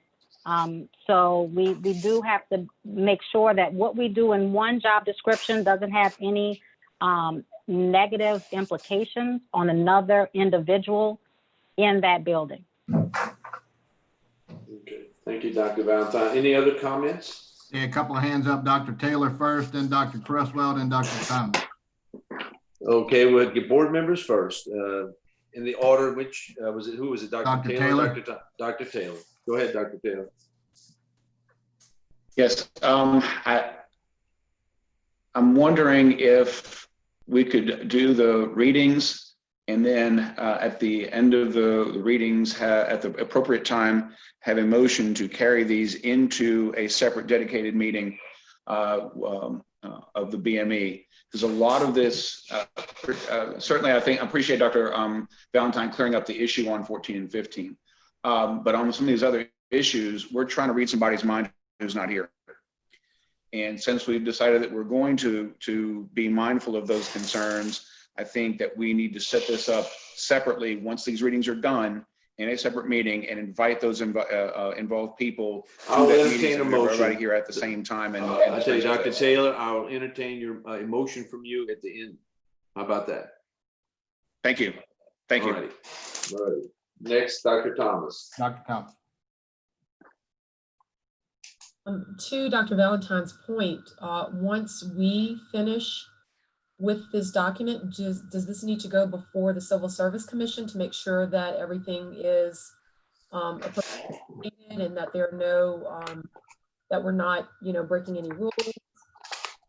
I think that's an attorney question, but I think what I will do, Dr. Thomas, I've already promised this to another board member. I will personally present this to them, if it is required or not. I will bring it to them to have them look at it. Is that okay? That sounds perfect. All righty. Doctor, I think we have one more. Dr. Cresswell, go ahead. Okay, and although I do not function as a lawyer for this board, I do want to point out with number 9, you can end up with a potential due process issue. When there is a yes answer and the agency looks into it, the agency is opening an investigation, and the licensee or even the applicant must be afforded the same due process rights as any other whom undergo an investigation. And so that's the reason why historically yes answers are sent up to investigations department. And so I did want to point that out as just a point of clarification. Thank you, Dr. Cresswell. All right, continue, Mary. Okay, so the last one is number 25. And it simply says, this likewise, I think was an addition. Employ contract employees subject to approval by the board and delegate to subordinate staff the performance of any duties included herein unless otherwise directed by law, rules, or the board. Everything else going on? Jennifer said she was working. And Mary, you want to speak to that? So I think this one was just to, it's more of a wrap up. It's to allow Dr. Collada to involve other staff members in the performance of these duties so that while he is ultimately responsible for the actions taken and he's ultimately responsible for any inaction, that he's able to delegate to folks that are here already as staff.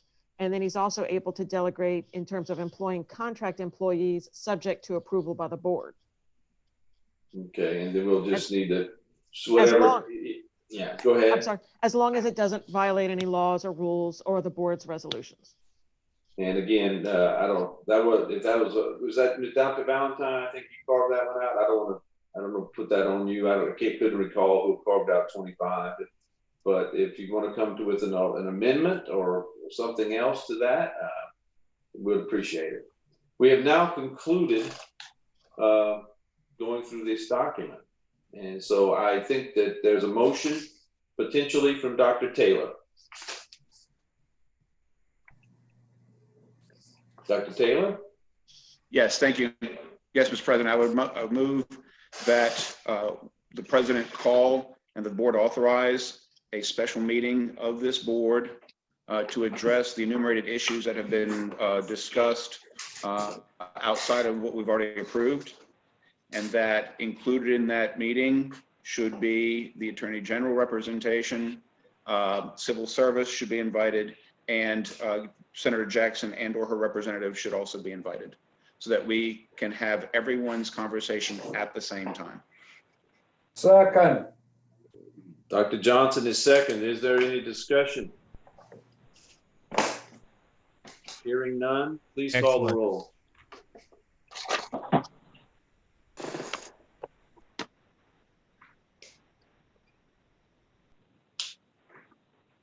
Dr. Collada, please call the roll.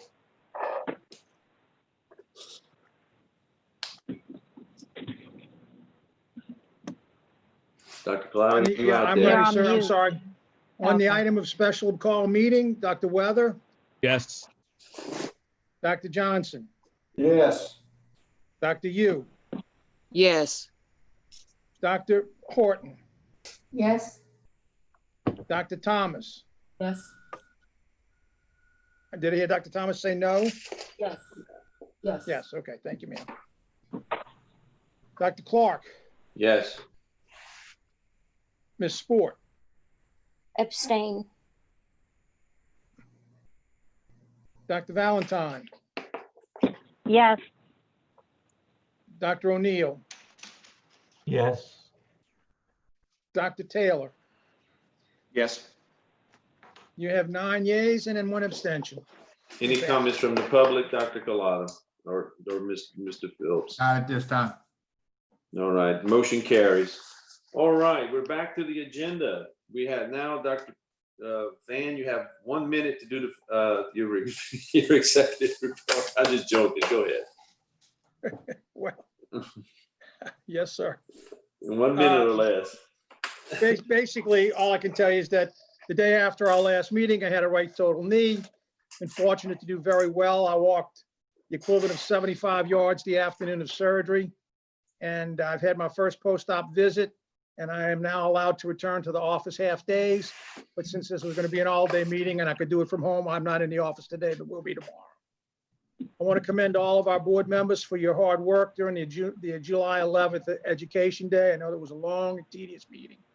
And I also want to remind you to complete any other education you might have or need during the year. If you need help with that, please feel free to contact me, or we'll get you in contact in the alternative with our HR director to find out what your transcript shows you need to do. The leadership of our agency participated in a full day of leadership development. We're planning more education for our senior leadership. The Occupational Licensing Committee met the Thursday before the July board meeting, and I'll give you an update on the rules and progress at the meeting. But basically, all of the items we had on the agenda were passed by the Occupational Licensing Review Committee. They're now being sent for the fiscal and economic impact statement, and then they will be noticed for intent, and then we will be scheduling hearings on those 6 rules. The board has sent the request to the DOA for the payment of the outstanding bills to our former attorney, Adams and Reese, and we're waiting on their answer. We are refining the COVID-19 work-related policies as we seem to be settling into a long period of mask use and social distancing. In view of the recent orders of the governor and current city of New Orleans, it appears we'll continue to have Zoom meetings. And I'm looking into the possibility of changing the platforms that may expand our virtual meeting capabilities. However, we've not seen it, everything we'd like to see, and we'll continue to look. The email system will be undergoing an upgrade in the next 4 to 6 weeks. And our generator is now on the roof. The gas meter has been installed. And at this time, we're all set to go. And this allows the computer systems of the LSBME to be multiply redundant and operate in the most extreme situations. We now have electrical backup, cooling backup, internet access backup, along with our disaster recovery support. So basically, if nobody can get to the building and the gas is on, you can operate from anywhere in the world. You have internet access. The exterior renovation is proceeding nicely. We will soon begin the most painful part of our renovation, and that is the removal and replacement of the windows from the 4th floor down. And this will necessitate the relocation of offices on a temporary basis.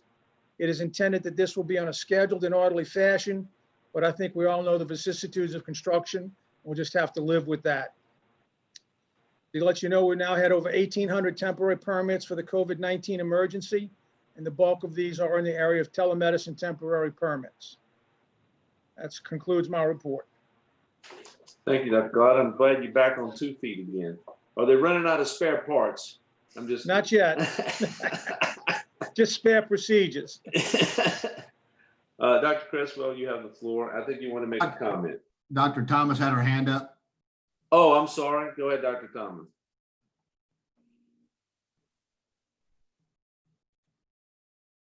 Dr. Thomas? Sorry, I was muted. So this goes back to Dr. Collada's point about further education. So something that would be extremely helpful, because we are all extremely busy people. So something that would be very helpful, I don't know who in the board could do this, but if we could have some sort of checklist at the very beginning of the year of all of the requirements for us as board members, and like what are the due dates for those things, just because, you know, we all have a lot of deadlines in our lives.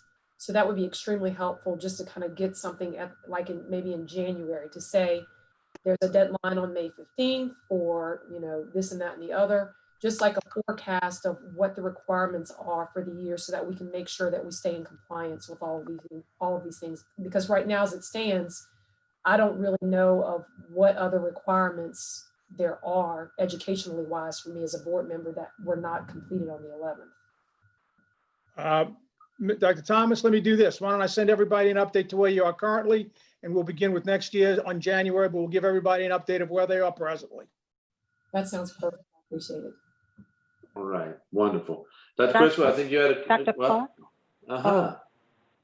I'm sorry. Just quickly, I wanted to, I know on, we had talked about that, that training that you put together, you and Dr. Collada and a lot of the people in the office. And I thought that the conversation we had around bias was absolutely excellent. And I know I discussed this with you before, but just wanted to bring it to the board's attention, just something that we could do to continue that conversation, since we ourselves have a very diverse board and we serve licensees from many different backgrounds across the state, those would be conversations to continue, and maybe have just some type of time dedicated to that at future meetings where we can keep that conversation going so we could all continue to learn. So thank you. Thank you, Dr. Valentine. And we had to talk about this. It's something I think we need to do. I think we got a few little things we got to get past. And so I think we can do some things like this. I mean, these are just very important things that we need to do as an agency, and I appreciate you bringing that up. Dr. Creswell, I think it's my third attempt to recognize you. I'm sorry. I think you had a comment as well, but you're up next. I have no comment at this time, but I am prepared to give my DOI report if it's time. Go ahead. Go ahead. It was probably an old text or something you gave me. No worries. All right. So we have successfully transitioned back to the office, and this is just giving you guys an update on what's going on for the Department of Investigations. We have successfully transitioned back to the office after working remote for COVID-19. All of my investigators who were previously on quarantine secondary to exposure to a COVID positive patient have been cleared to return to work. We continue to have one staff member who is out on leave, and that's going to be a semi-indefinite leave of a personal nature. We have 2 vacancies in the department and we're in the process of hiring staff. I'm happy to report that we have hired a new administrative assistant who started this past Monday to fill one of our vacancies. We still have 2 vacancies remaining.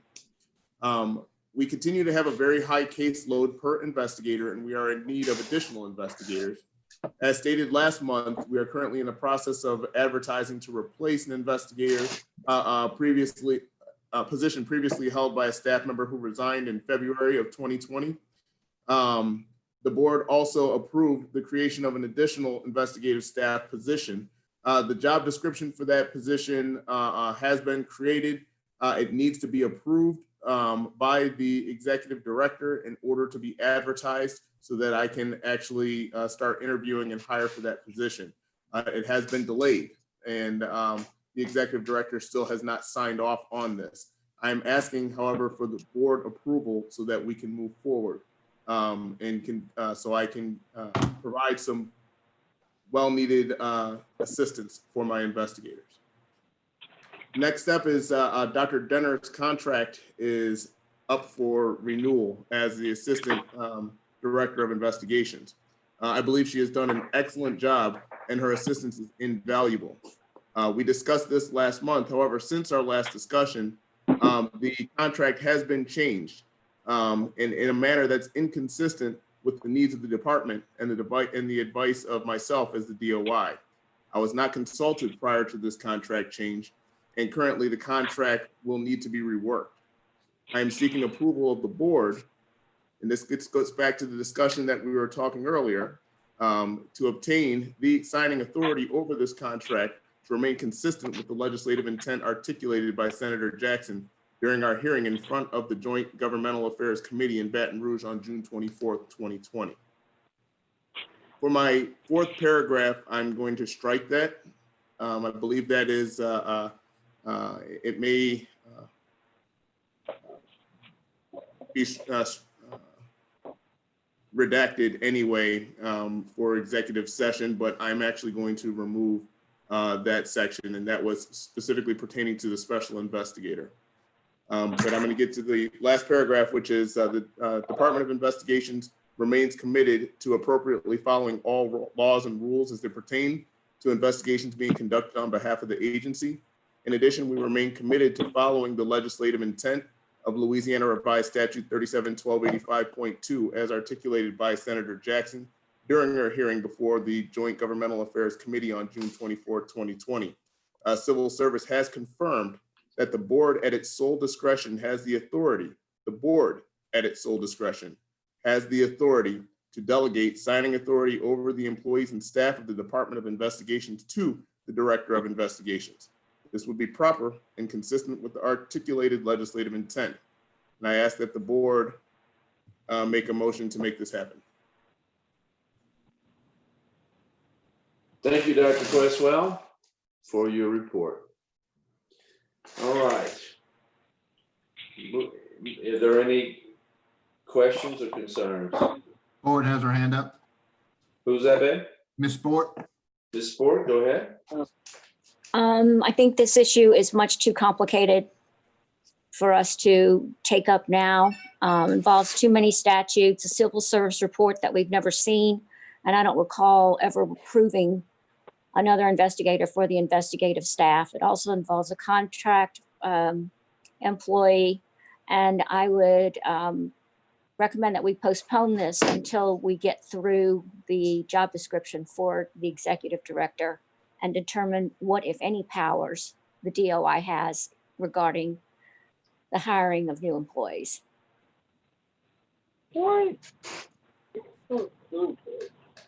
Okay, I think we're going to move on.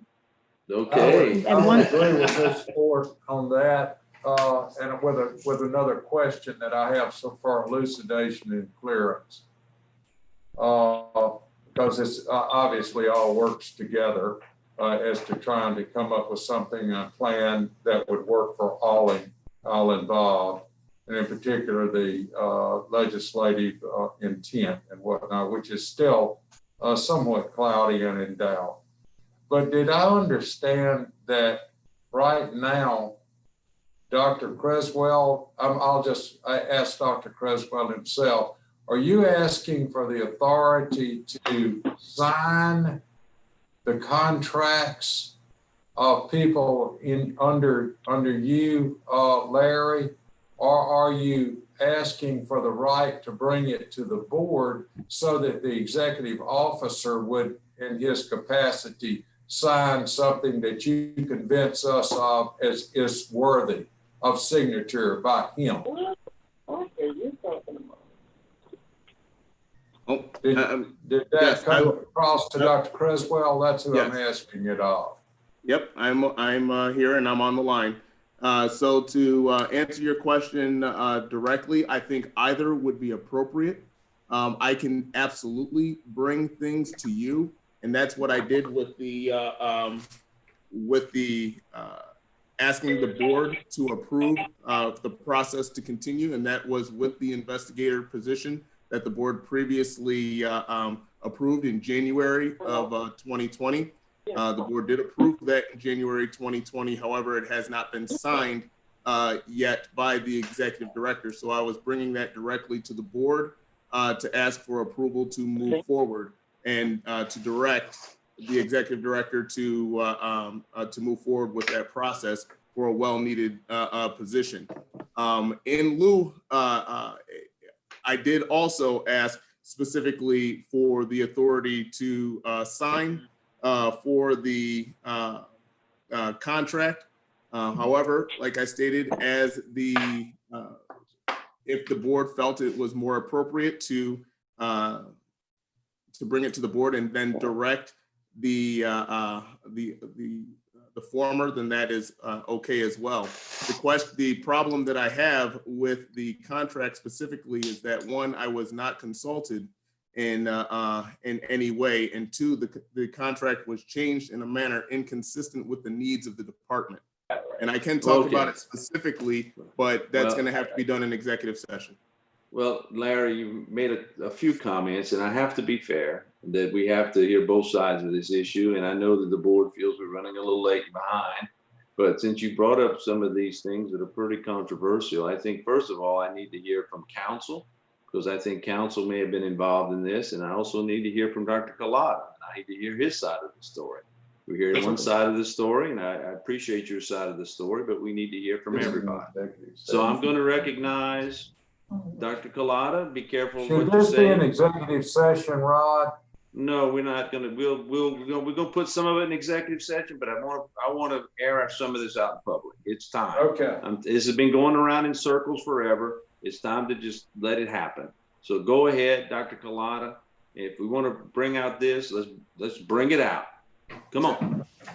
All right, well, with regard to the new position, in January, the board had a discussion of how that should be filled, and the report was shouted down and no action was taken. And so it's unclear to me, and I'm waiting for the completion of the investigation that arose out of that discussion in January and February. We now have the contract done. It's being approved by the Division of Administration and the Attorney General, and the investigation will now proceed. And I ask many of you all to cooperate when the investigator contacts you so that we can complete the contract and hopefully have a report back for you by our next board meeting. So therefore, I told Dr. Cresswell that new position, since it's not unclear. One second. I'm sorry. Are we talking about a special investigation? Okay, this should be in No, this is not. executive This is not. And I think that's my job. I think that I authorized Van to speak to whatever Dr. Cresswell had said. It made some pretty pointed remarks, and I want to make sure that Van has the ability to rebut to it, and I want the council to also chime in on it. Thank you. I think he absolutely should. And I 100% want to hear what he has to say, but from what the snippet he said so far, it's related to a special investigation.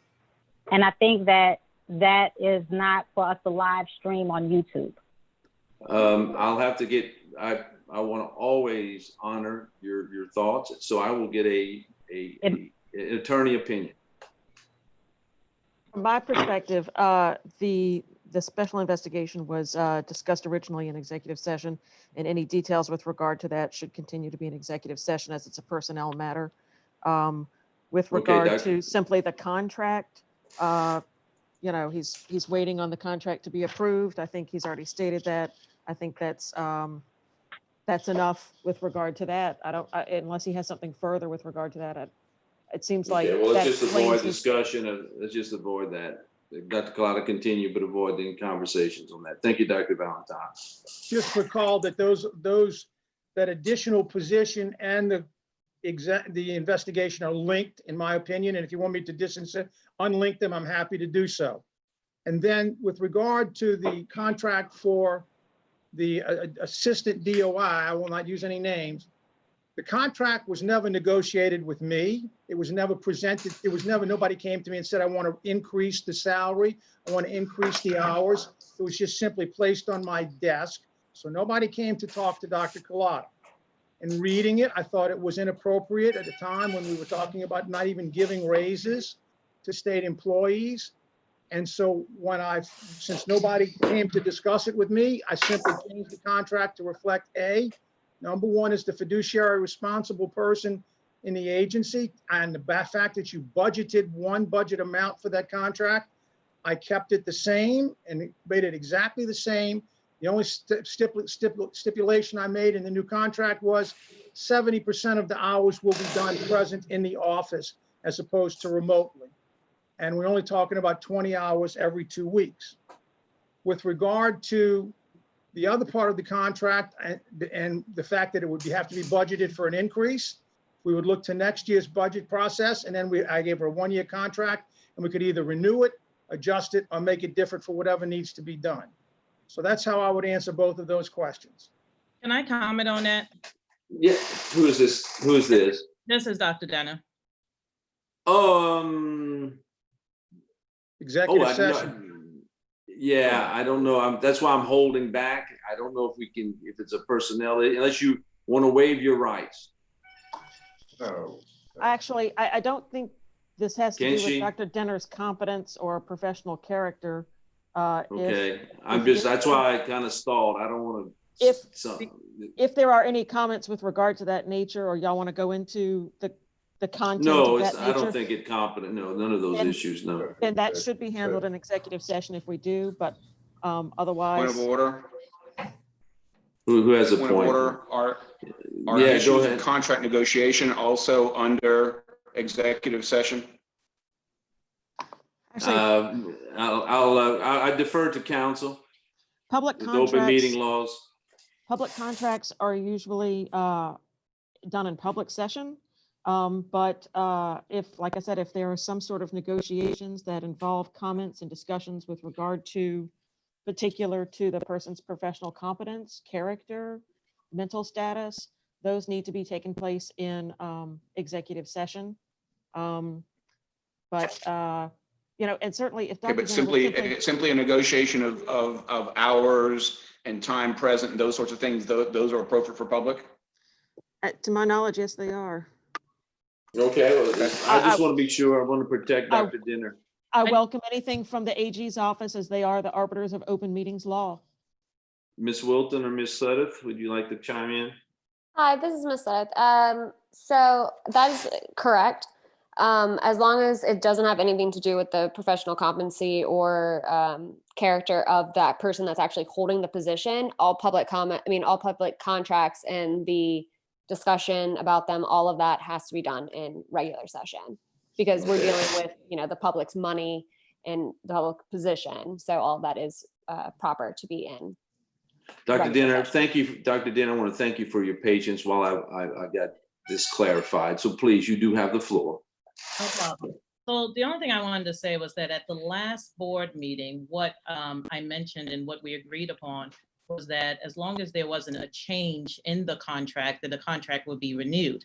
There was no change to the contract until about a week ago. I received a new contract that stated certain stipulations requiring that 70% of the time should be spent physically in the board, as well as the details of what I do be delineated and outlined every single time, which I think is unreasonable and to be honest, inequitable in terms of what has typically been done for other independent contractors. We're in the middle of a pandemic right now, so to make the stipulation that 70% of the time should be at the board, when this has not been done for any independent contractors before in the past, is problematic. I'm going to ask Dr. Collada, can you tell me why these things were done? Why were the changes made? Because I remember the conversation at the last meeting. So, well, I had a long discussion I had some discussion with counsel. Which counsel did you talk to? I had discussion with counsel, and I also looked to the past contracts, and we have historically had some part-time people who are under these unclassified positions, and we have specified the number of hours they need to be in. Additionally, Dr. Cresswell is touting, and rightfully so, that people are coming back to work and we're now working in the building. And I think that, you know, if she has an illness that she can't provide work in the building, I think that's reasonable, we would address it. But all we're asking for is that she be present in the building for 70% of the hours she bills and tells us about what she does without the other, when she's not in the building. And I think that's what we've done with people like Miss Susie, who's done independent contracting before for us. And I think it's not something that we created anew, and it was with the input of the attorneys from the Attorney General's office who assisted me. And so to be very clear, the majority of the time that is billed for is actually in the office. But the problem is that this conversation had not occurred with me or even the director of investigation. And I think previously in the past, we were not in the middle of a pandemic, but which I also staff and care for patients. And so to make that stipulation something that should be in my contract without having a discussion with me is problematic. Well, with all due respect, Dr. Denner, the contract for 3 times the salary and more hours was never discussed with me either. It was just thrown on my desk to sign.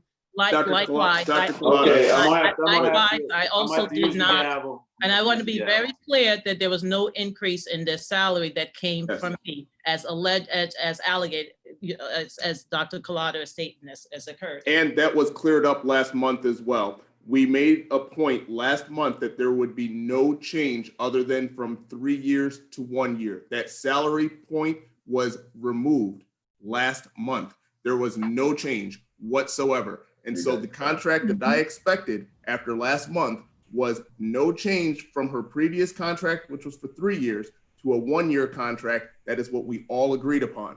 And so then when we moved forward, stop. I'm using the gavel. I'm using the gavel. I'm taking the floor. I'm taking the floor. Thank you very much. I want, since now, the Attorney General Counsel chime in.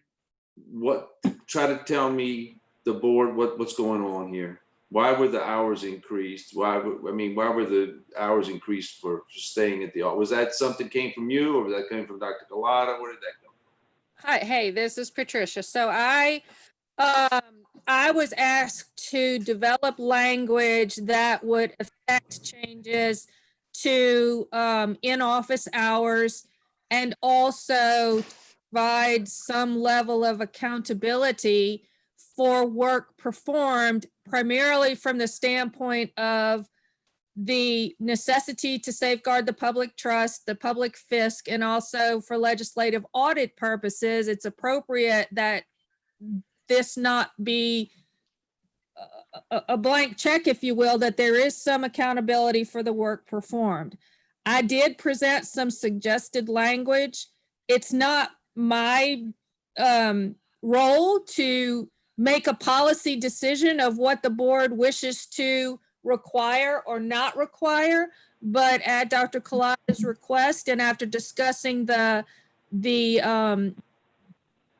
public policy and intent of just ensuring that public funds are spent appropriately and with a level of accountability, I did suggest some language. So as I say, it's not my role to say whether you want to do that or not want to do that, but I did craft language that would accomplish the interest of protecting the public fisc and being accountable in the case of future, what have you. Okay. And so can I ask why that would be crafted when a majority of the billable time is actually in the office? So what was the catalyst to move for crafting that? When greater than I'm gonna allow that. in the office? This is Dr. Denner. As president, I have to allow that question. So I'm going to allow that question. Go ahead. You may respond if you feel you can, Ms. Wilton. Actually, somebody's asking me why. No, that was actually Dr. Collada, because. Oh, I'm sorry. I'm sorry. I apologize. That was Dr. Collada because of the fact he was the one that made the request. So what was the catalyst to move that? Dr. Collada, can you want to respond to that? And I want to be very clear, the question, what is the catalyst to move that when the majority of my billable time is actually in the office, 1, and 2, the independent contractors in the past have not been required to have the same stipulation. Independent contractors in the past have been required to produce Well, the 1 volunteer hours second. in the building. Wait. Unusual, and the last independent contractor we had that same stipulation. 1 second. I think What's- that now we are getting to a conversation about an employee's performance. And so this conversation, to answer this question, I think it would be much more suitable for executive session. We're no longer talking about a contract, we're talking about an individual. And so I think that we have to be mindful of that. Christie, may I ask the council if that's the case? And if it is the case, we will of course do that. Council, have we crossed that over into the executive session now? I think if there's a question of whether the hours were performed in the building, then it should take place in executive session. If there's I don't know some if that's debate an about all of argument. that. Thank you. I don't, okay. All right, is there a question, Dr. There's a Kalata, question. about that? Is there a question about that, Dr. Kalata? My question is not what she does. It's just a contractual agreement that 70% of the hours will be in the building. And I think that's not unreasonable, and we've done it. So you're not questioning anything along those lines? No, just saying if she's there all the time doing her work, it shouldn't be a problem. Okay, fair enough.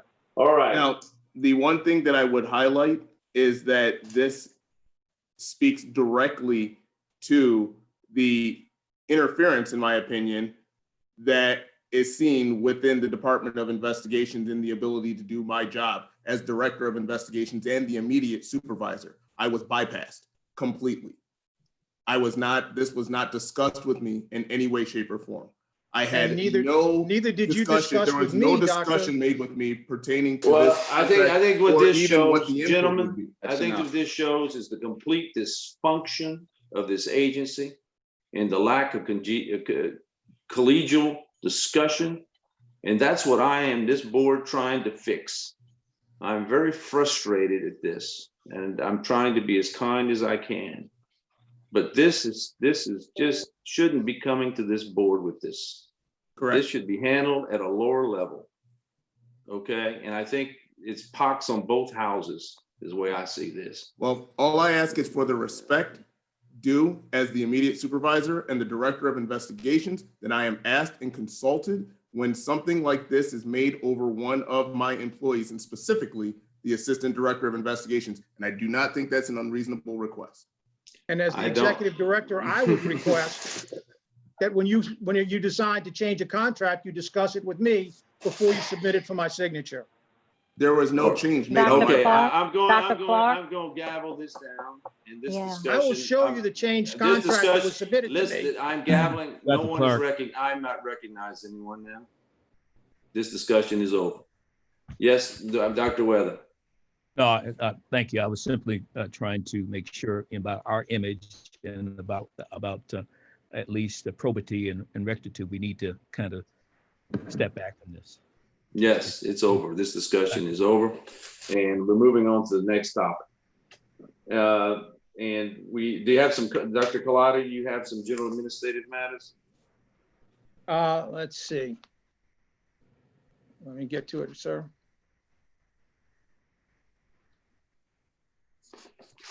We have the contract that's being sent to Kuig and their partners. This will bring them in line to serve the extra needs that Dr. Cresswell has previously asked for, and brings them in line with the previous payments for other contractors of similar amounts. And so I ask your approval for that. Do we need a motion to approve? Please. I need a motion to approve the contract to Kuig. Is that how you pronounce it? Kuig, yes, sir. Kuig contract. So moved. Do I have a second? Second, Horton. Weather second. Any discussion? Please call the roll. On the Kuig contract, Dr. Weather, Yes, sir. Yes. Dr. Johnson, Yes. Dr. Horton, Yes. Dr. Yu, Yes. Dr. Thomas, Yes. Dr. Clark, Yes. Ms. Sport, Yes. Dr. Valentine, Yes. Dr. O'Neill, Yes. Dr. Taylor. Yes. It is unanimous, Mr. President. Thank you. Any comments from the public? Mr. Phillips? No, sir, not at this time. Okay, motion passes. Dr. Kalata, anything else that you'd like to discuss today? Well, what I'd like to do is first let the financial report begin and recognize the fact that we have a member from the legislative auditor teams who's just completed the audit of the agency to give the report this month, and let Mr. Neese and them take over, and then we'll talk about other issues after that. So Denise will be presenting, or who will present today? I think the legislative auditor and Mr. Neese both. Well, I'll recognize Ms. Denise, and she can introduce us to the auditor. Ms. Denise, you have the floor.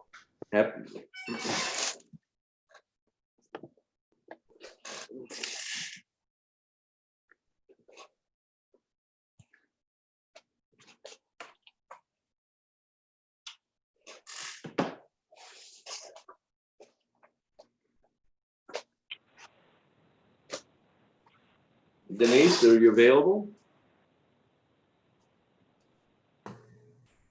Sorry about that. My line was muted, but Danny is supposed to be presenting the financial summaries, and then the auditor will present the 2019 audit report. Thank you. Danny, you'll need to unmute your line.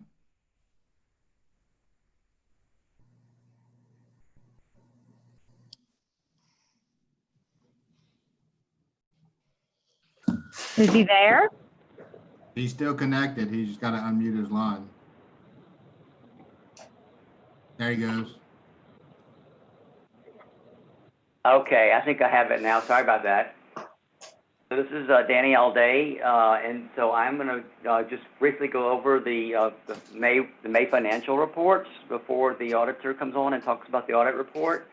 So we'll start out by looking at the bank account balances, and the trend for the 2020 year is going in an upward direction. You can see there's a steady increase from month to month, which is a good thing, and proving to be that the monies from the members are covering the operating expenses just fine. So any questions on the bank account balances? Okay. The next is just going over the PHP and the CME collections report, showing the first 5 months for the month monies collected those two programs. Any questions? Just stop me, otherwise I'll just going right along. We have the summary report for the state board showing the last four years revenue and by category. And so far in 2020, we're showing a $660,000 increase in net profits for the year, which is good. The details for any of these numbers, if you want to know what makes up the individual line items, we have a new report that we are submitting, and it is the detail report showing the individual line items that make up those totals. What page is that? I'm not sure the page. I'm at 118. I don't know if anyone else is tracking it. It's on 118. The detail is on 119. Mm-hmm. Right.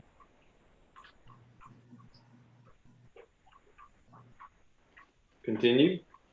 Okay, so any questions on any of those pages? Otherwise, we'll go on to the clinical lab, which is basically we're producing the same reports for the clinical lab. We have a summary report. Shows a year-to-date increase in net income for the year, $55,995, as well as the detail report that shows up the individual categories that make up those totals. I think last meeting the board had mentioned they wanted more detail, so this is what Denise came up with, and I reviewed to make sure that it gave you the categories that making up the totals. Thank you for complying with that request. Thank you. Continue. If there are no other questions, I guess we can just now turn it over to the auditor so that he can present the audit report. Yes, sir. Please introduce yourself. Yeah, my name is Mike DeFalco. I'm the audit partner for Broussard and Company. I'm a subcontractor of the legislative auditor. Okay? Welcome. Welcome to the board. Thank you. Thank you. We're a local firm and located in Lake Charles, about 15 professionals. I'm the audit partner, and I've been with the firm the last 10 years. Before that, I used to work for the Big Four, PricewaterhouseCoopers, KPMG, and I have a wide range of experience. But I won't bore you with that. Does everybody have a copy of the audit report? Because that's what I'm going to be talking from. I assume everyone does have a copy. There was a 2-page letter that should have went out to the board members. It's required communications that I have to have with the board. I have to let you know if there were any problems with the audit in performing the audit. To be honest with you, when we scheduled to do the audit, that's when the governor put us in phase 1. So everything was done remotely. And I want to thank Denise. She was very helpful, very responsive to all of our requests. Well, thank you for saying that. Thank you. And we did not skimp on any audit procedures. Trust me, we did what we would normally do. It's just everything was scanned and emailed to us or put on our portal. So to get back to the audit, to get back to the 2-page letter, I have to let you know if there are any disagreements with management. I have to let you know if there were any problems, if any adjusting entries, which I've already provided to Denise and Dan. And I'm happy to report there were none. I'm just going to go straight into the audit report. The first 2 pages is the actual audit report. And basically all these 2 pages are stating that the financial statement amounts contained in the financial statements are materially correct. And I will move on to page 8, because this is the bulk of the information, the meat and potatoes, as you would like, as you so like. The statement of that position is really a balance sheet. And in comparing, we're only showing 1 year here, but I'm going to talk about comparing this back to the prior year. Now, let me also state that this information is as of December 31st, so it's 7 months old, the financial information. So as compared to the prior year, you're going up to the net assets. I mean, the current total assets went down $340,000 as compared to a year ago. The cash, operating cash, the unrestricted cash was down about $400,000. The restricted cash was actually up $180,000. And you can see the detail of that change on page 10, but I'll go into that in a little bit. Everything else basically is about the same. Your capital assets did go down about $100,000, and that's due to depreciation expense of $230,000, which is offset by new year, current year purchases of new items of about $130,000. The liabilities, and like I said, so cash went down about $220,000. So the question would be, where did the cash go? Well, the cash went to pay off some liabilities. All right. Not pay off some liabilities, just, it was day-to-day operations. It's the time of your cash inflows and outflows, because your accounts payable went down $65,000 as compared to a year ago, and your accrued liabilities went down about $135,000 from a year ago, which basically tells me that that's where the cash was, and it's a timing issue, nothing more. Now, the long-term liabilities, this is where it gets kind of, how can I say, this is where it gets complicated. Your paid time off, which is the accrued compensated absences payable, went up $14,000. That just means more people earn more PTO as compared to what they took in 2019. The 2 big liabilities are your OPEB liability, which is basically your retiree health insurance, and your net pension liability. The OPEB liability I get from the state. They use Buck Actuaries, which is a nationally recognized actuarial firm. And when I worked for the Big Four, most of my clients dealt with Buck, so they're reputable, very reputable. And basically what they do is they take the census information and they perform all these calculations to come up with some kind of liability of what the board is going to eventually face. Now, does this mean you're going to have to come up with this money tomorrow with the state? No, not at all.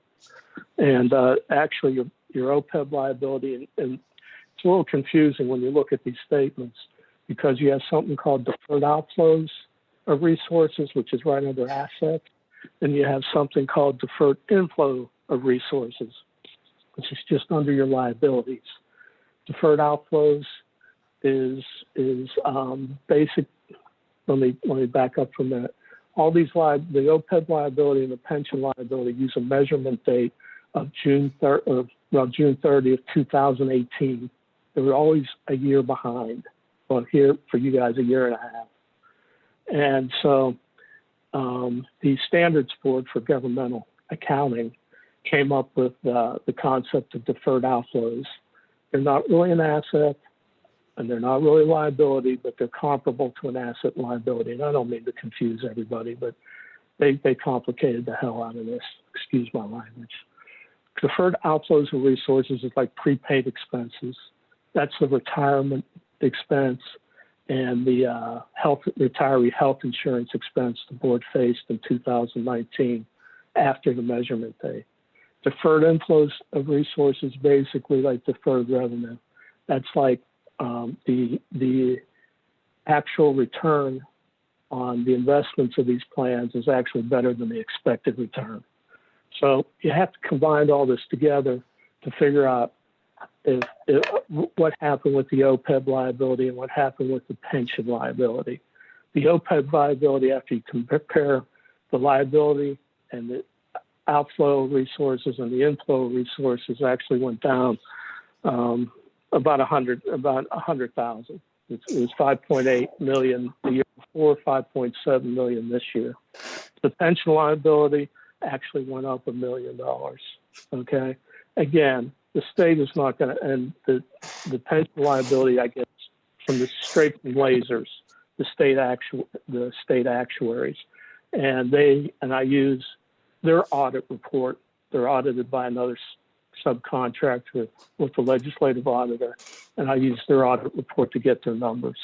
And I don't do the calculations. I just report what their numbers are, and I look at the assumptions that they make to make sure they're reasonable. And all this impacts the next page on page 9, which is a statement of activities. So if you turn to that and you look towards the bottom, you will see that the change in that position, i.e. your loss for the year, approaches $1 million. Now, did you guys really lose $1 million? No, not at all. That when we had to make the adjustments to the pension liability, it increased your personnel costs by $1 million. Okay, and that's, if you take that out, it's about a break-even year, and that includes $230,000 worth of depreciation, which is non-cash. Okay, because your revenues actually went up a couple $100,000 as compared to a year ago, but the expenses obviously went up. Mainly because of this retirement adjustment we had to make. And like I said, we're just following government accounting standards on that. They instituted this a couple of years ago to make state agencies like yourself be more in line with what for-profit entities report. On page 10 is the cash flow statement, and you can see the $220,000 decrease. The big thing, again, if you look towards the bottom where it's a reconciliation of your operations, if you take a look at the decrease in accounts payable and the decrease in accrued liabilities, that's almost $200,000, and that basically is where the money went. And let me also point out, going back to page 8, your current assets are almost $7 million.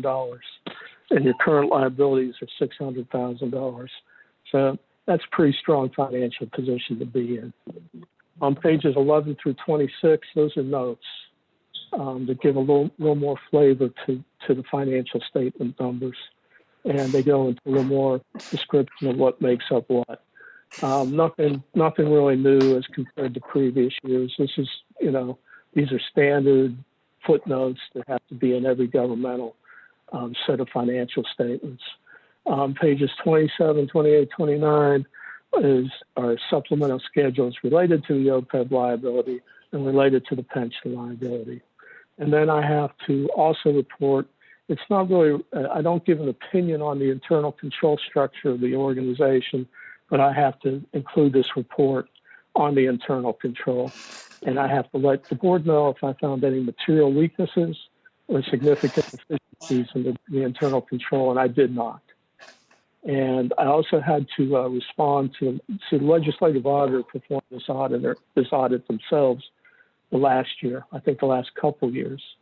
And they found they had a couple findings last year. One was late fees weren't being charged, and two, there were problems with travel expenses. Both of those, again, they're looking at compliance, not financial statement materiality, with, the amount, the numbers, because the numbers that they found in 18 were pretty immaterial as compared to the financial statements taken as a whole. But this year, in going over it with Denise, the late fees are being charged as of June 2019, and there were changes to your travel expense reimbursement that are in line with state policies and procedures. So there's nothing, I didn't find any non-compliance issues as well. Again, I hope I didn't confuse everybody with the OPEB and the pension.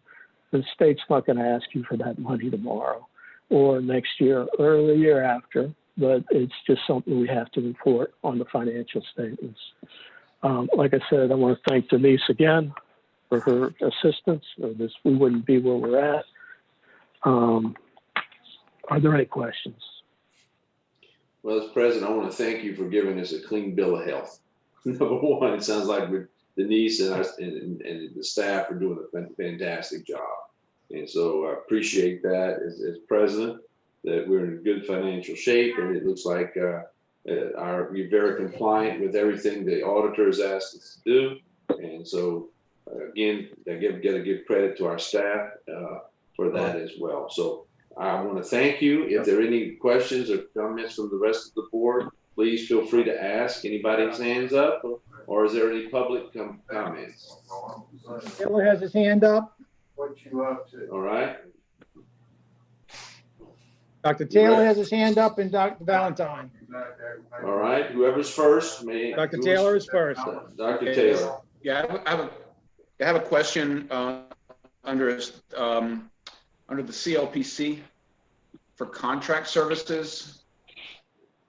Buddy told me about that and what we could do. It looks like there was a other contracted services for the previous 3 years have been 53,000, 30,000, 28,000, and then contracted services moved down to $2,900.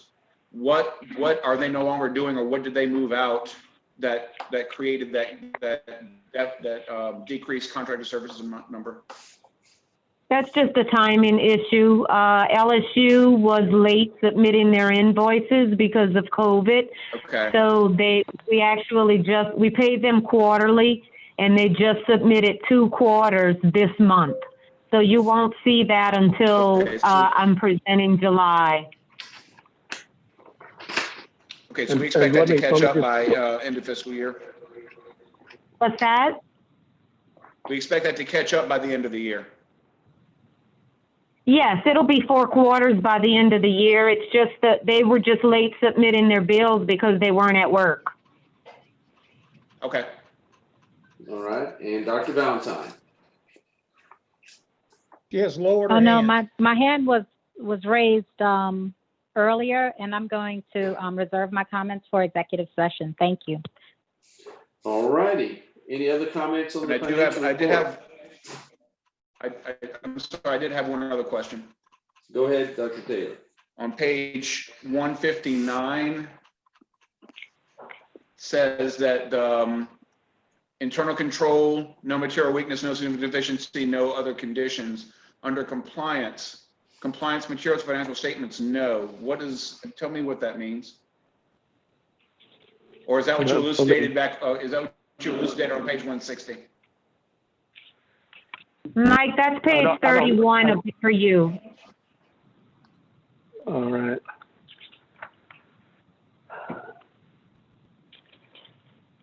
Oh, compliance material to the financial statements. That means if I found that they were non-compliant, such as like travel expenses, and it was a material number, Okay. I would have to report that. And like I said, it's what, just to, not to bore you all again, but based on the financial statement amounts, I set materiality levels of what's important and what isn't important. I shouldn't say what isn't important, but I set, thresholds. And if it goes above that threshold, that's material. If it's under that threshold, it's immaterial. Does that answer your question? Yes. Okay. Well, again, thank you very much. If there are no further questions, yes, sir?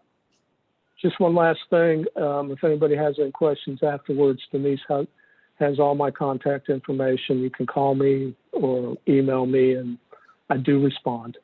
Okay. And thank you very much for your business. It is appreciated.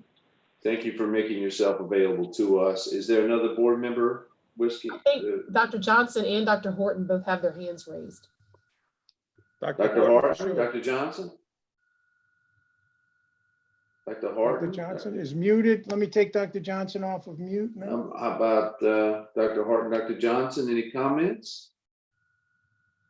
Do you have comments on the financial report or the audit report? I don't hear anyone. Dr. Johnson, unmute yourself. Am I unmuted now? We can Yes, start to sir. hear you, but you're talking through Dr. Horton's machine. Do you have any comments on the financial audit report? Yeah, I just wanted to know if there's any comment from Dr. Thomas as the Secretary Treasurer on the internal information that we got and whatnot. It sounded very good to me. I wondered what her opinion on it was. I'm sorry, I couldn't hear all of your question. Dr. Johnson wondered what your opinion was on the report. Did you have any comments that you wanted to make? No, I thought everything was very thorough. The only question that I had, which Mike already answered this question, was that $1 million loss. But he already answered that question, so I'm fine.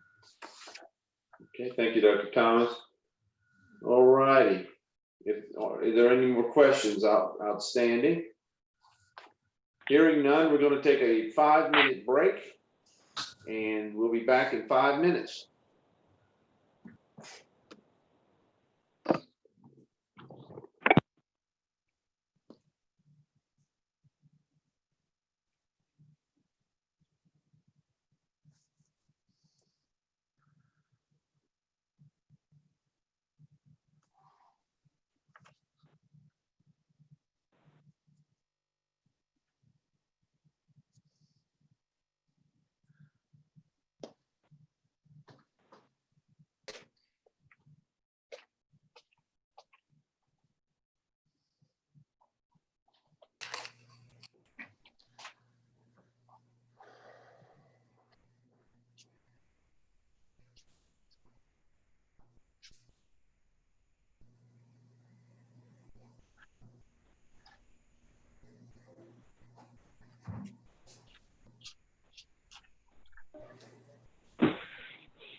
Excuse me.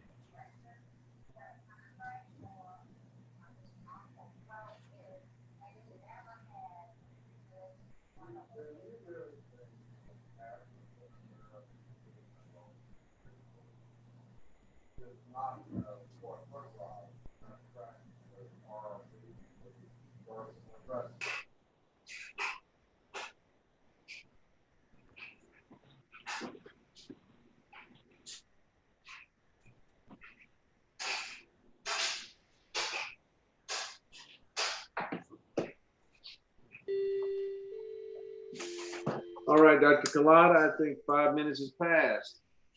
Yes, sir. Do we have a quorum available? We need to have a motion on the to accept the financial report. I'm calling this meeting back to order, so we can get moving. It's getting close to 3 o'clock, so I'm trying to keep Ready things to call the moving. roll? Call the roll, see who we have. If we have a quorum, we're going. All right, quorum call. Dr. Weather, Here. Dr. Johnson. Dr. Johnson. Dr. Horton. Dr. Horton. She's here. I think she's muted. Dr. Horton has to unmute to answer. I'm sorry. Just unmute your microphone. Can you hear me now? Yes, we hear you. It keeps muting. All right, Dr. Liu, Here. Dr. Thomas, Here. Dr. Clark, Here. Ms. Sport, Here. Dr. Valentine. Dr. Valentine. Dr. Valentine. Dr. O'Neill, Here. Dr. Taylor. Dr. Taylor. How many do we have, Van? Present. All right. Dr. Taylor mutes. We have 8 present. We have a quorum. All right. I need a motion from the floor Here. to approve the financial report. Can someone please move on approving the financial report? Whether Move to approve the financial report. Okay, Dr. Harden and Kim, I think has moved on that. I think Kim was the motion and the second was Dr. Harden. All right, I think we've had discussion. Call the roll for approval. You want to call for public comment before you call the vote, sir? Yes, please. I'm sorry. Public comments. Any public comments, Alan? No comments at this time. Thank you. Call the roll, please. All right, this is to approve the report of financial statement. Dr. Weather, yes. Dr. Johnson, Yes. Dr. Horton, Yes. Dr. Yu, Yes. Dr. Thomas, Yes. Dr. Clark, Yes. Ms. Sport, Yes. Dr. Valentine, Valentine, yes. Dr. O'Neill, Yes. Dr. Taylor. Yes. All right, 100%, all in favor. All right, congratulations. Future meeting dates, the next board meeting will be Next week? probably, but the next scheduled board meeting is August 24th and 25th, 2020. Are there any conflicts for proposed meeting dates in January? Please let us know. We can kind of try to accommodate. Looks like we're going to be in Minneapolis, Minnesota by Zoom on April 29th through May 1st. I don't know if this thing's going to be over by that time. I pray it is. But please take a look at those meeting dates. And if you have conflicts, let us know and we'll try to accommodate if we can. The regulatory report, Dr. Lyle. Okay. Under the item 2.1, physician assessments of cost, that has been approved by the Occupational Licensing Review Committee. And it is, once the fiscal and economic impact statement is approved, it will be published in the register and then we can schedule a hearing. That is moving along. Board advertising, board certification, it basically has gone stale. I think we either have to make a decision. Do we even want to continue this? Well, I've been, just a point of order. I was counseled by the Attorney General Counsel that needs to be taken off the agenda because we have not moved on it in greater than a year. So it shouldn't even be on the agenda anymore. And unless we want to proceed with rulemaking efforts, it has to come back to the board so that we can start all over. That's what I've been told. Ms. Whitten, is that correct? Patricia? Yes, Dr. Clark, that's correct. All right, Dan, you got it then. Got it, okay. The next item is physician compounding medication. We converted that into an opinion, and so that will disappear from our agenda. All right, thank you, Beck. All right, so then the next one is petitions for rulemaking, and they will be considered at the July 23rd meeting. I'm sorry, or thereafter. And it looks like it did not make it to the July 23rd meeting. So it's going to be in the next month's meeting. We asked them, it was on the agenda, but they decided not to do anything with it. So it'll be at the next meeting and it's already been sent in to be on that meeting. Physician licensure, the IMG, the board OLRC met and they have approved that and it's on its way for the fiscal and economic impact statement. And then it will be sent up to the register. And once it's published in the register, we'll have 35 days for a hearing. The CME licensure, similar, was passed by the OLRC. And its notice of intent in the Louisiana Register will follow once we get the fiscal and economic impact statement. And then we'll have 35 days. So there may be a couple of meetings in the not too distant future where we may have the potential for several hearings at each meeting, just to let you know. Okay. The podiatry and history and physical, again, Now, got out of I just want to let you know OLRC. that Judge Becknaris will run those for me, or who's going to run those? The council, because usually Council usually runs. runs, Phil usually runs them. Mary can do We it. need, we Doesn't need matter, to whatever you decide wanna who's do. gonna do it. Just need to, somebody All needs right, Mary and to I will have a decide and let you plan. know. Need to have a plan. All right, Go ahead. podiatry, history, and physicals, that was approved by the OLRC. And notice of intent is on its way after we get the fiscal and economic impact statement. And again, once it's noticed in the register, we have 35 days for the hearing. Complaints and investigations, that was approved at the OLRC. And again, once it comes from the fiscal and economic impact office with approval, and Mary has been diligently sending all those up to Zach at the fiscal and economic impact office. And once that's done, again, it'll be noticed and once it's in the registry, we have 35 days. Emergency temporary permit was also approved. And the temporary rule lapses in October. So we started the process. And I think we can extend that rule if we have the emergency rule, if the healthcare emergency continues past October. But nonetheless, we're in a goal to make it permanent part of the rule. In a similar situation, once the fiscal and economic impact statement is approved, it'll go to the register. And then we'll have 35 days from their publication to have a hearing. The waiver of qualifications is continued to be working for, we're trying to get it in the August 20th register. And then we'll have 35 days from that as well. So Mary, is there anything you want to make comment on? Did I miss anything? I guess I didn't. All right, we're gonna need, Mr. I President, think, you have the matter of business, the request from the LSMS. I think Ms. Rita, I need a motion to approve the regulatory report, I believe. Okay. And so, motion to approve, Move to approve, Horton. Dr. Horton, and a second, Second, Valentine. Dr. Valentine. Hearing no questions, call the roll, please. And any questions from the public, by the way, any comments, excuse me, No, from the sir. public? All No, right, sir. continue. Call the roll, All right, please. on the matter of the regulatory report, Dr. Weather, Yes. Dr. Johnson, Yes. Dr. Horton, Yes. Dr. Yu, Yes. Dr. Thomas, Yes. Dr. Clark, Yes. Ms. Ford, Yes. Dr. Valentine, Yes. and Dr. O'Neill, Yes. Dr. Taylor. Dr. Yes. Taylor.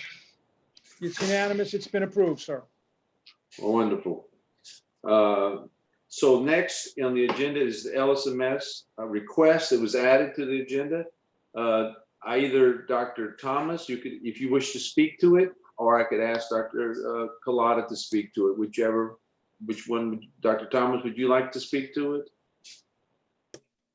I don't think I know enough about it to adequately represent it. to you. Okay, all right, Dr. Collada, could you speak to it, please? Yes, To the motion. the LSMS working with the LDH is trying to give the governor's office accurate information as to the impact of the closures, the impact of falling back to phase one might have, and other information. They were looking at things moving along, and with this recent fallback, staying in phase two, they decided they need to get this information. They've been working together. And what they're basically asking us to do is they will send us a list of questions. We will then blast email them to all the physicians and surgeons we license. And then they will have a place where they can be returned. They've also allowed us, and Ms. Allen has agreed to look at it. She might want to add some questions as well. And this will be the survey will go out from us in conjunction with them. And then they will handle the return of the data and collection and collation and make a report back to us as well as to LDH and the governor's office, the impact of COVID on the practices of our physicians in Louisiana. Okay. Is there a motion, a second, and then we can have some discussion? Is anyone like to move to accept this? Horton moved to accept it. Second, Dr. Yu and Dr. Horton, any discussion about, I think basically they want to use us as a conduit to get this information out to physicians. And that's basically because we have such a good data set for that. So am I wrong on that, Dr. Collada? Yes, but we will not be sharing our data set. We will be the conduit, as you said. They will send us the survey and we will send it to the email addresses we have on all of our licensees. And then they will return it to LSMS through a mechanism that they will set up. Vince, just a quick query, maybe Dr. Weather could answer this. Is the Louisiana Medical Association involved in this as well? Yes, we certainly would like to be involved. I think it's really most important for that to occur. So appreciate. What we could They do. would why don't all we be have- our licensees, Vincent, but would you work with him on that to make sure they're included so they have a more, everybody would be a part of this? Well, I would, first of all, while I don't know that the LSMS they will get it to all of their members. We may have to set up a mechanism for their members to identify themselves so that we can sort them out in the end. But I can talk to LSMS about doing that. But we're not discriminating on memberships. We're sending out to all physicians, correct? All physicians licensed in the All state. licensees. Yeah, so this won't be just, this is not just LSMS, this is everybody. Correct. The question is, are we going to ask them to let us sort out the LMA members and send a separate report on them to LMA, or do you want to leave it as such? Well, I think it would be certainly acceptable if you were able to sort it out. But if it's too problematic, then of course we leave it as is. But we may have to ask, put a question in there, name what society you belong. But if Let- nobody's let- uncomfortable with that, Let me ask if there may be still the public. I know he's Dr. Jeff Williams is out there somewhere. He may have a comment from the public. Is there a comment coming in on Not that? at this time. Let me, I'm sure Jeff's typing madly away. Give him a few seconds. matter of fact, he just hit it. Hold on. May I ask a question while we're waiting for that? Yeah, sure. Yes, please. So could we get a copy of this? Would there be any way, maybe after the board meeting, so that we can see what the questions are? And I'm sure they would be happy to send it.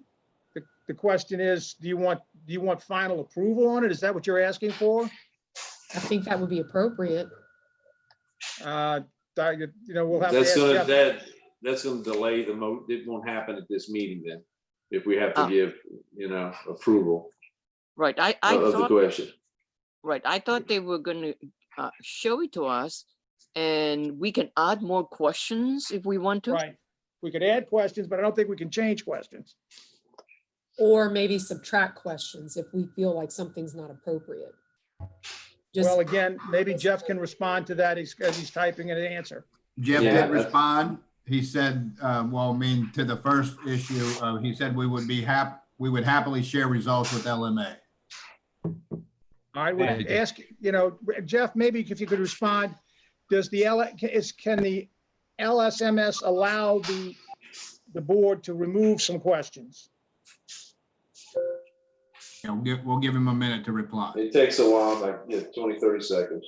So anyone make any further comments while we're waiting for Jeff? I'd like to, yes, I have my hand up. But if you don't- Hold on, wait, we have people talking over each There's a other. bunch of hands up. Okay, Ms. Allen has a question. who's next? This is Susie Allen. In the research world, Dr. Allen, that would be, just saying. But I just wanted to say, it seems like they're being very agreeable. And one thing, when you're talking about survey research, more eyes are better than fewer. So I would, I think we, as it is going out under our umbrella, hopefully if we saw something that we felt needed to be rephrased to be more sensitive or something like that, they would be responsive. It certainly sounds like they are happy to have us add some questions. We don't want to make it overwhelming to people in terms of the number of questions. But given that LDH is already working with LSMS, and they're pretty experienced, research gang over there, I think this sounds like a really good thing to do. And hopefully if we see anything that could maybe be tweaked, they would, be agreeable if, from a research point of view. It sounds like they're reaching out to us, and if it is going out under our umbrella, presumably they would be responsive to, any concerns we might have. Thank you, Ms. Susan. Any further questions? Who has their hands up, please? Dr. Thomas has her hand up. Dr. Thomas. Dr. O'Neill has his hand up. All right. Dr. Yes, Thomas? Just one last point. I'm a licensee, so I certainly feel for the other licensees in terms of, meeting the needs of the public and your patients during this unprecedented event. But I think the larger issue is patient access to care. And so I guess from that perspective is why, number one, I'd like to see the questions and adjust as needed. And then number two, add some other questions. And certainly I respect and appreciate the LSMS's foresight in developing this questionnaire. But this is a unique opportunity to reach, our licensees and to, find out what kind of gaps there are in terms of patient care. Thank you, Dr. Thomas. Dr. O'Neill. Dan, when you read it before, did they say they were expecting to have 50+ questions on this survey? They said they had 50 questions already. Well, they're going to get, okay, no opinion then. That I'm fine with it, but no one's going to answer it because anything more than 15 questions never gets done. Okay. Anyway, don't tell them that. Anyway. All right. Well, maybe I think that's good information, though. Jeff, go ahead. I think Jeff has an email that just came in. Yeah. Go ahead, please read it. Let me see if I can get it. See if I can dig it up. Hold on a minute. Okay, 3:04 p.m. Yes, you can make recommendations to edit and or delete. The questions are very benign and should be ready for review no later than Wednesday, 7/29. At that situation, you want to wait till, I think they would prefer if we didn't wait till August, maybe the president and Susie could be empowered to make the edits and changes and send it back with approval. What is the will of the board? I would support that. Yeah. Okay. Dr. Clark, he had one reply before that. He said, yes. Okay. Said, yes, you can see the questions, but they're looking for tentative approval today pending seeing the questions. Oh. Okay. All right, that's fine. That made me laugh. You gotta laugh. Okay, it's all good. So we have a discussion and we had a motion and a second discussion. Now we need to have a vote. Please call the roll. All right, on the motion to get the questions and to be final approval by Dr. Clark and Ms. Allen. Dr. Weather. Yes. Dr. Johnson. Yes. Dr. Horton. Yes. Dr. Yu. Yes. Dr. Thomas. Yes. Dr. Clark. Yes. Ms. Sport. Yes. Dr. Valentine. Dr. Valentine. Dr. Valentine. Skipping over, Dr. O'Neill. Yes. Dr. Thomas. Dr. Taylor, I'm sorry, Dr. Taylor. Ask him now. Dr. Taylor, Yes, sir. you're voting yes? I can't hear you. I'm sorry, what am I voting on? The motion to, I had to step away. I had to step away for a second. okay. I We have a apologize. motion that we accept the questions and final approval on what should be added, modified, or deleted will be up to Ms. Allen and Dr. Yes. Clark, and they can approve it and process it quicker. Okay. And Dr. Susie's okay, I'm Valentine, okay. Is Dr. Dr. Valentine, Valentine. are you here to vote? So Dr. Valentine Yes, I abstains. am. I'm sorry, I No, apologize. I don't abstain, actually. I vote yes. Okay, All right, good. beautiful. I Unanimous. apologize. It's Unanimous. unanimous, So Mr. President. congratulations, and hopefully this is going to help the public, because I think that's what we're in this about, right? Our patients. So let's pray that this will help give us some guidance and care. We now, I guess, before we go into executive session, I need to wait a few minutes and ask for any more public comment. So we'll just wait a couple seconds, and then I'll ask Mr. Mr. President? Allen. Yes. while we were waiting for any more public comments, I will tell you, we anticipated 2 public comments that did not come in from patients who wanted an exemption to VBAC rule home birth. But it may come next month, but we have heard that there are more people requesting it, but nobody, and I told them all we needed it at a certain time and they knew about it. And they had plenty of time, but they called up and said we couldn't get it together. So we may have 2 at next month's meeting. Thank you for that information. Alan, any comments? No, sir, not at this time. I could stop the live stream. All righty. Please stop the live stream. We're going to ask for a motion to go